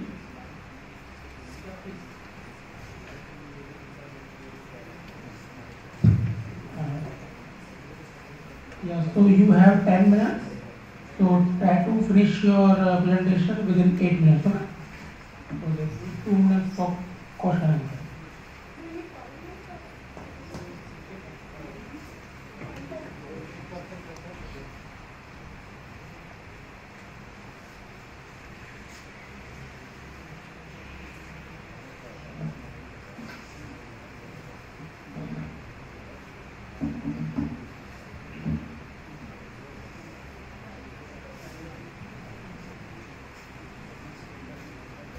Good afternoon, everyone. Myself Ram Shankar Chaudhary, and I am a research scholar under the supervision of Dr. Buddhadev Pal, Department of Mathematics, Institute of Science, BHU, Varanasi. My title of presentation is an introduction to gradient soliton on statistical Poisson manifold and perfect fluid Poisson manifold. These are the outlines of my work. First, we introduce the idea of statistical Poisson manifold and perfect fluid Poisson manifold. Then we investigate the well-known almost soliton like Riesz soliton, Yamabe soliton, and or Einstein soliton on Poisson manifold and discuss the statistical structure on it. Next, we find some volume formula as well as some bounds on a norm of Riesz curvature for gradient soliton, and then we study statistical structure on a perfect fluid Poisson manifold.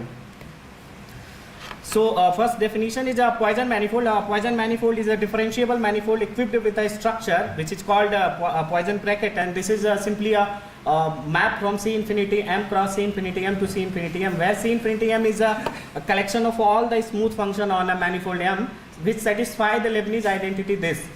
And for a Poisson manifold, there exists a bivector field. Always there exists a bivector field satisfying this, where DF and DH are the bivectors. Now this is the co-matrix, and contravariant connection was first introduced by Weissman, and this is a R linear bilinear map satisfying this condition and this one. Now this is the formula for the divergence of any covector alpha, and this is the contravariant Hessian. Now a Poisson manifold equipped with a torsion-free connection D, the pair G, D is said to be statistical structure if it satisfies equation 2. A manifold equipped with a statistical structure GD is called a statistical Poisson manifold, and the connection D bar is said to be dual if it satisfies equation 3. And a pair T, D is said to be nearly statistical structure if it satisfies equation 4. Now let Q be a Riesz operator on T star M, that is a cotangent bundle of manifold M that is defined by this formula. So we'll have the equation 5, and for this we'll have a remark 3. If GD is a Poisson quasi-statistical, then Riesz, D is a Poisson quasi-statistical structure if it satisfies this equation. Now, if a Hessian of a smooth function is a Poisson manifold on a Poisson manifold is non-degenerate, in that case Hessian of a function is also a pseudo-Riemannian metric, and in that case if we have a Levi-Civita connection DZ, then we have theorem 5. If D-Riesz is a Levi-Civita connection, then by uniqueness of Levi-Civita connection, D-Riesz will be equivalent to DZ, and in that case we will find R alpha beta j df is equals to 0. Next we prove the following theorem for any torsion-free connection, and which is given by theorem 7. Now remark it, if the connection D is Levi-Civita, in that case DZ is 0, and in that case Hessian of F, D is a statistical structure if and only if the radial curvature R alpha beta j df will be 0, that it will vanish.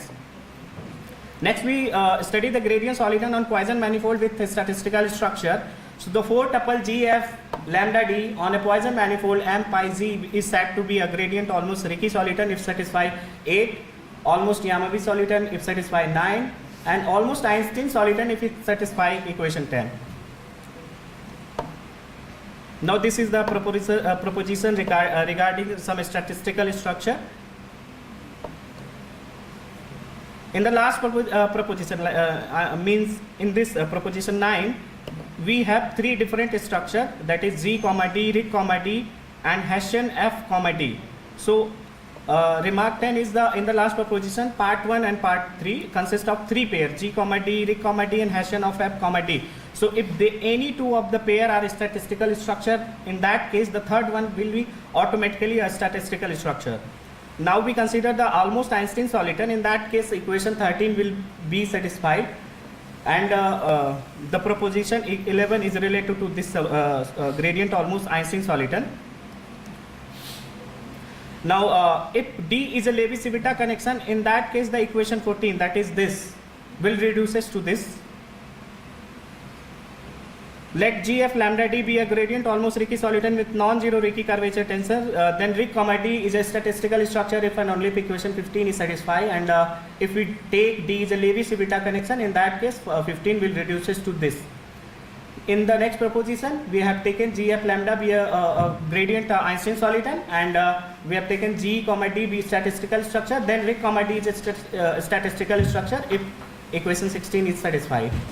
Let GF lambda be almost a soliton on a Poisson manifold mg pi, then 2, 0 type tensor that given by omega is symmetric if and only if this. Now this is the corollary 19, which if D, Q, Xi, lambda be almost soliton with DQ 0 on a Poisson manifold, and if this is symmetric, in that case it is a nearly statistical structure if equation 18 is satisfied. Now corollary 20, mg pi be Poisson manifold and d, q, j, df, lambda be gradient soliton such that this is satisfied and g, d is statistical structure, then these 3 are equivalent. Let n be a 1, 0 type tensor field on semi-Riemannian manifold with torsion free affine connection D, then G, Dn is a statistical structure if and only if it is given by if and only if G, D is a statistical structure. If the connection D is a Levi-Civita connection, then G, Dn is a statistical structure on a manifold M, G, and Dn minus n is dual connection to the Dn. Conjugate Ricci symmetric is if there is a 2 connection D and delta D tilde such that Ricci curvature corresponding to connection D and Ricci curvature corresponding to D tilde, then we'll say M is a conjugate Ricci symmetric. In that case M, G will be conjugate Ricci symmetric manifold. Here Ric n and Ric minus n is equal, thus we conclude the proposition 24. Proposition 25, if G, D is a statistical structure, then Dn is an equiaffine connection if and only if G, this equation is satisfied. Proposition 27 is related to some gradient almost soliton. In the proposition 28, we have also the same thing, some gradient almost soliton. Let f be a smooth function on a Poisson manifold M, G such that norm of J, df is constant. In that case, the volume formula for the manifold will be given by equation 19. Okay, sir. These are some volume formula, and these are the bounds on Ricci curvature, norm of Ricci curvature.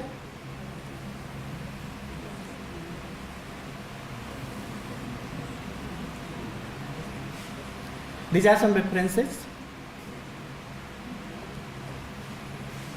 Thank you. Any question? No. Thank you. Thank you.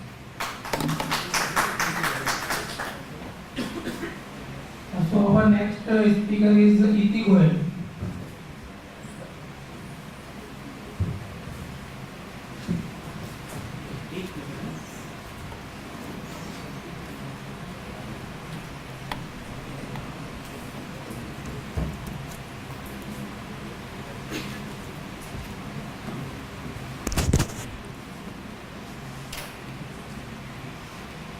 Good afternoon, one and all present here.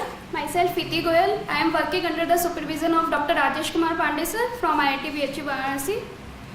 The topic is approximation and convergence of generalized fractional sturm-Liouville problem via integral form. These are the outlines which we are going to discuss.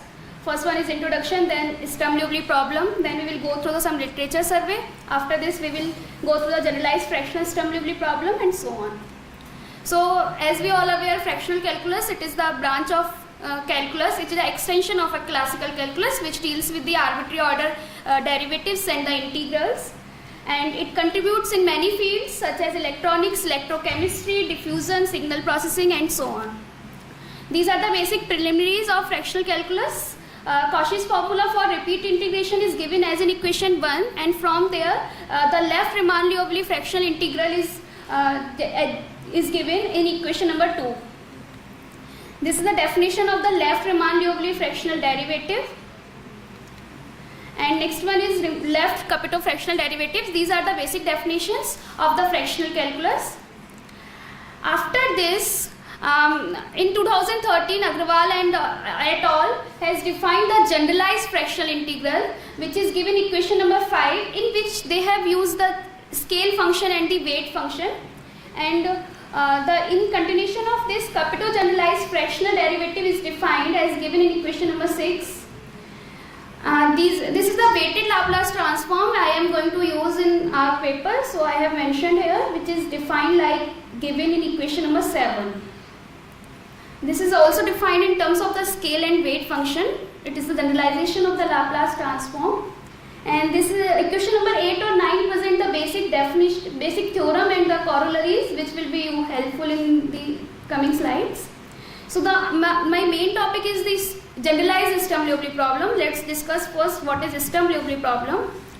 So in a series of articles from 1836 to 37, Sturm and Liouville worked on the problem of a heat conduction through a metal wire. In this theory, they have developed a whole new theory, and which is known as the Sturm-Liouville theory. The standard form of this Sturm-Liouville differential equation is given in equation number 10, and the boundary conditions are given by equation number 11.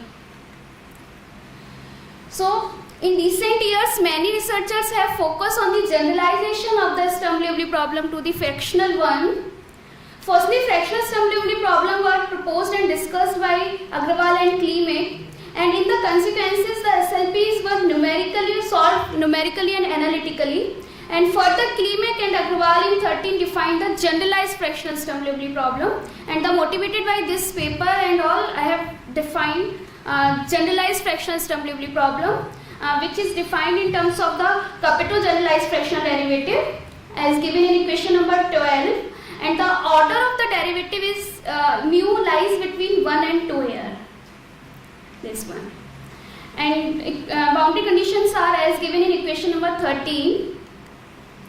So the main task is we are converting this equation number 12 in the integral form. Then we are going to approximate the integral, and we will get the discrete form of the equation. And as we all know, the discrete form of the equation, we can form the matrix form, and we can solve the matrix equations easily.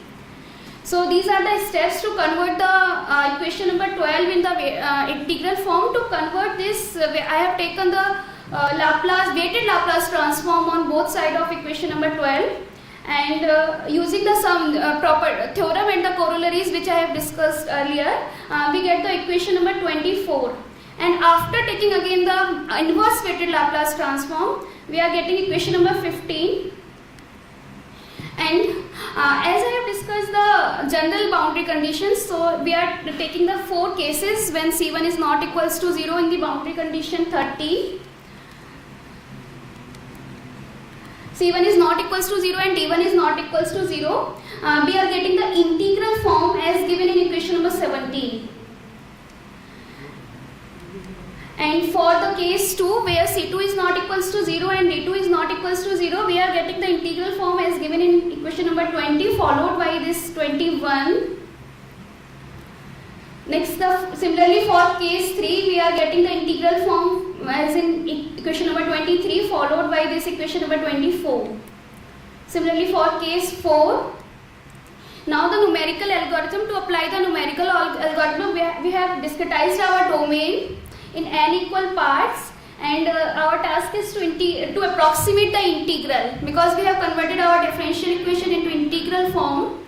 So to approximate this, we have used the quadratic polynomial. So first initial nodes x0 to x1 we are using the linear interpolation, and after that we are getting the 3 nodes. So after in last intervals we are getting the we are using the quadratic interpolation.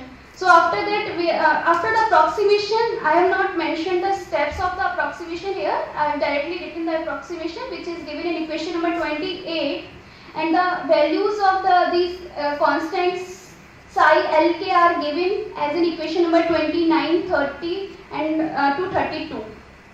So here we get the approximate form of the integral. So we will apply this approximate form of integral in our integral form equation, and we are getting this algebraic equation form. So this is the matrix form of the integral approximation as given in 33 and followed by these matrices. So we will use this matrix form in our integral form. So for case 1 we are getting the equation number 34. This is the discretized form of for case 1, and we have written this equation number 36 in the matrix form. So this is given in equation number 37, followed by the equation matrices Z as given in here, and similarly for case 2 the discretized form is given in 38, and the matrix form is similar, but here the matrix changed, which is G as defined here. Similarly for case 3 we are getting the different integral form. So after this we have used this metric equation to solve our problem. Before this we have mentioned the error of the approximation. So the whole proof is not mentioned here. You can follow the paper for the whole proof. I have just mentioned the initial steps, how we are approximating and the error we are getting. This is the general error in 39 for the quadratic for the linear interpolation and the quadratic interpolation, 39 and 40. And the truncation error we are getting here for this our approximation is given as in equation number 42. This is the general example. For this I have taken the simple example. In this we have taken the Dirichlet boundary condition as given in equation number 43. Z0 is equals to Z1 equals to 0. These are the numerical results. For this we have taken the different scale function and for fixed weight function. For the scale function t, xi t is equals to t, 2t and 3t. These are the first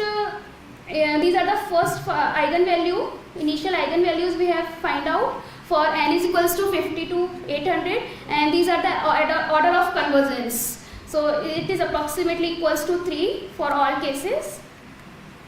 These are the first 4 eigenfunctions graph. As we know in SLP, we have the no zero for the first eigenfunction. Likewise, we have for the kth eigenfunctions, we will have the k minus 1 is 0 in that interval. So this is the graph of the first eigenfunction and second function similarly and so on. We have got the 4 eigenfunctions graph, first 4 eigenfunctions.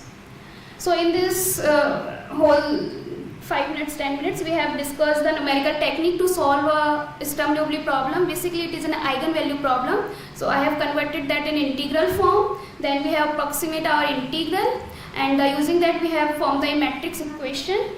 And the error of the approximation is all rate of convergence is proposed scheme is calculated numerically, and it is approaches to our general result as mu order of convergence is tending to 2. These are the references, and thank you. Any questions? Any questions? Which fractional derivative you have in this equation? Generalized fractional derivative. Generalized in RL sense or capital sense? In capital sense. Why? Yeah, we can take that RL sense also, but we have taken.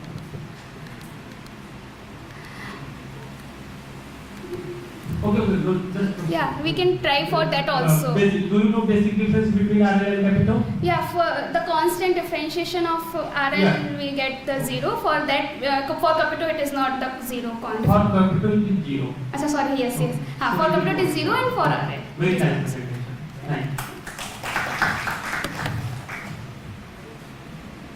Our next speaker is Ravi Kumar, and his title of the presentation is Standby Redundancy Allocation for Series and Parallel Systems.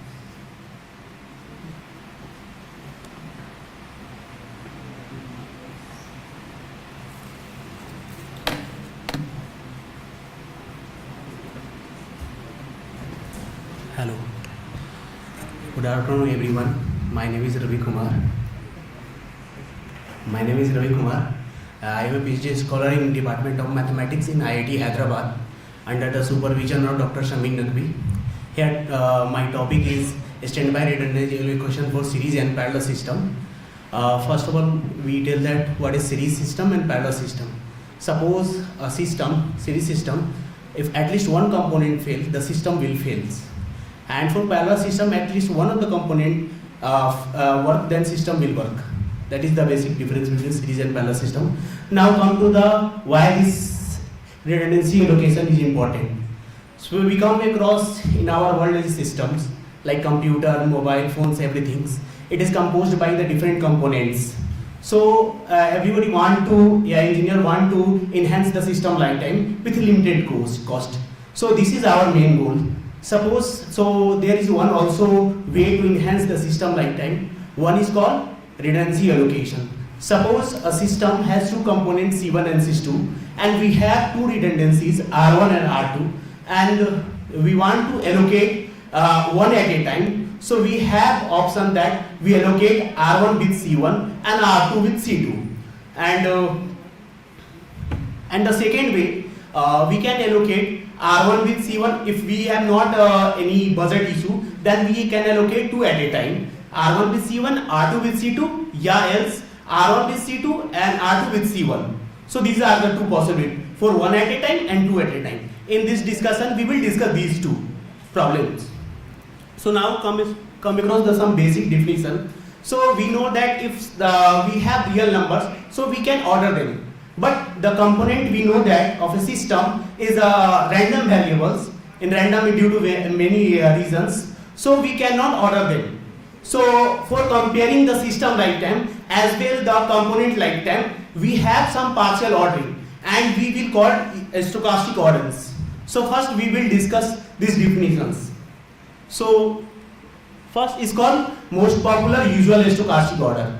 So if we can see these definitions, if survival function of this is first stochastic precedence order. So these are the orderings so that we can compare the two components lifetime as well as system lifetime.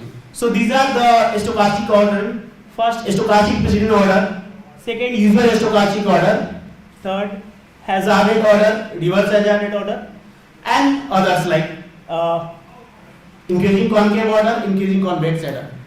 So we know that these orderings are usual stochastic order, so they have much relation among them. So we can see the relation between these. So this is the chain of implication, we can see that. So here we can see that, so likelihood ratio is a more stronger order. So if you want to compare the lifetime of two systems, so we wanted as much possible to go to the likelihood ratio order. And we can see that the lowest order is ICB, ICX.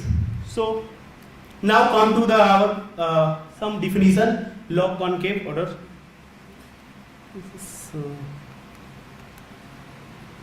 So this is the definition of log concave or log convex that we will use in this our main results.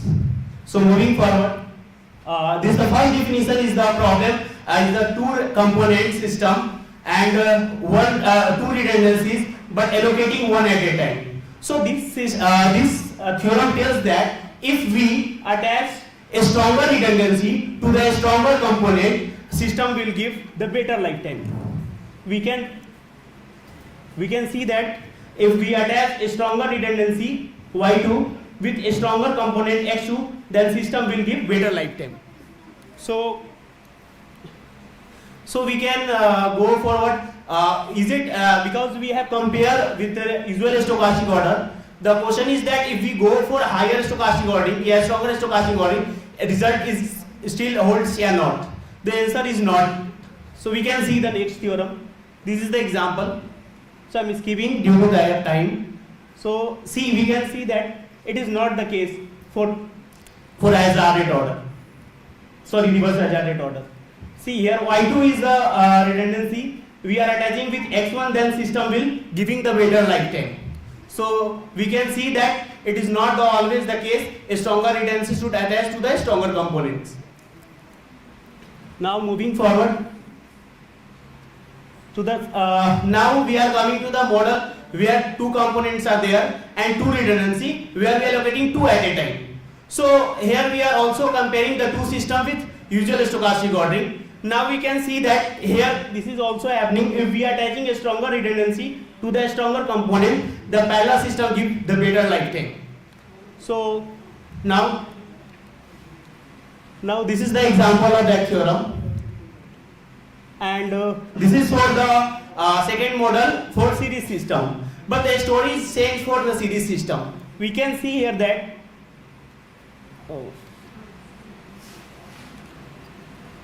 we can see that if a weaker redundancy attached with the stronger component y2, x2, and a stronger redundancy to the weaker component, the system will give the better lifetime.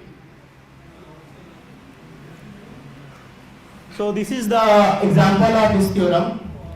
And now for the second model, this is obvious question that if we are going to usual stochastic order, higher stochastic order, is this result still hold or not? So see the next theorem for this. We can see that we are unable to prove that if all the components and redundancy are distinct. So we have assumed that first component x1 and y1 redundancies are identical. So we are able to prove this. These are the conditions of our theorems. This theorem for a hazard rate order. Now this is the example for this, and we have seen that we have two models where two components are there and two redundancies, and for first model we are allocating one at a time, and for the second model we are allocating two at a time. So this is our models, and we have compared the lifetime of two systems in the sense of usual stochastic order and reverse hazard rate order.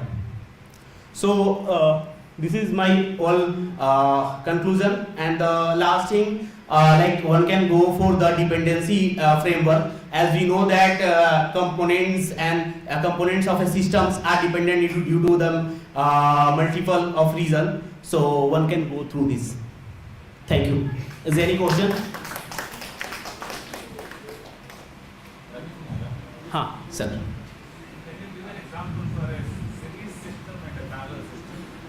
Sure, sir. Suppose, sir, we know that series bulb. If any bulb will fail, then series system will fail. What is that series? Example for that series system and a parallel system. A real life example. What is that you have in mind when you are talking about a series system and parallel system? Actually, sir. I wanted to know. I don't know. Actually, sir, there are three types of a system: series system, parallel system, and K out of N system. Right. What is? Give an example for a series system. Suppose, sir, this bulb is there, light is there, so it is connected in series. If one will fail, then system will fail. That the way it is your choice how you are defining the system is failing. If you are two are connected in series, if one at least fail, that system is not working properly. That means we are telling as the system fails. Parallel system means suppose this is the two mercuries there. Okay, if at least one fail, then we are telling that it's still working. Okay, it is not our choice that much energy is giving, a light is giving or not. Like for we can see that truck tire, sir. If I understand what you're saying. what is the redundancy and the stable standby? Sure. Redundancy is the, what is that? Standby redundancy. What is Sir. There are mainly two types of redundancy: standby and active redundancy. For standby redundancy, suppose we are allocating y as a redundancy, x is a component. We are allocating redundancy as lifetime y to the component x as lifetime x. If suppose the system will fail, x will fail, then y will start working after the failure of that. Okay. Like we can see thermal power plant in the pause. It's fine. Okay, sir. Thank you. Any other question? Okay, thank you. Thank you, everyone.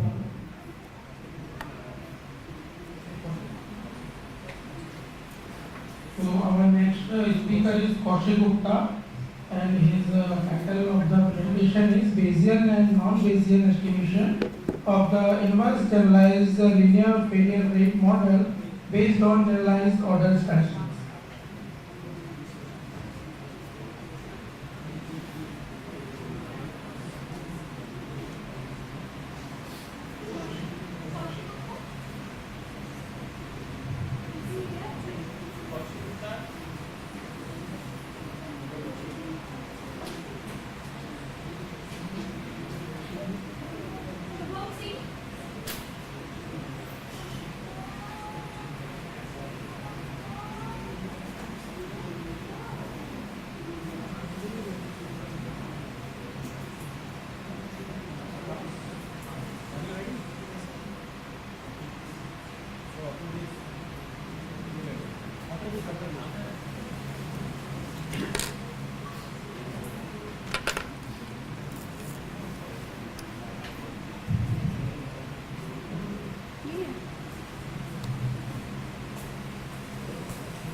Now the next speaker is Suhan Singh.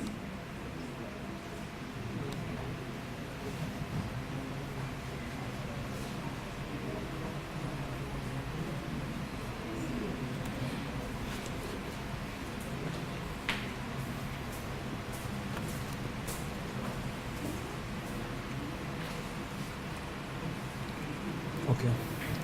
Good evening, all of you. Hello, I am audible? Yes. Good evening, all of you. I am Suham Singh, research scholar of Dr. Shalini ma'am, Department of Mathematics, School of Advanced Science, BIT, AP. Today, my presentation talk is application of modified objective function method for multi-time, multi-objective univex variational problems. These are the overview of my presentation: introduction, notation and privileges, the modify objective function method, conclusion, and in the last references. Introduction. Many real-life problems related to economics, traffic control, game theory, and portfolio selection, weather forecast, and the allocation of health resources in COVID-19 during COVID-19 require dealing with competitive objectives instead of single objective. That type of problem we call multi-objective problem or multi-criteria problem. There are numerous approaches to deal with multi-objective problem or multi-criteria problem. One of these approaches is known as efficient technique. In efficient technique, we take set of solutions that define the best solution among the competitive objectives. Variation problems arise in the field of calculus of variations. In optimization problem, the term variational refers to class of methods and the principle that involving find the extrema, minima or maxima of the functional which are mapping from the space of function into the real numbers. Hansen, who first explored the connection between optimization problem and calculus of variation. Later on, many authors have investigated the relationship between optimization problem and calculus of variations. Ekjaf and Kajaf, Jaiswal et al. And Jaiswal and Banwal, there are many authors who explored the connection between them. Notation and privileges. Here we are taking T and N are Riemannian manifold with corresponding dimension of M and N. And their local coordinates are denoted by T alpha, where alpha belongs to 1 to M. And local coordinate of N is omega, which I belongs to 1 to N. In Euclidean space, Rn hyperparallelepiped is denoted by lambda T0 T1 with opposite points T0 and T1 can be written in the form of interval T0 T1 with the help of product order relation. First order Z bundle is denoted by J1 Tn, and Z T0 T1 is the collection of the all piecewise points which are C1 class. Here we are considering this problem.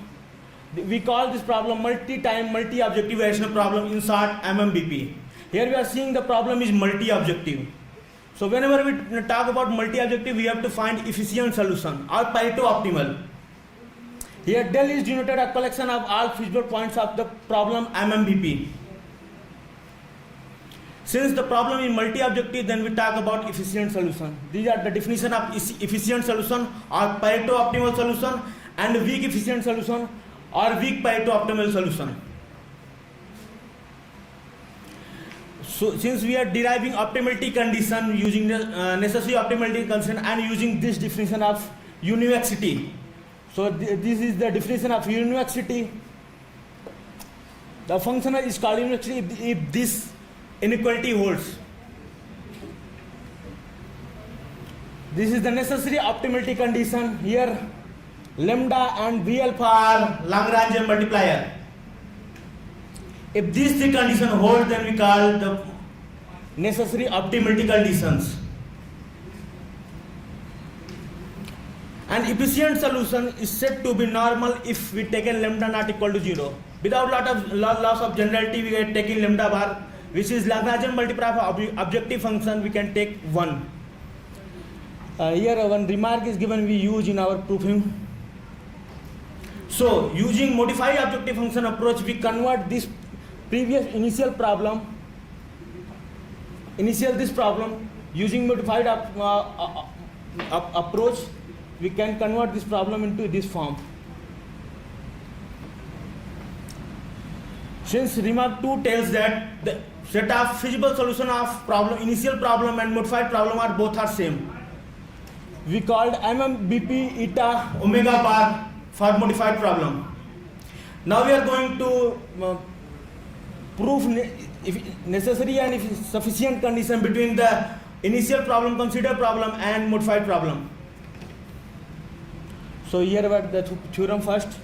We are taken here W bar with the feasible solution of the initial problem MMBP and taking some assumptions. First assumption, we are taking that the Lagrangian multiplier and constant function is univax at omega bar.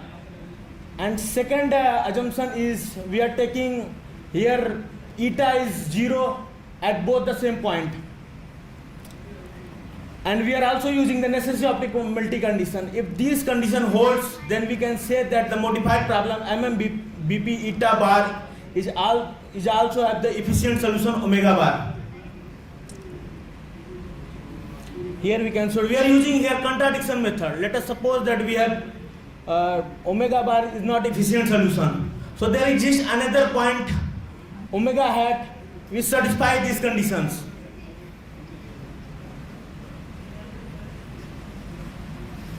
Since we are taking assumption that eta at the same point omega bar is 0, then the last inequality reduces to in this form.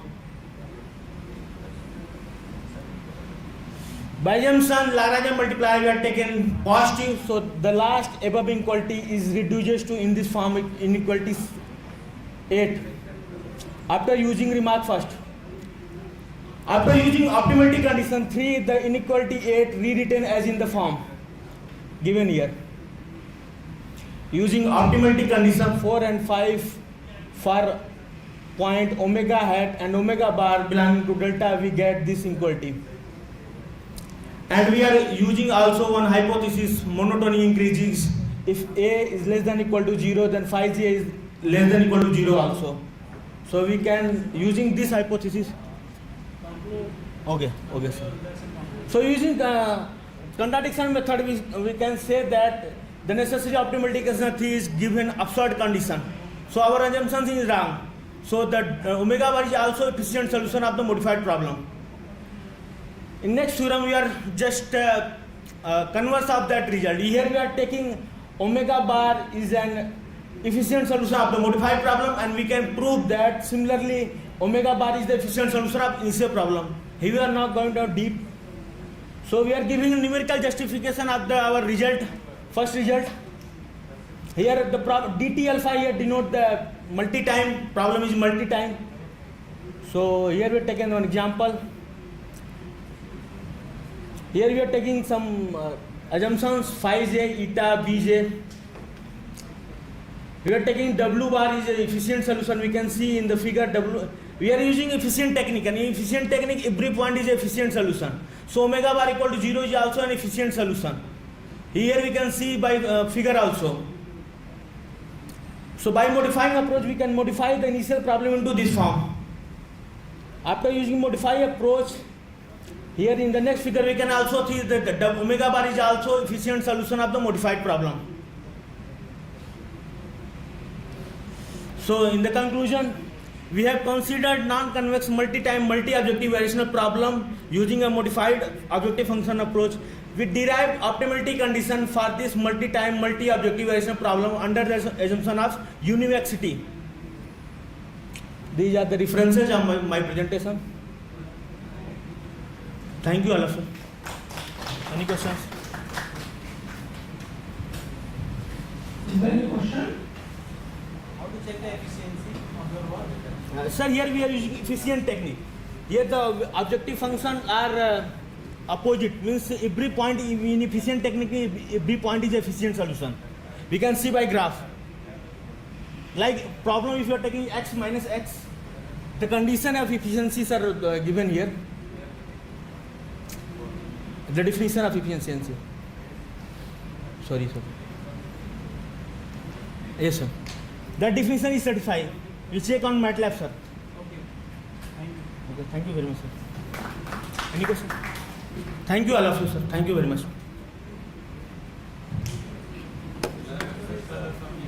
Yes, sir. We are here.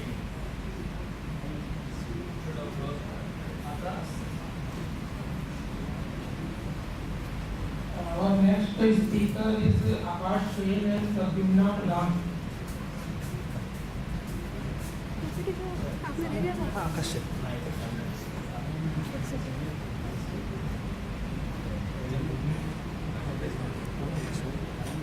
I see a saved somewhere. No, but it is saved here, no? So, ma'am, copy here.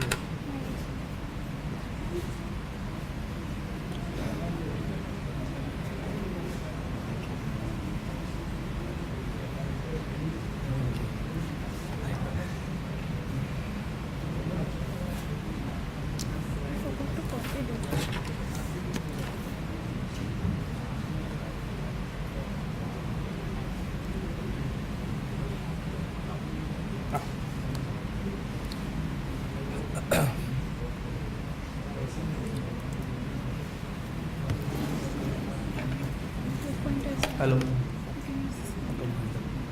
Good afternoon everyone. My name is Akash Sen and I am a research scholar at the Department of Mathematics, IIT Hyderabad.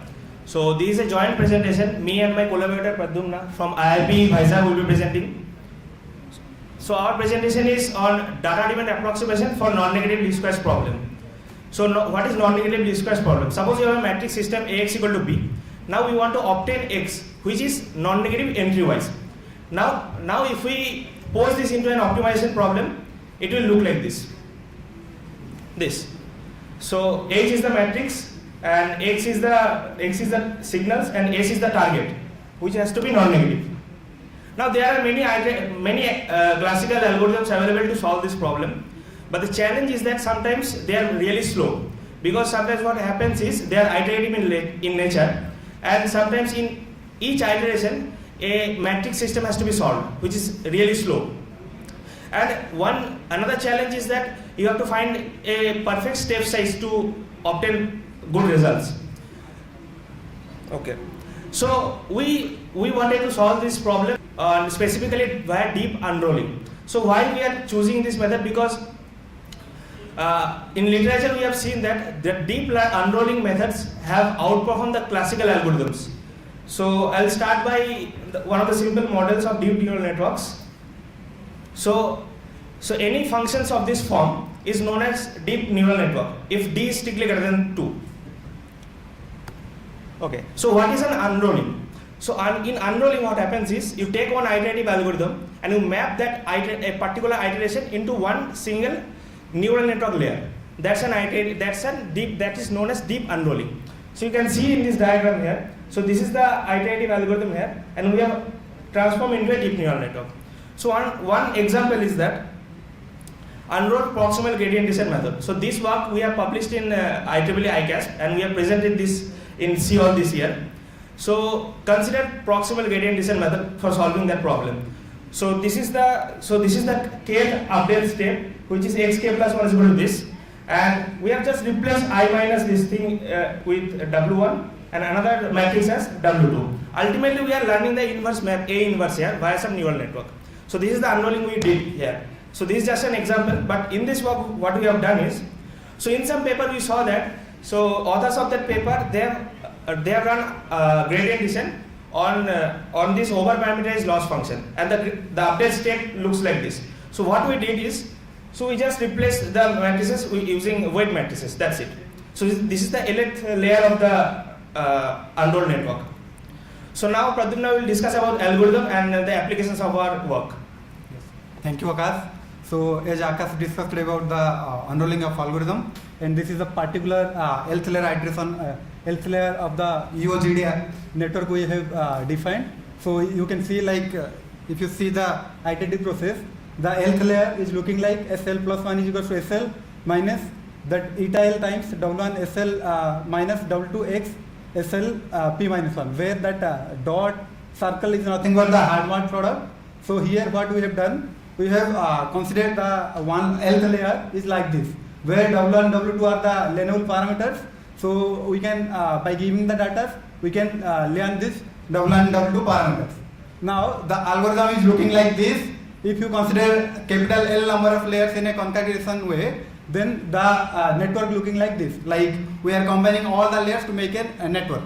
So this is the network architecture of our algorithm. Now what we have done, we have trained this network, and this is the result of the training. You can see we have trained with around 10,000 number of epochs, and you can easily see the y-axis is nothing but our 10 log MSE scale. So where we are reaching around minus 60 dB kind of thing, that is nothing but 10 to the minus 6 MSE loss. So from here we can easily say like our network is training properly. So to validate those things, so we have considered one data point that is having size 1200. So you can easily see here the true data and the predicted data in the graph is coincides exactly. So because this is a very big size data, so you can see the zoomed version of this figure. So you can see clearly the true data and the predicted data is coincide perfectly. Now this is a synthetic data set. So for application purpose, we have considered this MNIST data set. So our setup is looking like this. So we have considered the MNIST data set of digit 3. Then we have added the positive Gaussian noise to the data. So now we try to train the network by using the data set like the true D and the ground truth. Then we will see the performance of those things in the next slide. So you can see like the setup is we have considered the MNIST of digit 3, and we make it the vector. Generally the MNIST data set is a size of 20 by 20. So we make it as a vector form of this S dagger, which is vector of S, that is nothing but our S. So we use it here the random matrix. Then we apply H into S to get X. Now our training data set is Xi Si plus, which is and here we have considered 300 data points. Now we try to see the results in the next slide. So you can see here the original figure is 3 here. The A sub figure A is the original one, and the figure B is the corrected one where we have added the Gaussian noise.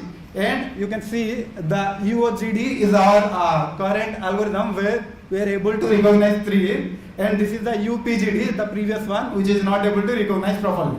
So this is one advantage we can show. And another one we can compare with the iterative method we have just seen before, like the over-parameterized method. So you can see clearly also the iterative method is giving this one result, whereas our unrolled one is giving that one, the figure D. So from here we can conclude like our method is giving good result compared to either the iterative method or the previously existed data-driven method. And as a note, like this is a preliminary result, so we will try to further get a better result from this network. And these are the references, and we are acknowledging, Akash is acknowledging PMRF for the support, and I am acknowledging IIP for the support, and we are very much grateful to Dr. Ramu Naidu and Professor C.S. Sastry for their valuable guidance. And yeah, thank you. You can ask any questions if you have. Any questions?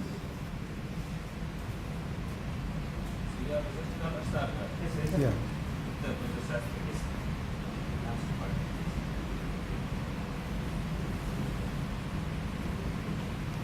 Thank you. Thank you. Ashwini Rao.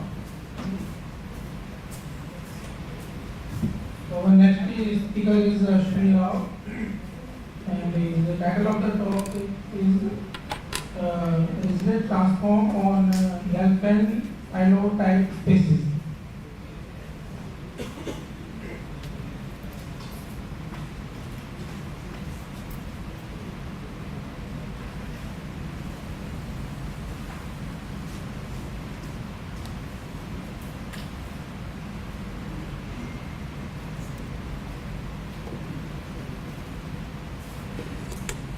My name is Ashwini Rao from Banaras Hindu University.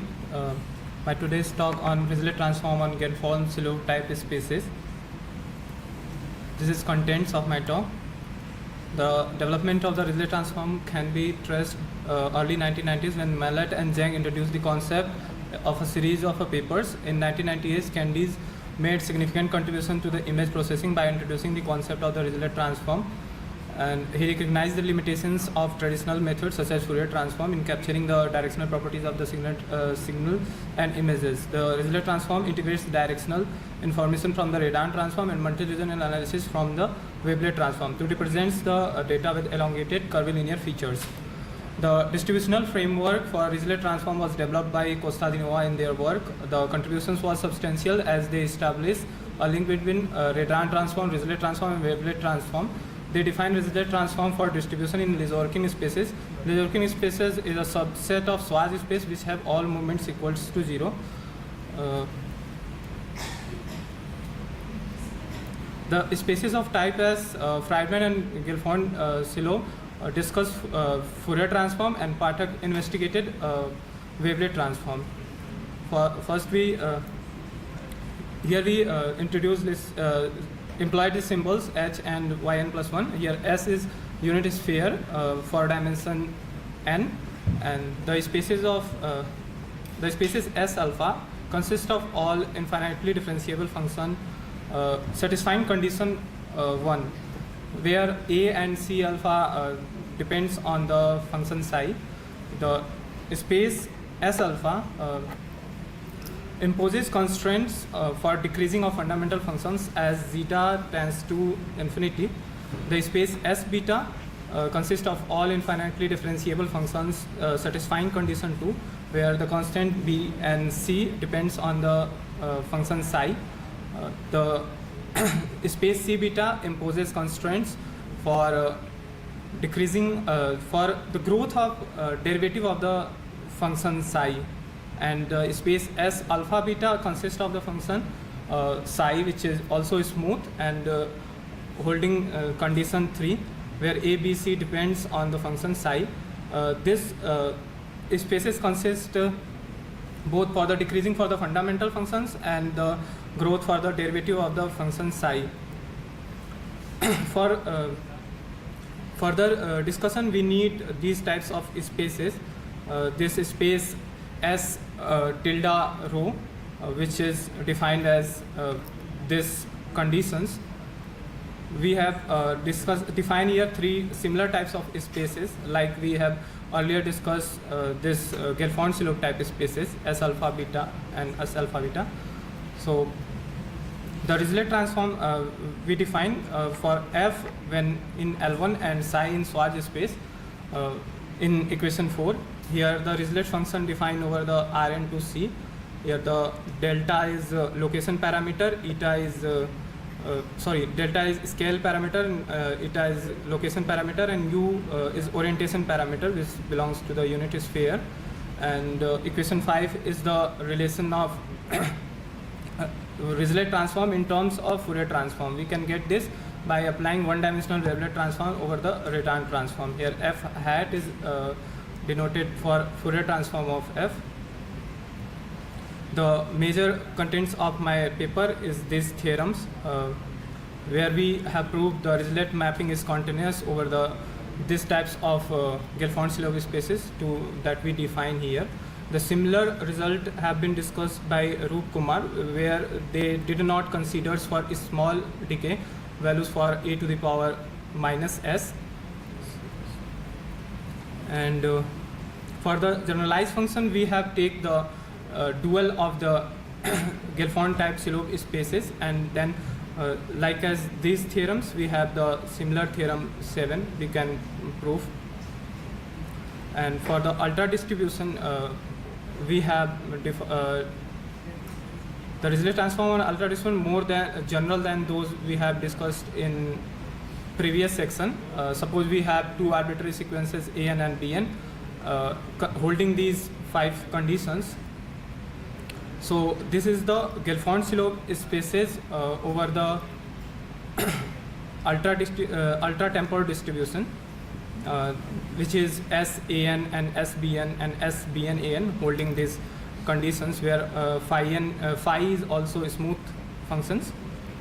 So like theorem 3, 5, 4 we have defined here, we have proved these theorems. We need to define this S tilde type distributional Gelfand-Shilov spaces, so that we define here.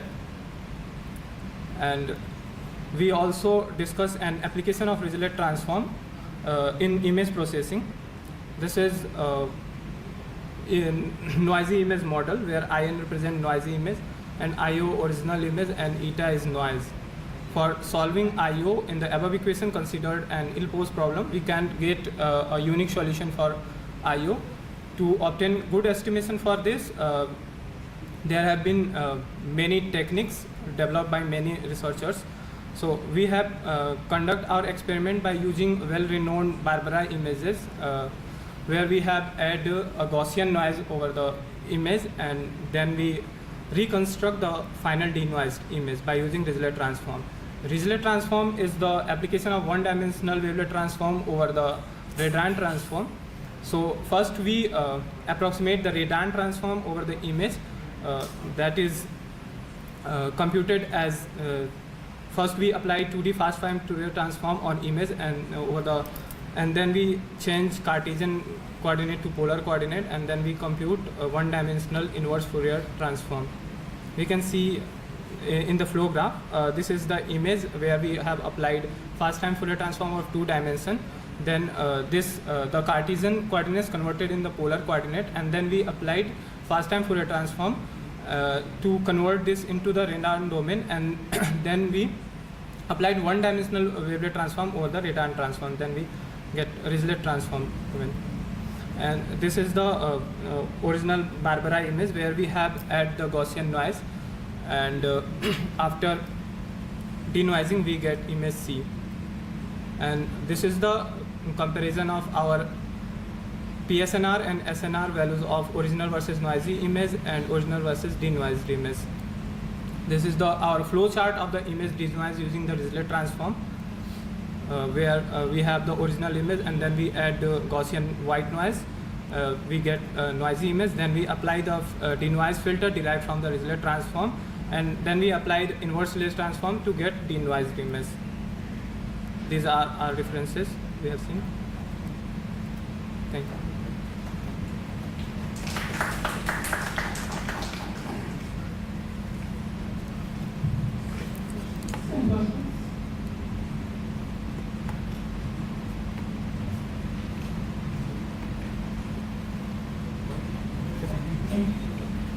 and the speaker is the Pawan Negi.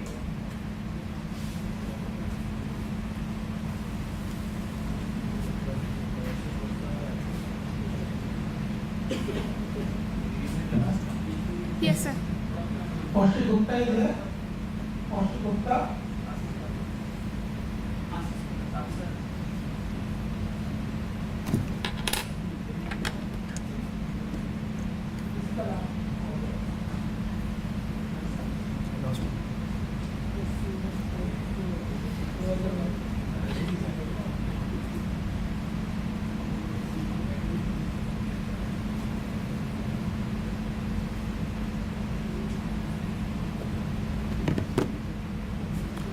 Good evening, everyone.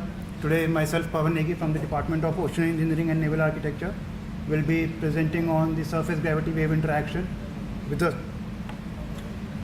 a floating circular plate in the presence of concentric porous arc walls. Basically, these arc walls are nothing but hard measures adopted by the policymakers to protect our inshore facilities. The inshore facility may include some of the floating concept of the floating city, which can have a population of about 10,000 people. And then here we have a Dubai Palm Island, which is protected by the segmented arc-shaped breakwaters. And then there is a oil rig platform, which is protected by a complete cylindrical structure in ocean. However, these structures are built in a deeper ocean, but to protect the facilities like these houses or these entertainment facilities, we can have a construction of V-shaped or the arc-shaped breakwaters. So my present study will be focusing on these arc-shaped breakwaters. So here are the schematic of the problem that I have proposed. Here is a floating platform that is in circular shape, which can be used for various humanitarian and military purposes.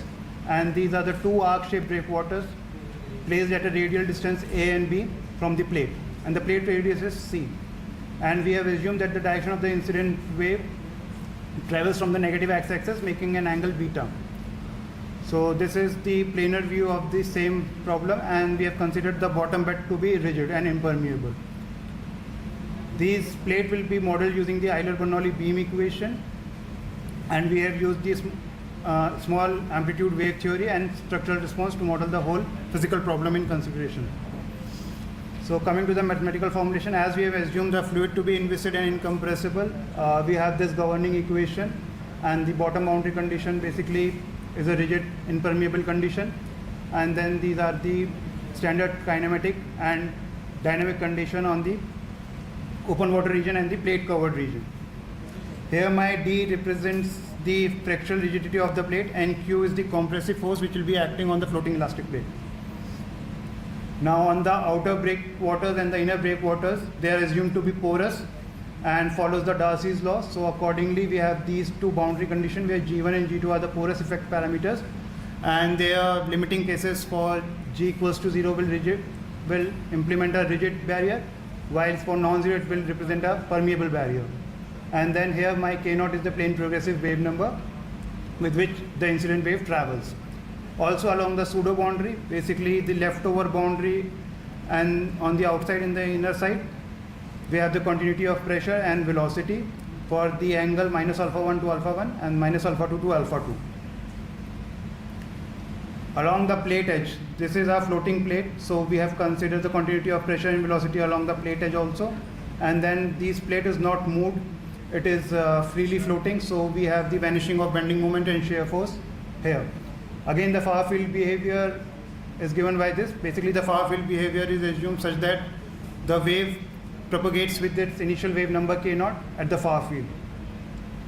Here my incident wave potential is of this fashion, where my Jm is the Bessel function of the first kind, and my epsilons m are equals to 1 n to the power of in. Now here the dispersion relation is plotted for the plate covered region.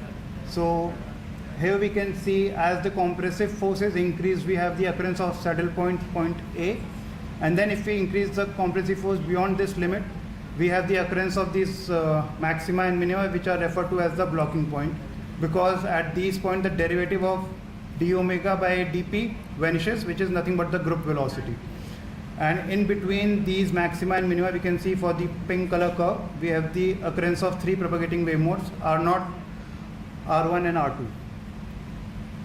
Now the general solution is obtained using the eigenfunction expansion method in the case of multiple propagating wave mode in the plate covered region. So we have phi 1, phi 2, phi 3 and phi 4 in all these regions. Basically phi 1 is the outer one, then phi 2, phi 3 and the plate covered is phi 4.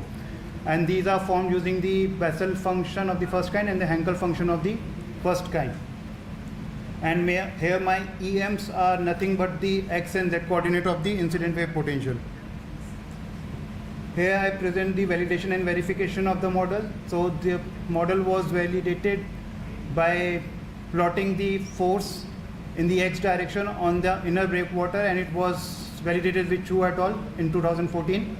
And then here what I have done is plotted a contour such that my arc-shaped breakwater completely become a cylindrical rigid barrier, so that we can see that no wave penetrates this outer breakwater and all the wave gets diffracted around it. And so we have the zero deflection inside. And then these are the forces acting on the plate for basically no arc wall, single arc wall and dual arc wall. Basically the dual arc wall obviously will provide a better protection to our plate by reducing the forces. Here these again forces were plotted in the inner breakwater, outer breakwater and the plate, and for different incident angle of the incidence wave. Here we can see some zigzag pattern appearing in the forces. This is because of the Bragg scattering of the propagating wave between the structures.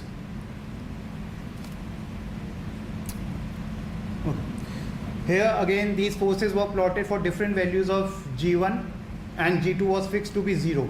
So here we can see that certain resonating peaks are occurring in the forces, which is due to the resonance caused between the incident and the reflected wave in the annular region, basically omega 1 and omega 2. So here a contour plot is plotted to show these resonance. Here we can see when both the breakwaters are rigid, the resonance patterns is quite clear here. However, when I make them both porous, the resonating pattern disappears and the incident wave directly passes through these structures. Obviously, the incident wave energy is reduced here. Now coming to the context of wave blocking, here we have plotted the forces for 2 different values of the Young's modulus E, and we can see that certain resonating behavior again appears in between the primary and the secondary blocking point. This is because of the interaction of the 3 propagating wave modes. And then we have the occurrence of removable discontinuities at these blocking points. So we have in total 4 removable discontinuities and plus a resonating effect in between the blocking frequency in all these forces. So now we see a picture of the flow distribution in the context of the wave blocking. So all the images are nearly same, but we can see in the plate covered region we have an irregular wave pattern occurring because of again the interaction of the 3 propagating wave modes. And these are for different betas, 0, 30 degree, 45 degree and 90 degrees. Okay, so here is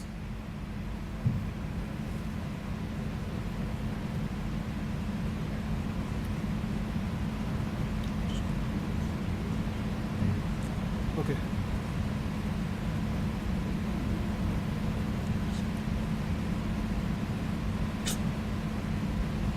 Okay. Sorry. Here is a time domain simulation, basically for showing the physical phenomena of resonance. Here we can see an incident wave propagates along the structure, and since both the breakwater are considered to be rigid, we can see a resonating pattern formation here. Yeah, like this, a resonating pattern occurs in the annular region. However, when we go to the second figure where I have made these breakwaters to be porous, we can see the wave clearly passes through these breakwaters smoothly by reducing the incident wave energy, and hence the forces on the plate are reduced. Okay. Now coming to the next slide, we'll show here just the plate deflection because it was not clear in the previous movie. So we can see the plate deflection, how the plate deflection is affected by the incident wave energy.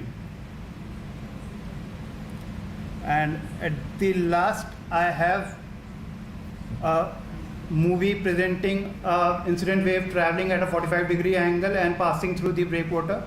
Here I have kept the outer breakwater to be rigid and the inner one is porous, so we can see a resonating pattern again emerging in the rigid breakwaters. And now I'll come to the last picture. Basically what I have done, I have made the complete arc-shaped barrier to be a cylindrical one, and so in case you will see, just the wave will pass outside that rigid cylinder. It will not penetrate the plate covered region. This is not feasible in the physical situation when we have a structure in the near shore facility, but these are very applicable when we have a deep water conditions. Okay, so at last these are some of the references I have used, and I would like to thank you all for your kind attention.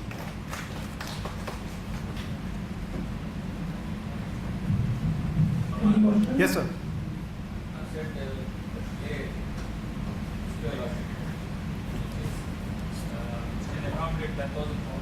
Yeah, it's a proposed city planning by South Korea, which can have a resident of about 10,000 people and some other entertainment facilities like theaters, offices, etc.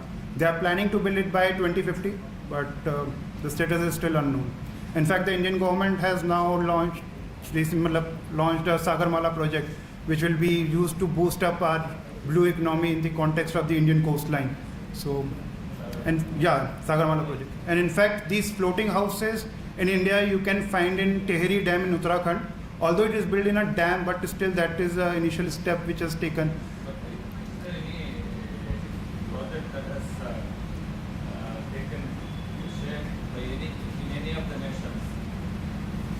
So basically Japan has a floating airport. It is in a working condition where the plane may land, and it's a commercial airport moreover in Japan. In this, I don't remember the ocean name, but in Japan it is just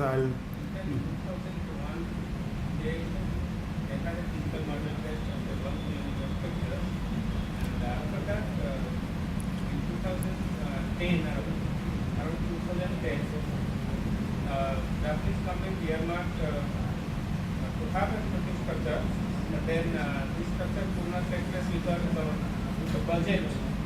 They agreed. It is a 1-year budget of the government of Japan. It's a 1-year budget of the government of Japan, but here was no insurance company was ready to fund such a support such a project because. They thought if the security, the risk in the security, if that is taken care of by the government, then they can give the insurance. And then in France, at the moment there is a France Polynia. So they are having such a project. In fact, one of the Singapore businessman, he is now developing a project in the French Polynia. So, and like yesterday, my presentation, I was showing some of the airport models and other things which are in the pipeline, but it all depends on the government support. Time to time changes are there in government policy. But sooner or later, this support, this kind of structure will take place. In fact, such houses are there in Uttarakhand Tehri Dam if we can visit. Yeah, these type of houses are there. It's a pontoon type structure which is floating. Although there is stagnant water, but the wind generated waves are there in the Tehri dams also. So they have already done it. Any other question? Now,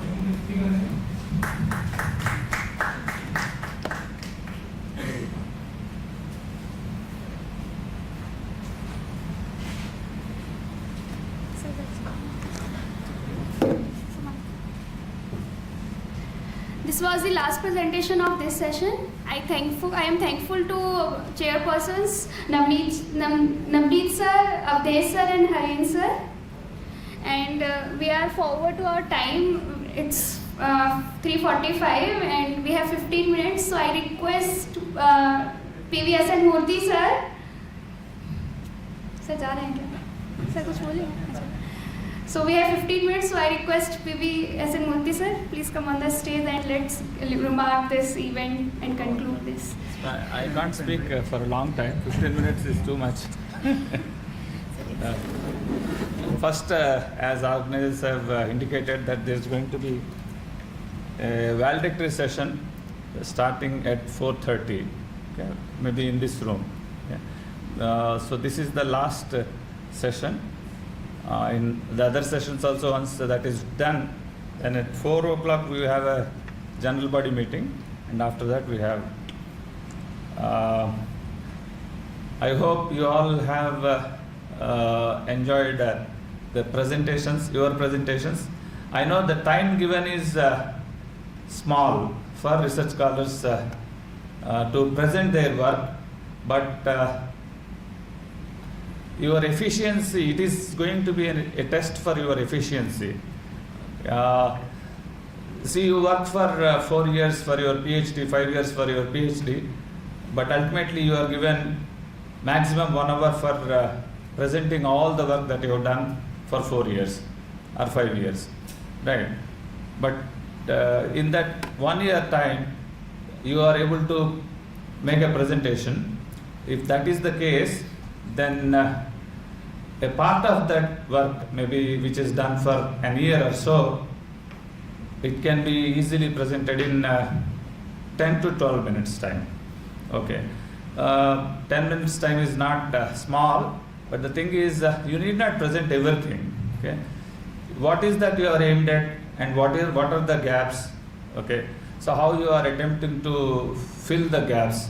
Okay, so if you are able to tell that, then those who are interested in the area, in that area, or to carry forward that work, or to interact with you, to learn more about the work, okay, it will be a good time for showcasing your work. Okay, given half an hour, we can present in a better way, but at the same time, even in 10 minutes time also, the number of slides you can reduce. Only the essential things you can present. Though in my talk I made about 50 slides, but still I know what to cut off and what to cut down and what to focus. Okay. Of course, experience also tells you. So about 300 participants have taken part in this. You have the book of abstracts, which is shared in the digital format. I request all of you to go through that, at least the titles first, and then the abstract of those titles which you are interested in. Then you can immediately contact the author. Okay? So there are about 60-70 invited speakers who are working in various institutions, IITs, NITs, and then centrally funded institutions, various A-class institutions. Okay, so you can see, you can contact them directly. You have their emails listed. You can contact, and then you can just simply refer that, sir, we have met during RAAM 2024, and I want to interact with you. Certainly, people will give time, and that way you can enrich your ideas, clear your doubts, and things like that. And I am sure most of you have visited Varanasi city also. Okay, as the way this conference is planned in this temple city, it's a nice opportunity for everyone to share the ideas. Not only that, we need a quantum of spirituality in our life. Okay, so that is achieved by roaming around places like Varanasi. Several places in India are like that. Okay, but still, you work hard for hours, right? My opinion is you will reach the heights if you have a small amount of blessings from the divinely help. Okay, it is not restricted to one particular religion. Every religion has the same spirit, right? Even we all know Srinivas Ramanujan. Okay, all the time he insisted and he told openly that whatever number theory, whatever theory he has developed over number theory, number systems, he has always attributed his achievements to the goddess of the place where he is from. If you see, even in the Google also, you will find out Srinivas Ramanujan, Wikipedia, you will find this statement. Okay? So whatever work we do, it's our sense of gratitude that is attributed to, and that is because of a divine personality. Okay? Divine personality need not be God. Your thesis is dedicated to your beloved parents. Those are the representatives of God. Okay? So that is also we need to have inculcate in our life, so that we reach greater heights, not only in academics, in all walks of life. Okay? So my email address is there. So those who are working in fluid mechanics or applied mathematics areas, you are welcome to contact me. I will be glad, and I hope I will find some time and then I can reach out to you. Okay? So wish you all the best. Thank you. And there are some eminent personalities. I can request Professor Sahu, Professor Nyan Bhaskar also to give some advices to the young generation. Thank you.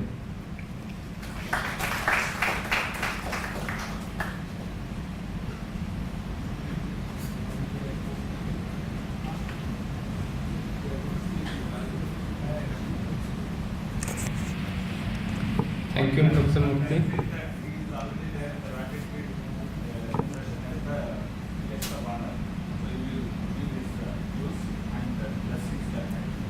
Thank you, Professor Murthy. In fact,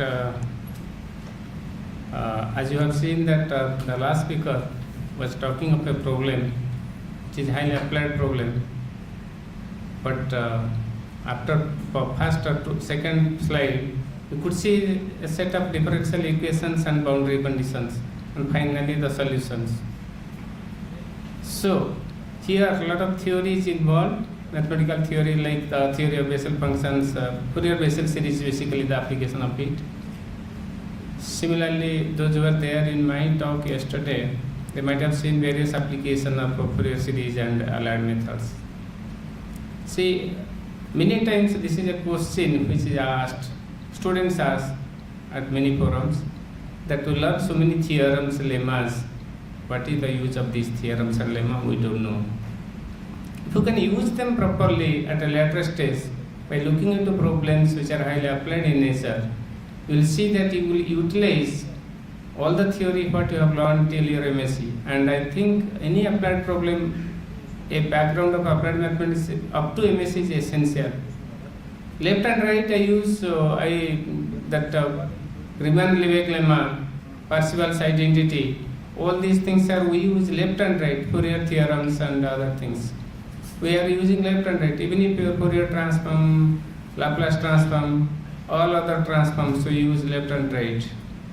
And mathematical theory like even if the complex analysis, when you solve such problem, you come across integrals. When you apply some transform theory, you come across some integrals which you have to handle by taking the inversion.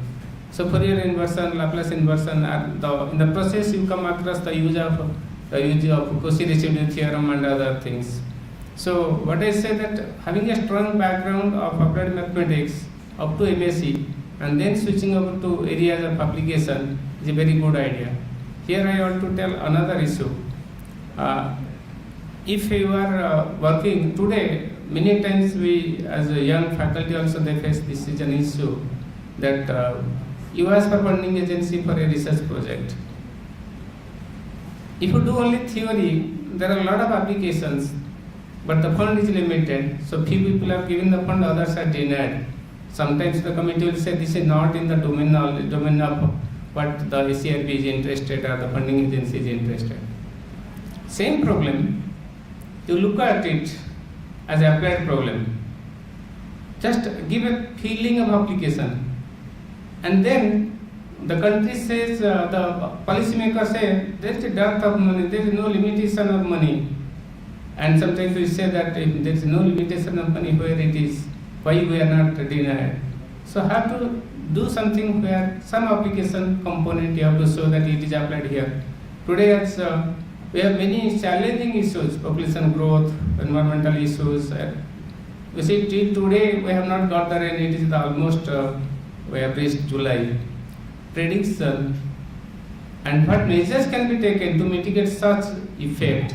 If we can predict and say that, okay, if you take these measures, these issues, we have a frequency of storms in the coastal areas, and a lot of coastal flooding is there.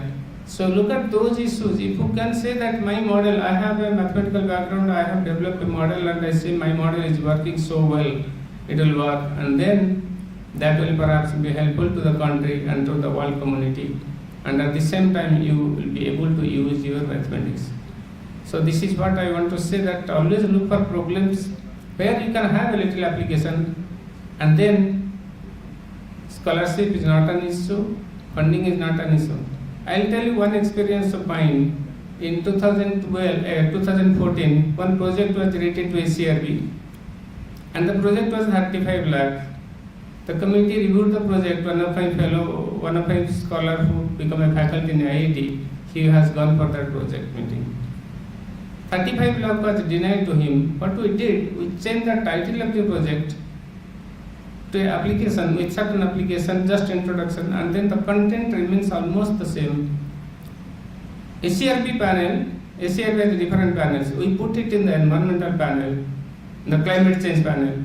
Same project, 35 lakh, was not approved in the mathematics panel. We got a grant of 72 lakh in the climate change panel. We say it as application in disaster mitigation. But then you have to say that yes, these are the things. Like the last speaker was speaking about the coastal, how to protect a structure, mitigate the wave forces on a structure.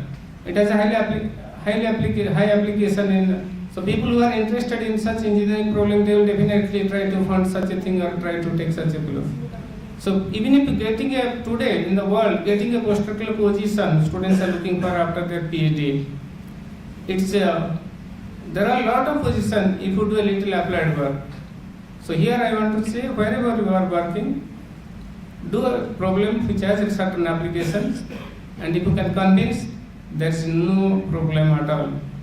And whether it's funding, whether it's a position, and that is not an issue. So with this, thank you for your attention.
Record तो YouTube पे तो जा ही रहा है।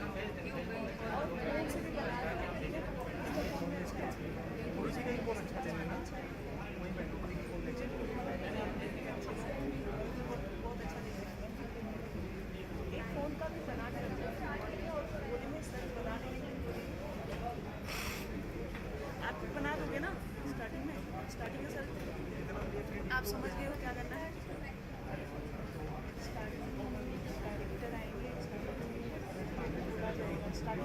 वो आप 5 minute cover कर लेना, वो आप 2 मिनट का कवर कर लेना, ऐसे करके आप 4-5 मिनट लाइव पूरा हो रहा है, आप जो निकालना बना लीजिए। आप ऐसे नहीं बना सकते। नहीं ऐसे मेरा नहीं। मैं बैठ जाएंगे, आप याद करेंगे।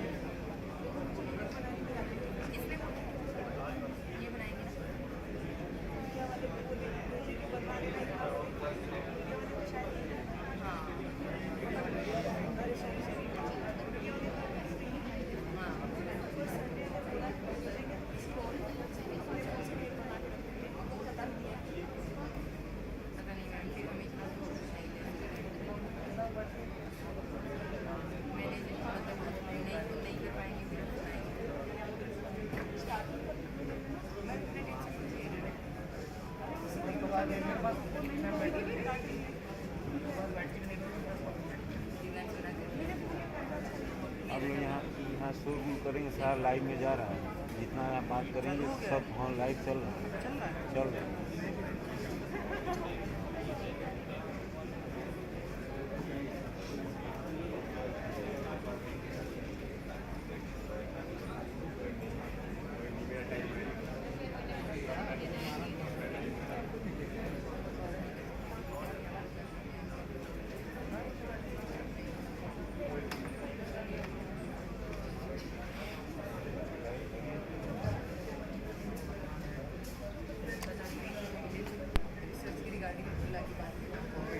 Good evening, everyone.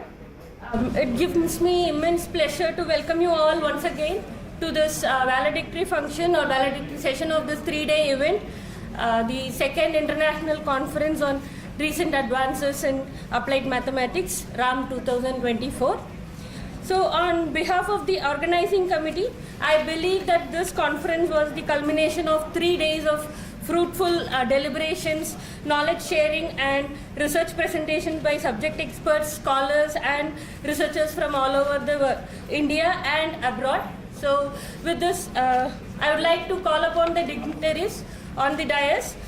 First, I would like to call Professor Tenali Jibaskar from Florida Institute of Technology, who will be the chief guest of this event.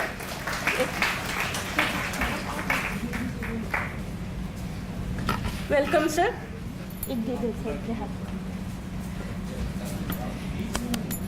Sir, आप सेंटर में बैठ रहे अगले वाले में हटा दीजिए, एक लेके रख दो. Next, I would like to call upon a representative of our General Advisory Committee of RAAM 2024, Professor G.P. Rajashekar from IIT Kharagpur.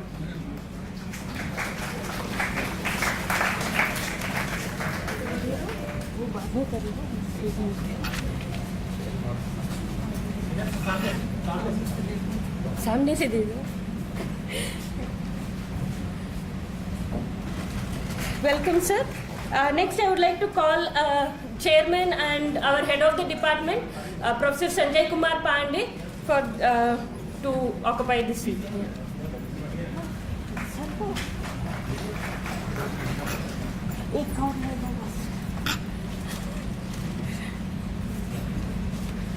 Welcome, sir. Next, I would like to call our convener, Dr. Rajesh Kumar Pandey, to occupy his seat. Welcome, Dr. Rajesh.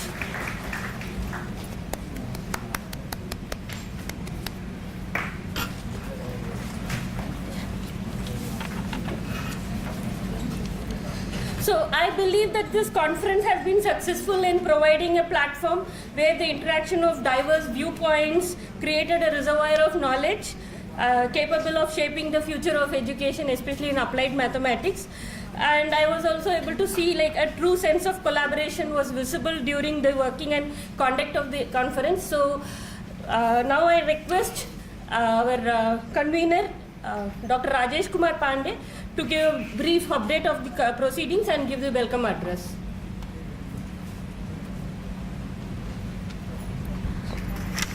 So, thank you, Dr. Lavanya.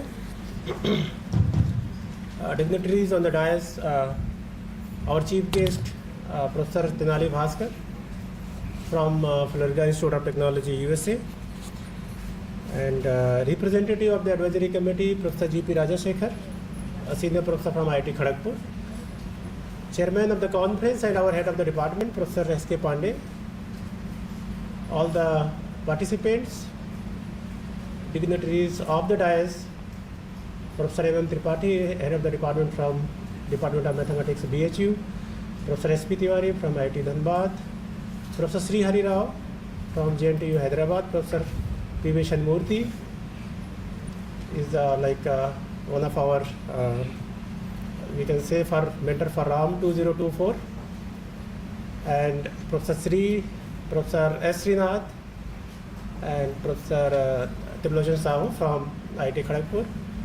Other faculty colleagues from Institute, Professor Sridhar from University of West Indies, and faculty colleagues from Institute, Department of Mathematical Sciences, Department of Mathematics BHU, and Center for Interdisciplinary Mathematics BHU. So I welcome you all in this bilateral session of 3 days rigorous conference, RAAM 2024.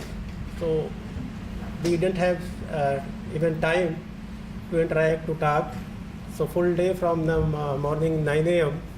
and evening 6:30 or 6 p.m. the sessions were going on, except today basically, as we have fixed this validatory session. So hope this conference gave you enough opportunity, enough time to interact with the leading experts in the field from IIT Kharagpur, IIT Kanpur. The Professor Atish was present online. He was actually visiting University of Seoul, Korea, and he gave talk from there. And expert from ISRO, Dr. S.M. Murthy, who has delivered on application of artificial intelligence on the space data, so application of machine learning too. And experts from Hindustan Aeronautical Limited, experts from Indian Air Force, and we had like many eminent speakers from different parts of India, from various NITs, triple ITs. As I stated in our inaugural ceremony, like we covered around 24 states of our country.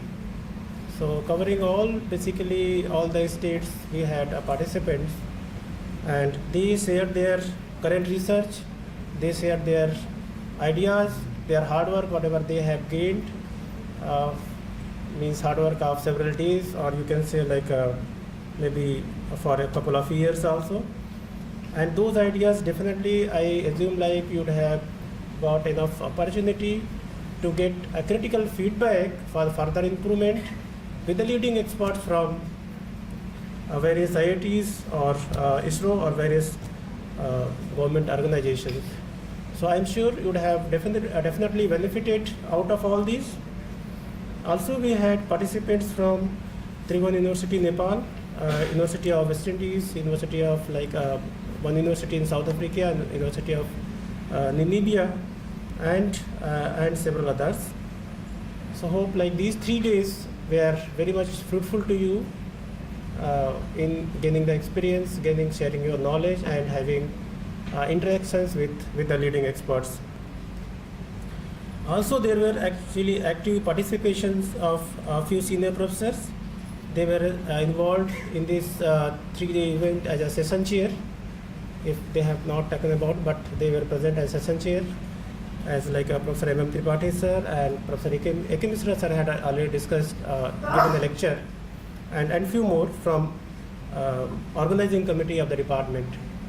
So this conference actually we are privileged to get a support from the experts from outside, from IIITs or other actually committees that is already given, names were already given, like General Advisory Committee and then Local Advisory Committee, like Dr. V.K. Singh, Dr. Rajiv and Dr. Sunil Kumar, Dr. Abhas Jha, Dr. Anup Singh, Dr. Lavanya, especially you can see just all 3 days we were over here, and Dr. Manish Khandelwal, Dr. Sheila Verma and other colleagues, other faculty members.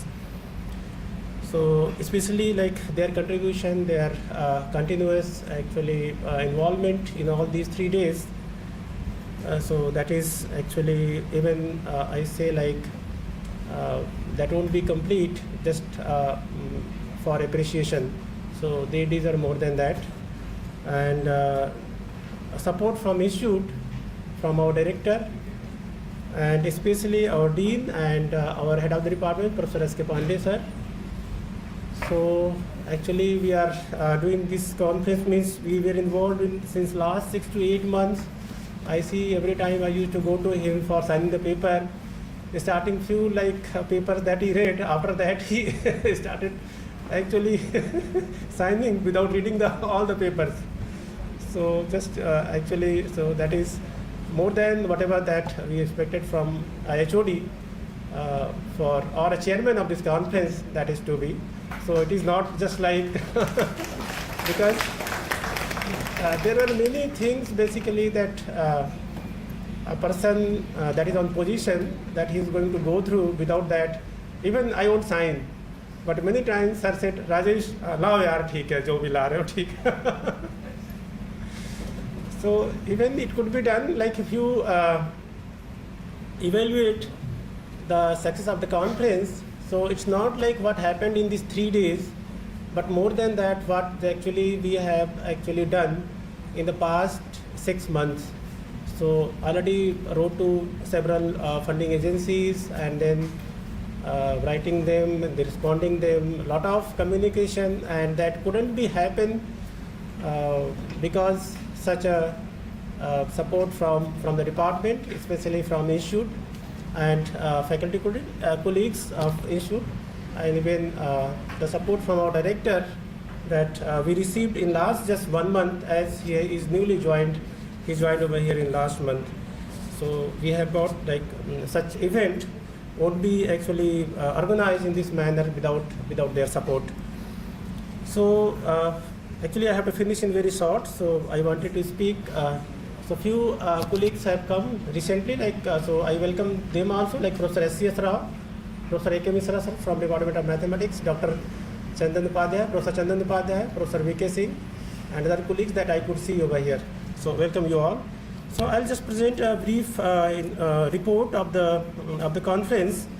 So as told earlier, like we had like 410 papers that we accepted, and mostly all of them they were presented except few like 10 to 15, and plenary speakers, keynote speakers, and including like invited lectures.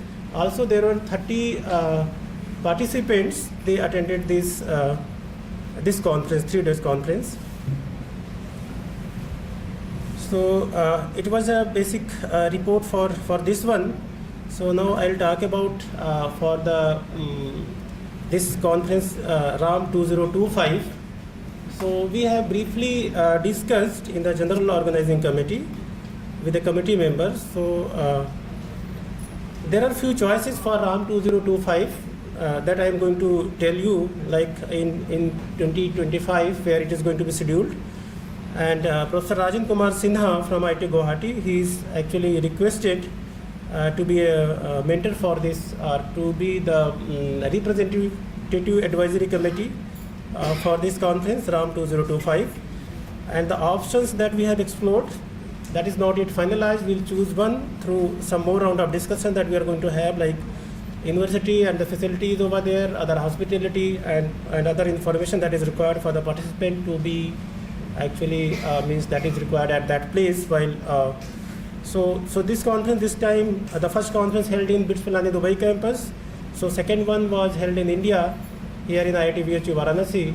So the third event that we are planning to actually in abroad, in the foreign country. So the choices are like Tribhuvan University, Kathmandu, Nepal, the first choice, and then University of Colombo, Sri Lanka, second one, and third is University of Malaya, Malaysia, and fourth is University of West Indies, West Indies. So these are 4 choices for the next conference, third international conference on recent advances in applied mathematics, RAAM 2025. And further updates about RAAM 2025 that we are going to get in same group, whatever that you are going to see like RAAM 2024. We'll create another group RAAM 2025 as the things are going to get finalized. And the next team, the upcoming team that is going to take over the processing or whatever that is going to be required for RAAM 2025.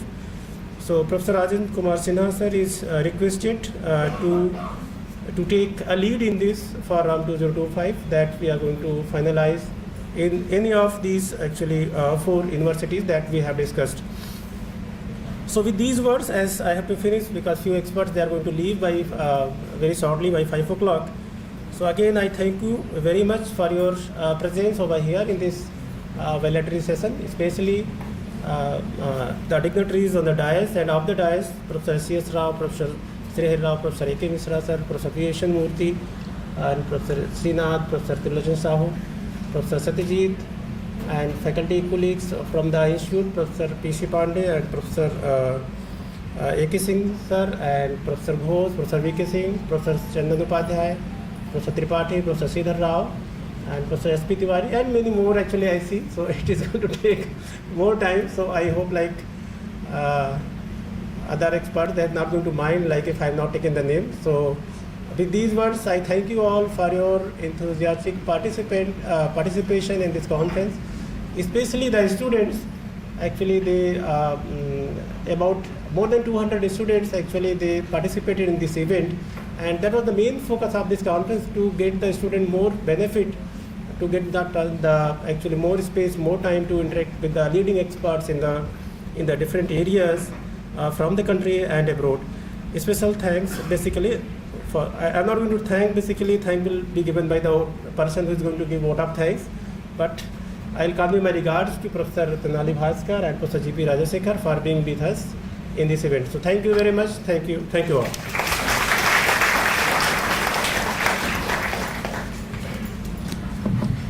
Thank you, Dr. Rajesh, for this brief update about the proceedings. Next, I request Professor G.P. Rajasekhar to address the gathering.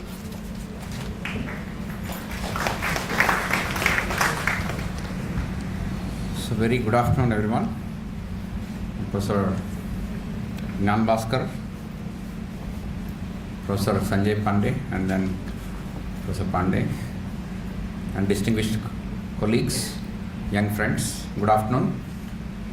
So I'm very happy to see, even for a valedictory, we have a large gathering. So that tells the success of the conference. So therefore, let us thank the entire organizing committee, in particular Professor P.V.S.N. Murthy and then Professor Rajesh, and all the student volunteers. A big round of applause for everyone. So we are traveling in the era of national education policy. So you may be wondering what is our role.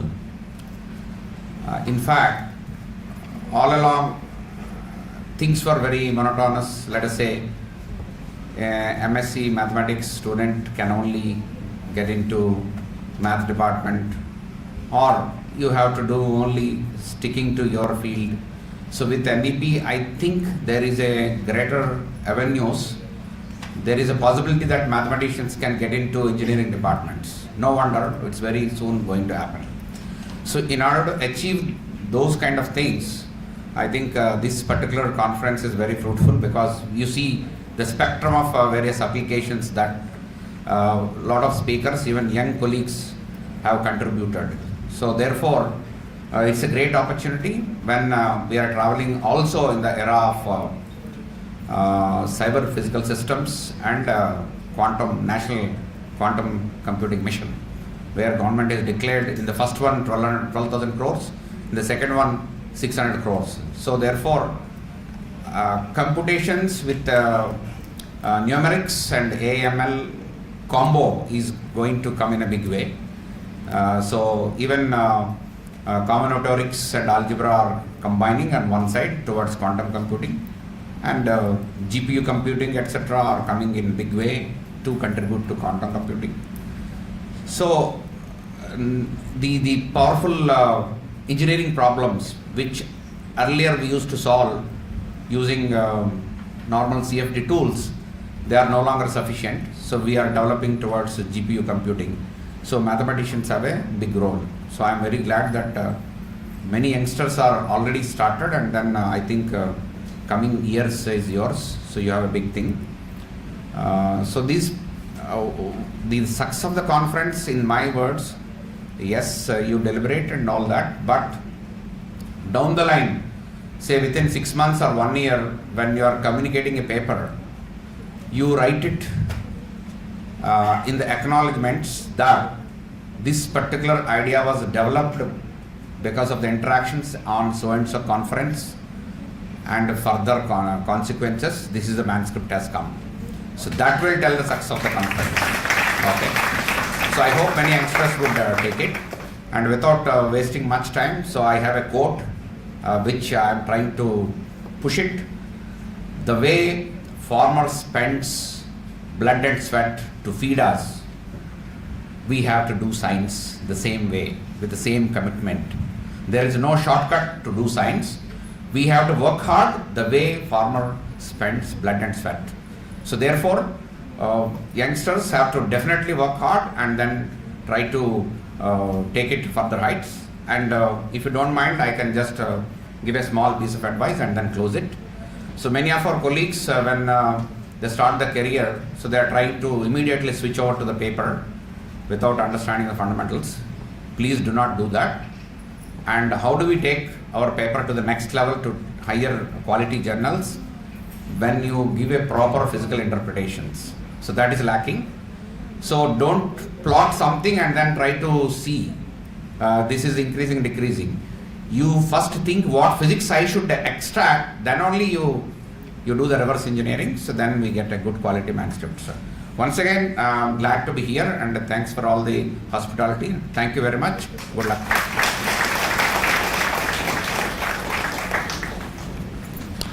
Thank you, Professor Rajshekhar, for your suggestions and the directions where we should be heading to. And next is the most awaited event I want to bring up, which should be. Okay.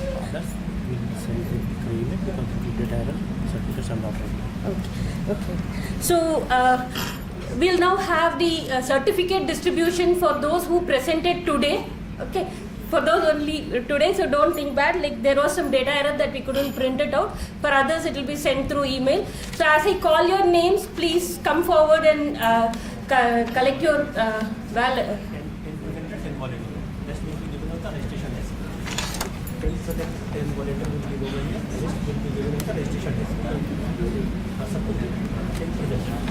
Oh, only 10.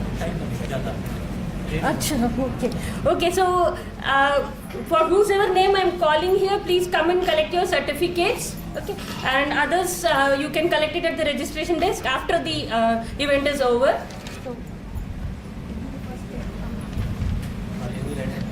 So now I request our chief guest to come to hand over the certificates. Professor Tenali Bhaskar is to hand over the certificates to the participants from the front.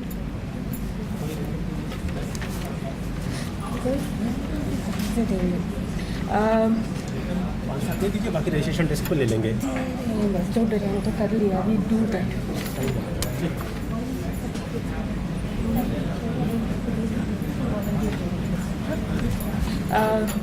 Sohan Das from IIT Mandi, थोड़ा जल्दी आ जाइए.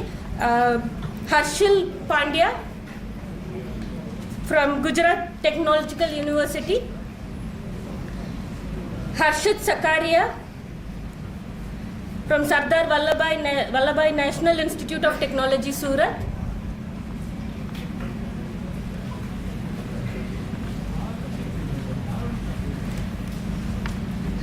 Mihir Takar, Harshad nahi hai, Mihir Takar from Maharaja Sayaji Rao University of Baroda,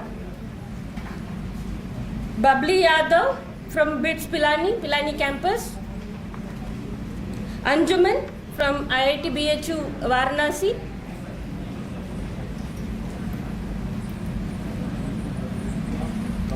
Iti Goyal from IIT BHU Varanasi, Aishwarya Jaiswal from IIT BHU Varanasi, Sukhdev Manna, Andhra Pradesh. नाम बदल दिया order. Muskan from Tapar Institute of Engineering and Technology, Patiala. Mansi Tyagi from Tapar Institute of Engineering and Technology, Patiala.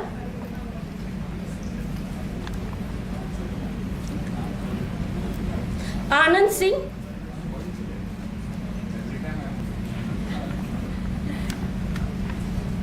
from BITS Pilani campus.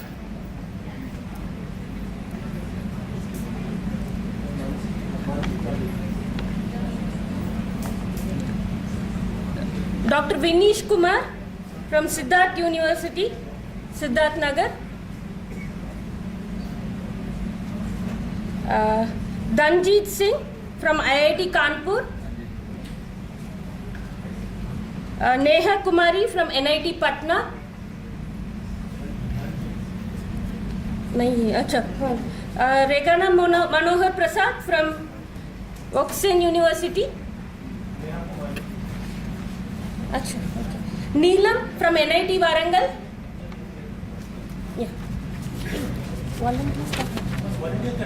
Volunteer वही मैंने record बुला दिया है. Volunteer कर दीजिए बस.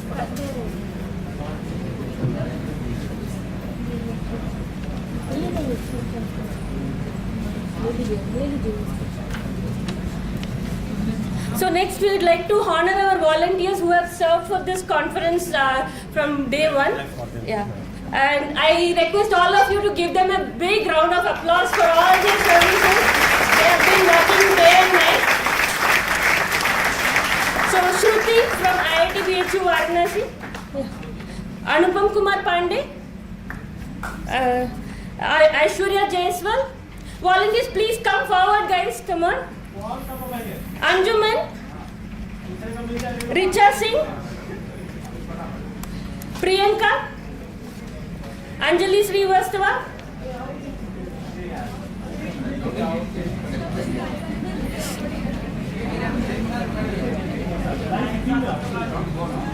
Priyanka, Anjali Srivastava, Sunil Kumar.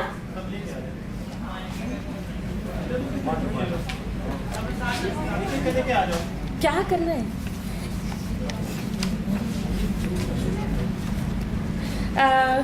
Himanshu Kumar Dwivedi, Sitaram Yadav, Anshika Tanwar, सुनैनी Mondal, Kamlesh Kumar, Sandeep Kumar, प्रतिमा तिवारी, दीक्षा सिंह, इति गोयल, सरिता कुमारी, दिव्यांश पांडे. आप लोग ऐसे खड़े हो जाइए, फिर नहीं तो जाइए. वरुण मकर, आद्या तिवारी, संध्या Yadav, Riya Kumari Burman, Shreya Singh and Smriti Pandey. So I just request all the volunteers to stand with the chief guest and take a photo in front. Please. जाओ आप लोग chaotic कर दिया आप लोग.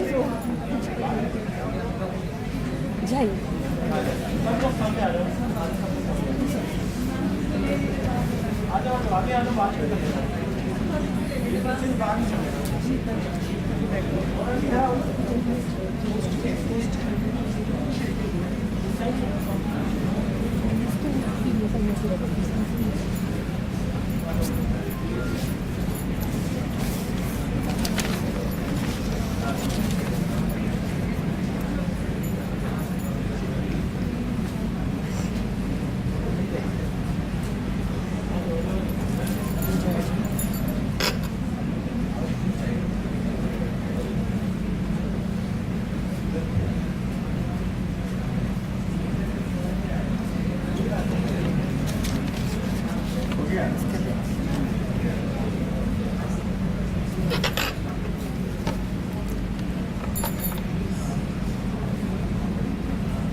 Thank you guys, thank you professors.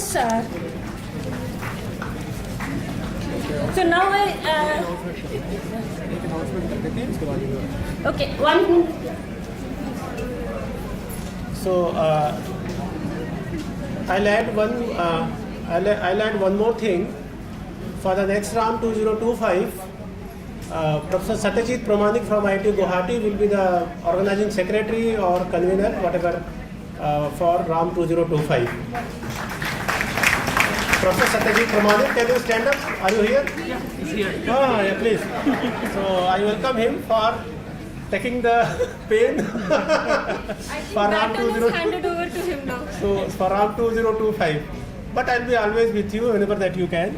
Sure. Okay, like that I used to send email at 12:25, 12:45.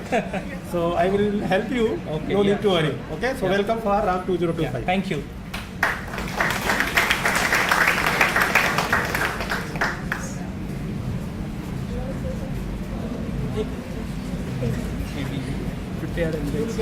Sure, you have lots of time to do. Okay. So now I request our chief guest of the evening to address the gathering, Professor Tenali Bhaskarji.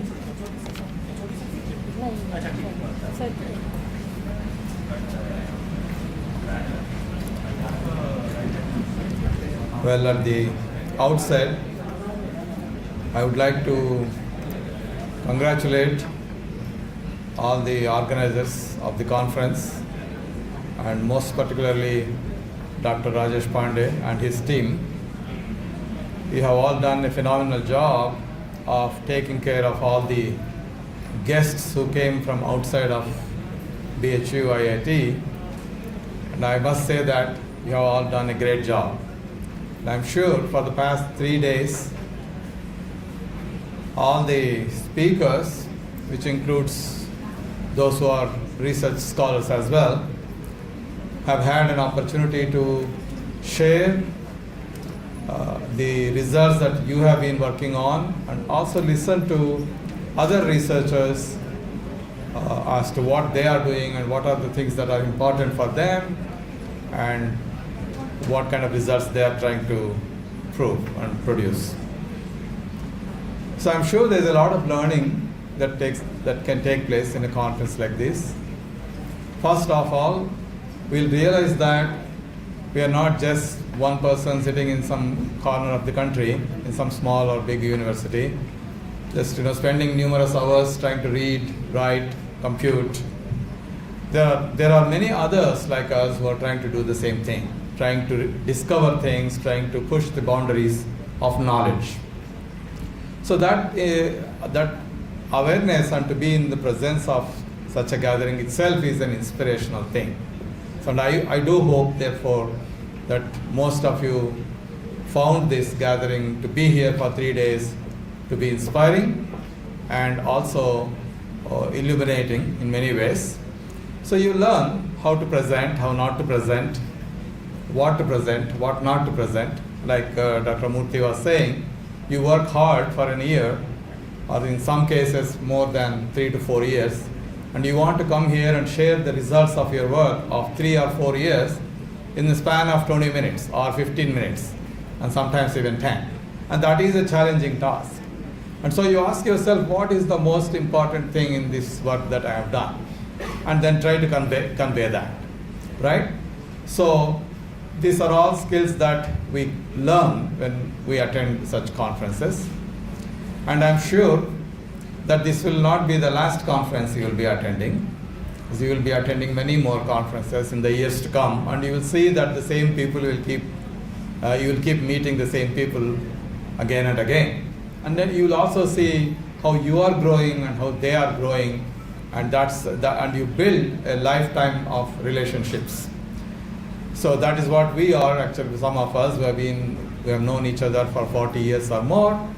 We keep meeting each other at these conferences, and that's a very pleasant feeling. Outside of all the great food that we get to have, thanks to the local hosts, and all the sightseeing that we get to do in a place like this, the academic benefits are also equally great. So I hope that you all will go back to your hometowns and your colleges with greater inspiration and a desire to do quality work and produce more, and establish yourselves as an academician in your own field. Wish you all good luck, and again congratulations to the lesson.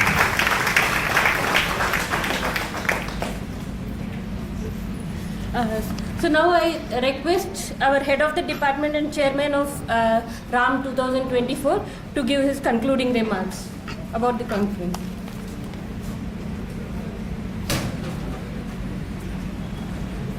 धन्यवाद doctor लावण्य। इस समापन समारोह के मुख्य अतिथि professor Tenali Bhaskar, जो महान तेनालीराम की 7वीं पीढ़ी से आते हैं। Professor Rajshekhar, doctor Rajesh Pandey, professor Rao, professor Mishra, professor Murthy, मैं देखता हूं कि मेरे संकाय सदस्य हैं, उधर डॉक्टर शीला, डॉक्टर मनीष, इधर जो है डॉक्टर धर्मेंद्र जो NIT उत्तराखंड से हैं, प्रोफेसर प्रभाकर सिंह, डॉक्टर चंदन, प्रोफेसर अखिलेश कुमार सिंह, डॉक्टर पांडे, इधर भारतीय जो काशी हिंदू विश्वविद्यालय के विज्ञान संस्थान के गणित विभाग के विभागाध्यक्ष प्रोफेसर मुकुटमणि त्रिपाठी, और ऐसे बहुत सारे ऋषि मनीषी यहाँ पर जो आप हैं, और या बाकी शोध छात्र,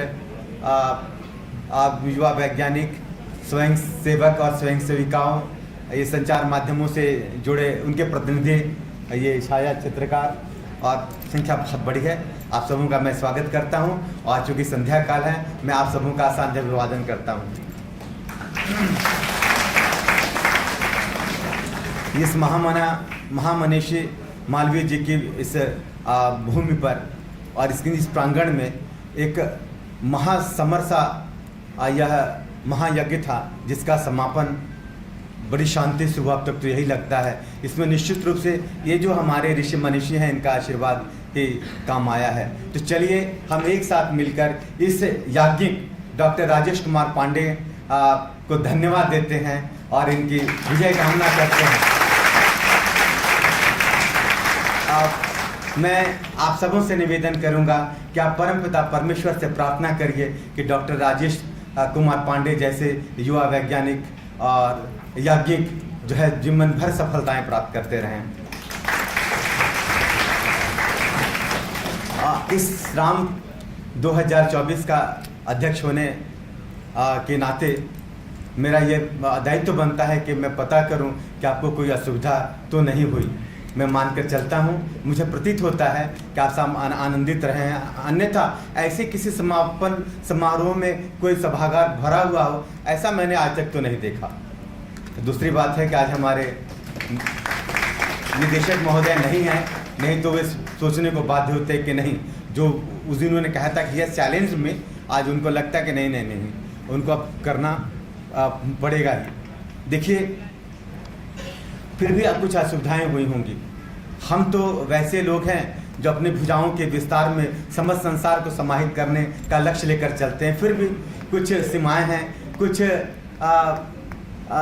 वर्जनाएं हैं, दोनों को लेकर चलना पड़ता है। इसलिए कहीं न कहीं आपको हो सकता है मुश्किलों का सामना करना पड़ा होगा। इसके लिए हम क्षमा प्रार्थी हैं, मगर आपके आनंद से भरे चेहरे ये बताते हैं कि शायद इतना बहुत कुछ नहीं था। पिछली बार लावण्या ने बहुतों को ट्रेन पकड़नी है, इसलिए इसका समापन बहुत जल्दी करना पड़ेगा। डॉक्टर लावण्या ने कहा कि आपने हमारे विभाग के बारे में कुछ नहीं बताया, क्योंकि यह संस्था, ये प्रौद्योगिकी संस्थान 1919 में आरंभ किया गया, तो निश्चित रूप से गणित की पढ़ाई तब से हो रही है, किंतु औपचारिक रूप से इसकी स्थापना 1985 में हुई, जिसके प्रथम विभागाध्यक्ष वे थे जो उस बैच के गोल्ड मेडलिस्ट थे, स्वर्ण पदक प्राप्त थे, जिसमें प्रोफेसर डॉक्टर नार्लिकर पूना, जिनको 26 साल की उम्र में पद्म भूषण मिला था, उनके बैच के वो गोल्ड मेडलिस्ट थे, और नार्लिकर साहब जो है तीसरे स्थान पर थे। तो चूँकि ट्रेन पकड़नी है, बातें करने को तो मुझे अगर लावण्या न मना करे और जिस समय न रोके तो मैं तो करता ही रह जाऊंगा। लेकिन आप सबों को यहाँ पर आने के लिए मैं व्यक्तिगत रूप से अपने विभाग के रूप की ओर से, अपने संस्थान की ओर से और इस समस्त काशी हिंदू विश्वविद्यालय की ओर से आपका धन्यवाद करता हूँ। और हम जब बुलाएं हम आशान्वित रहेंगे कि आप आएंगे। मैं काशी हिंदू विश्वविद्यालय का नाम इसलिए लेता हूँ, एक छोटी सी घटना बताऊँगा। यहाँ पर एक वैदिक शोध केंद्र है, उसके समन्वयक हैं प्रोफेसर उपेंद्र कुमार त्रिपाठी, और एक दिन उसका एक समारोह में हमारा कुलगीत गाया जा रहा था, तो उन्होंने धीरे से मुझसे पूछा कि सर आपका भी कुलगीत यही है ना? मैंने कहा कि त्रिपाठी जी मेरा कुल ही यही है। तो चूंकि हम स्कूल के हैं इसलिए हम अपने काशी हिंदू विश्वविद्यालय को कभी नहीं भूल सकते हैं। जो आगंतुक जिनका मैंने नाम न लिया हो वे क्षमा करेंगे। और देखिए मूर्ति जी अब निकल रहे हैं, चलिए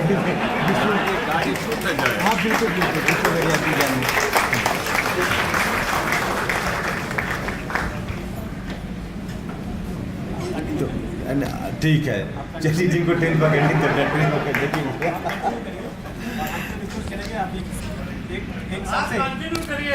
अब सर से रिक्वेस्ट है कि सर कंटिन्यू करें और सर जो है एक गीत भी सुनाए हम लोगों को।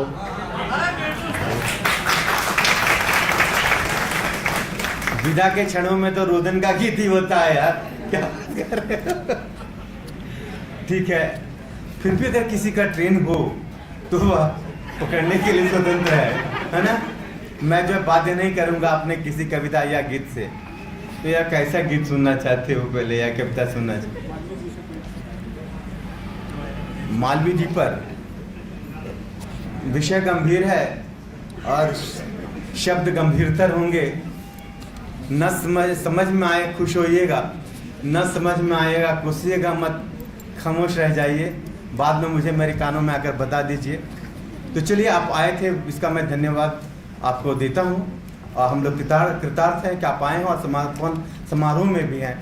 तो चलिए अब जहाँ तक कविता की बात आई है, यह कविता ऐसे किसी मंच से कभी पढ़ी नहीं गई है, तो पढ़ता हूँ। ही दिव्य मानव ये भव्य रचना, ये नव्यताएं सदा रहे, युगों युगों तक गूंज शिखर है, ओम त्र्यंबकम यजामहे। यह दिक सुगंधित रसाल सुंदर, यह दिक सुगंधित रसाल सुंदर, प्रौद्योगिकी का विशाल मंदिर, विविध विधाएं किंजल कैसी हैं, यह पद्म पावन मराल मंदिर, यह पद्म पावन मराल मंदिर, यह ज्ञान की इस सरोवरा का धवल कमल सर्वदा रहे, धवल कमल सर्वदा रहे। यह हमारा काशी हिंदू विश्वविद्यालय आप देखेंगे वनस्पतियों से भरा हुआ है, सब कुछ इसमें बात आएगी। ही कुंज लतिका, ही कुंज लतिका की मंजुमल, ही कुंज लतिका की मंजुमल के फल पुष्प पल्लव रसगंध युक्ता, हे अंक अभियंत्रण धात्री मातः, समग्र विद्या सदा निकेता, समग्र विद्या सदा निकेता। थोड़ा भूल गया हूँ, कोई बात नहीं, आगे बढ़ता हूँ।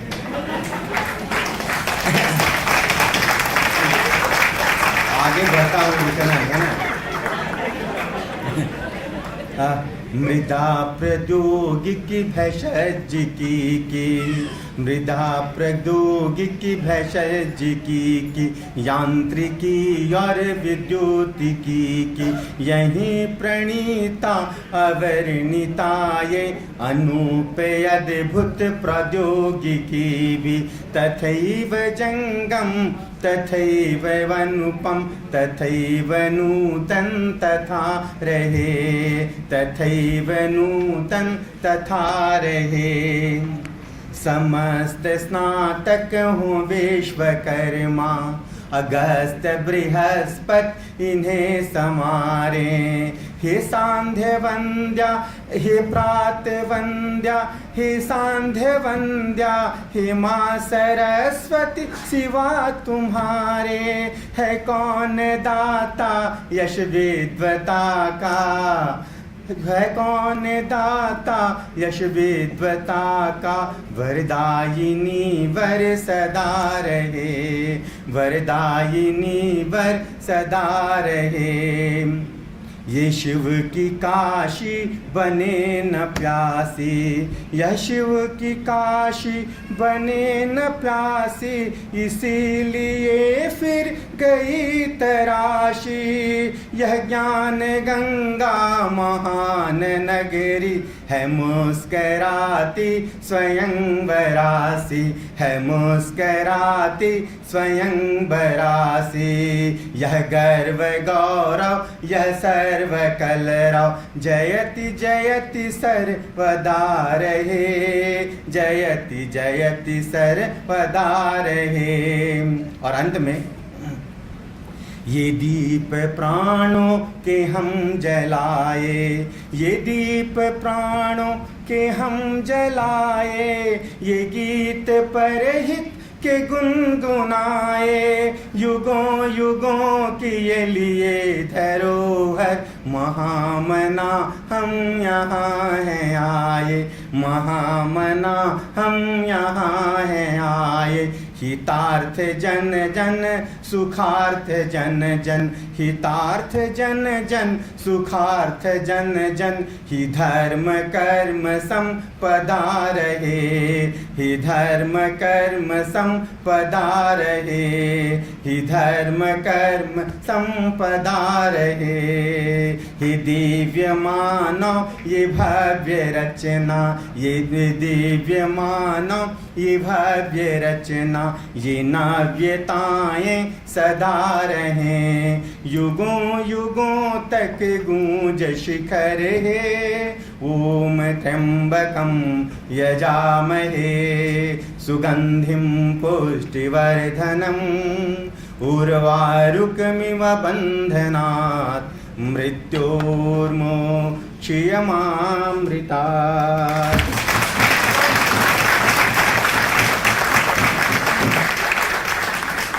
ज्योतिषविदों का मानना है कि आप सारी कुंडली दिखा लीजिए, अंतिम उपाय महामृत्युंजय जप ही है।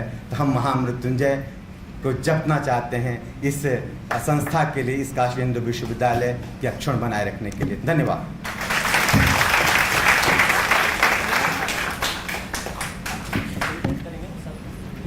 एक minute,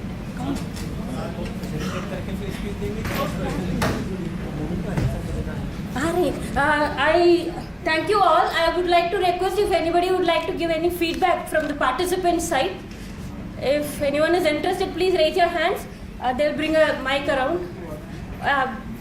One or two at least. If anyone is interested. Yeah, there's one. Yeah. Please.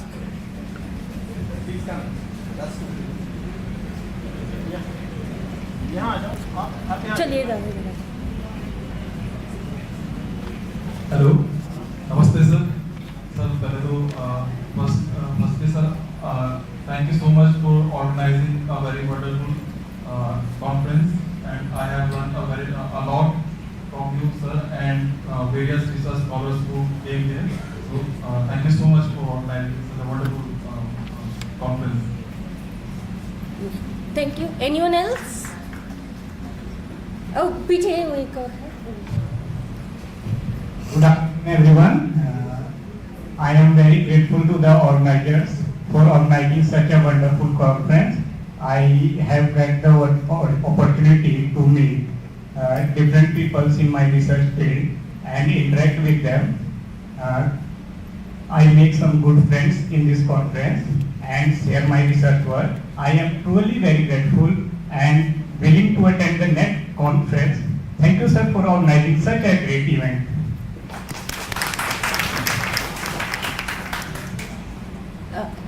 Anybody else want to say a few words?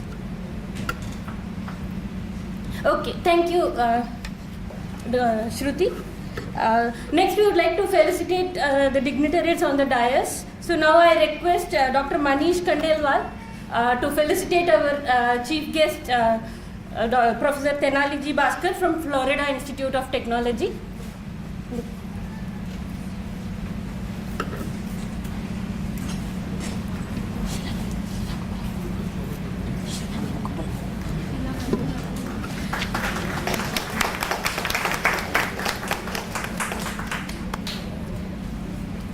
Next, I request Dr. Sheila Verma to felicitate our head of the department and chairman of RAAM 2024.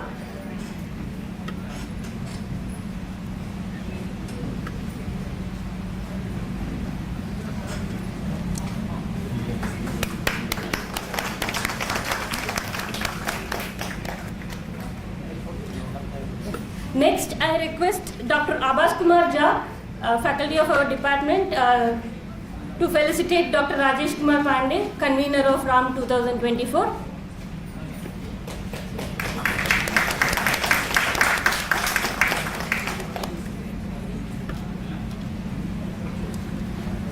Thank you, professors. With this, all things must come to an end, and this event also comes to an end. Now I request Dr. Sheila Verma to give the vote of thanks. Yeah.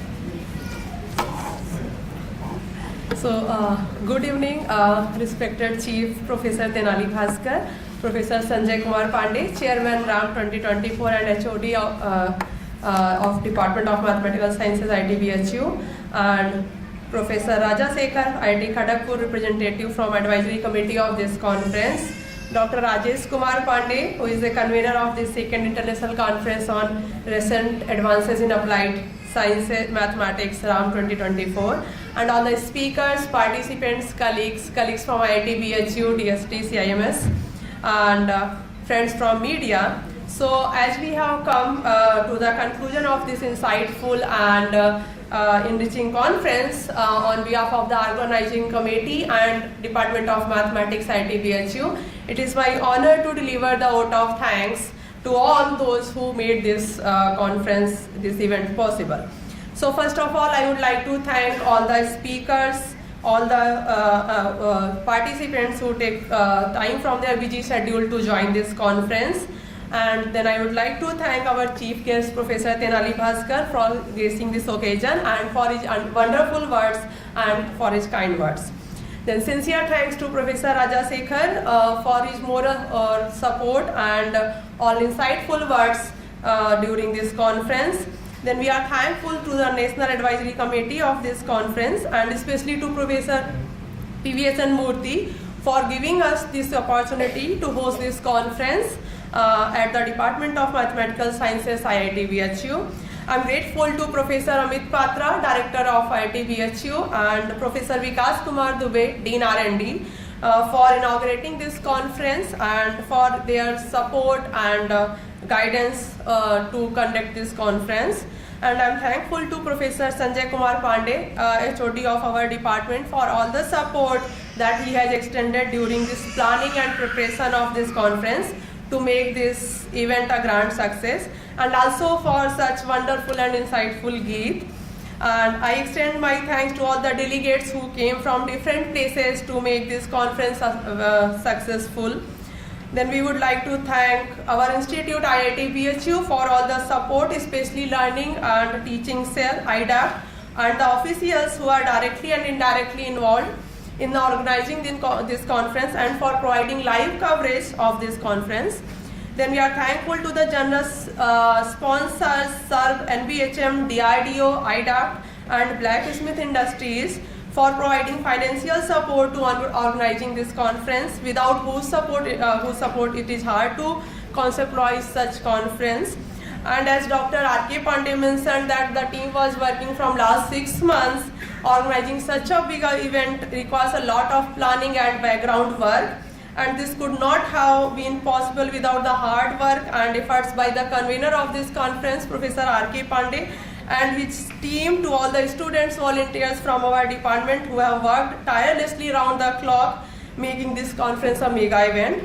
And this media people deserves appreciation, and we express our sincere gratitude to them. And last, finally, we are grateful to you. Thank you for being with us in this starting from the inaugural session to this last vote of thanks event. So I think we should go for the high tea. So, okay. Thank you very much. Thank you everyone for attending this conference and gracing the occasion. Thank you, Dr. Sheila, to you too, and to all our colleagues who have helped us in this event. Now we have come to the end of it. I request all of you to join for high tea, which is served in the ground floor. Yeah. Thank you.